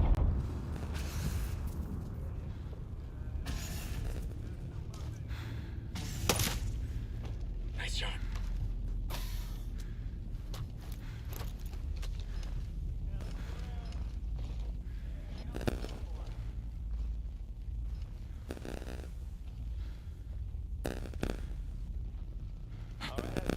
So far, man, I don't see a damn thing.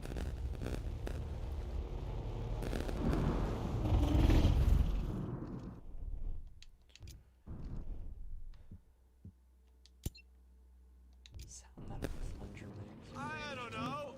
I haven't found anything. Damn it, I guess it was nothing. Outstanding. Get going. I'll find a way to catch up.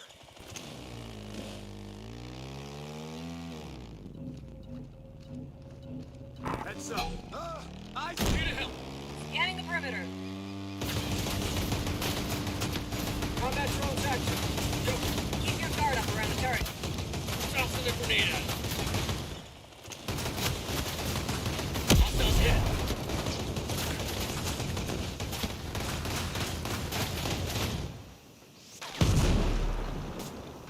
Enemy down.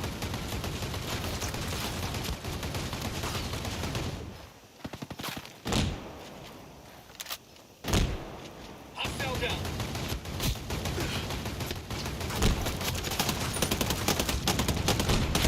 Fading, Ghostly.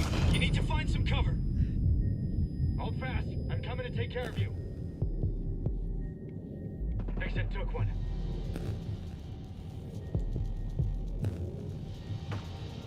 New bad guys coming in hot. Who fucking still, the motherfucker just got his ass. All fixed up. Scan coming your way. Calls for a live one. We have a turret. Bandit, hey. See if I send the meme about sushi. I don't see anything about sushi. You're all better. Thanks. Yeah, I forgot the sushi one. This one.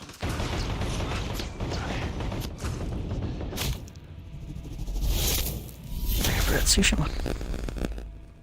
No, I'll post that and then I'll sign up.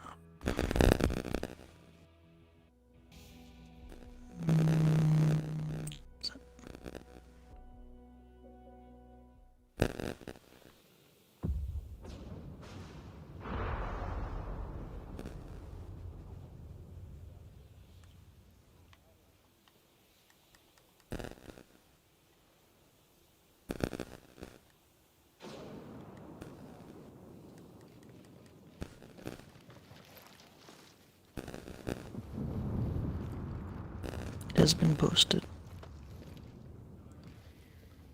Hold up. We got bad guys nearby. I just skipped to the end. What does it say? First, roll some salmon and rice.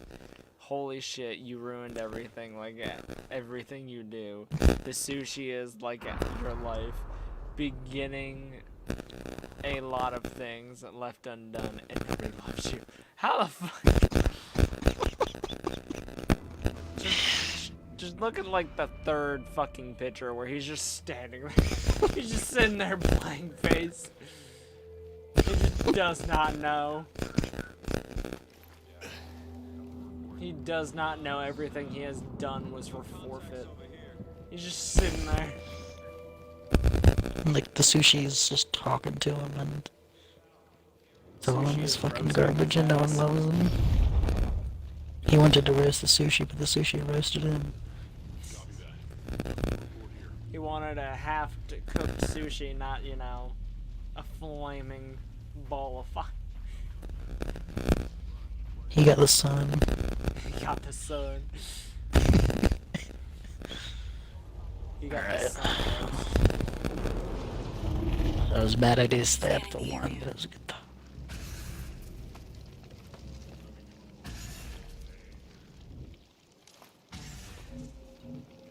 Alright, I'll catch you another time.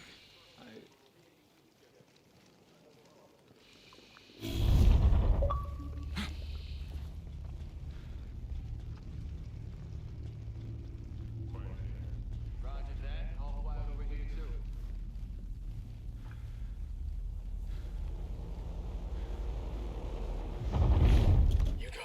I'll catch up.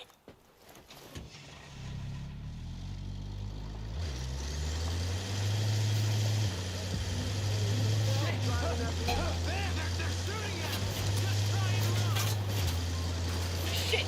Sniper! He's ready! Goes airborne.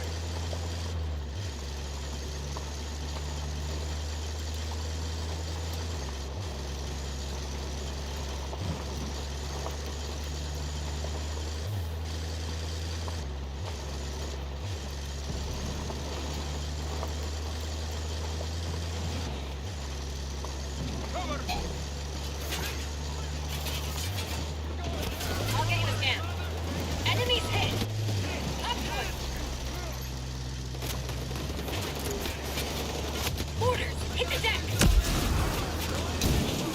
It's gonna explode any minute! Get out! Get your asses some cover before it's too late. Combat zone activated. Time to shut. You're all bashed out there, Excuse man. me? Get your ass to some cover! Hold on. I'll take care of you. We got Fury down. Grenade fired. He's dead. Shit. Fix that sensor. Get him. Let's end this quick. Bleeding out. Mortar fire coming in.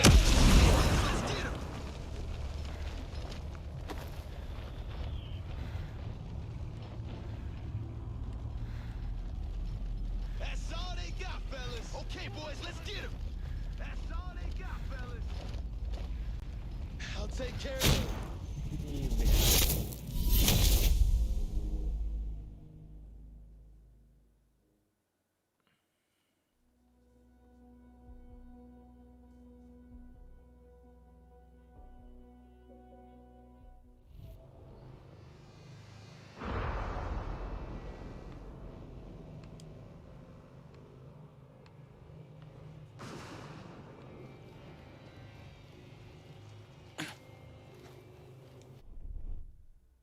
Got company. Stay sharp.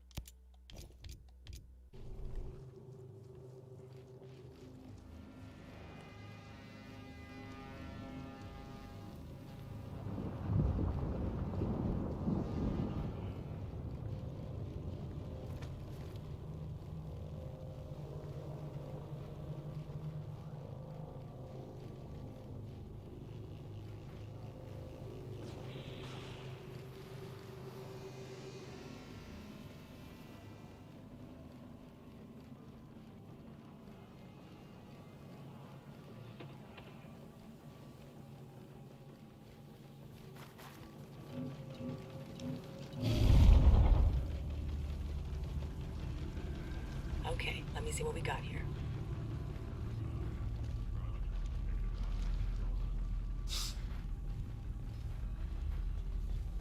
Stay vigilant. Many hostiles on scan.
showing off.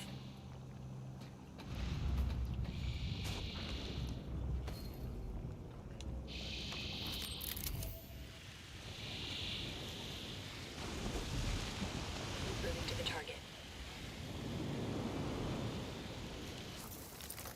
Prepared to fire. Clear. They're gone.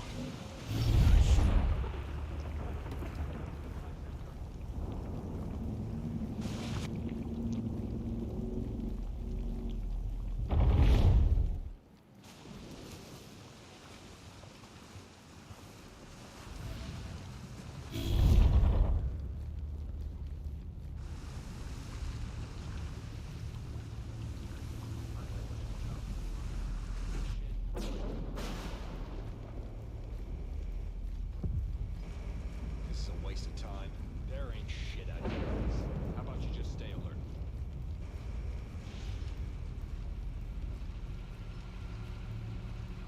Not happening over here, boys.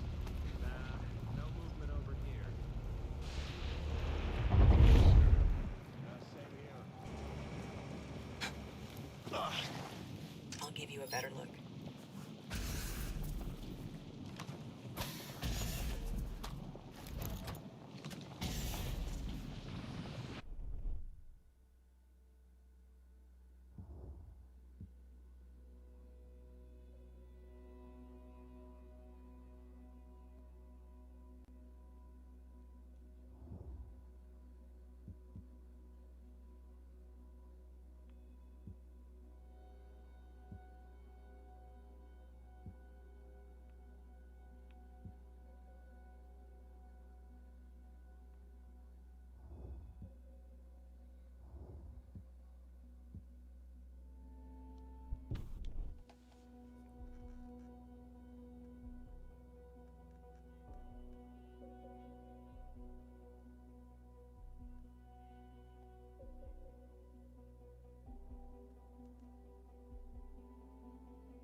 No, it's just the game itself. So, thank you. Well, fuck me. Give me a second.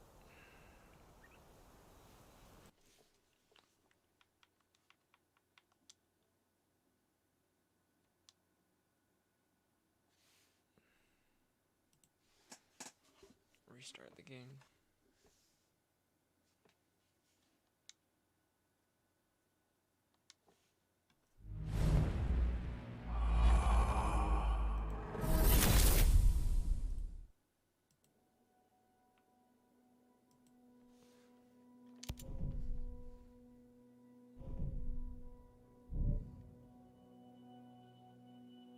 Never mind. Thank you people for watching.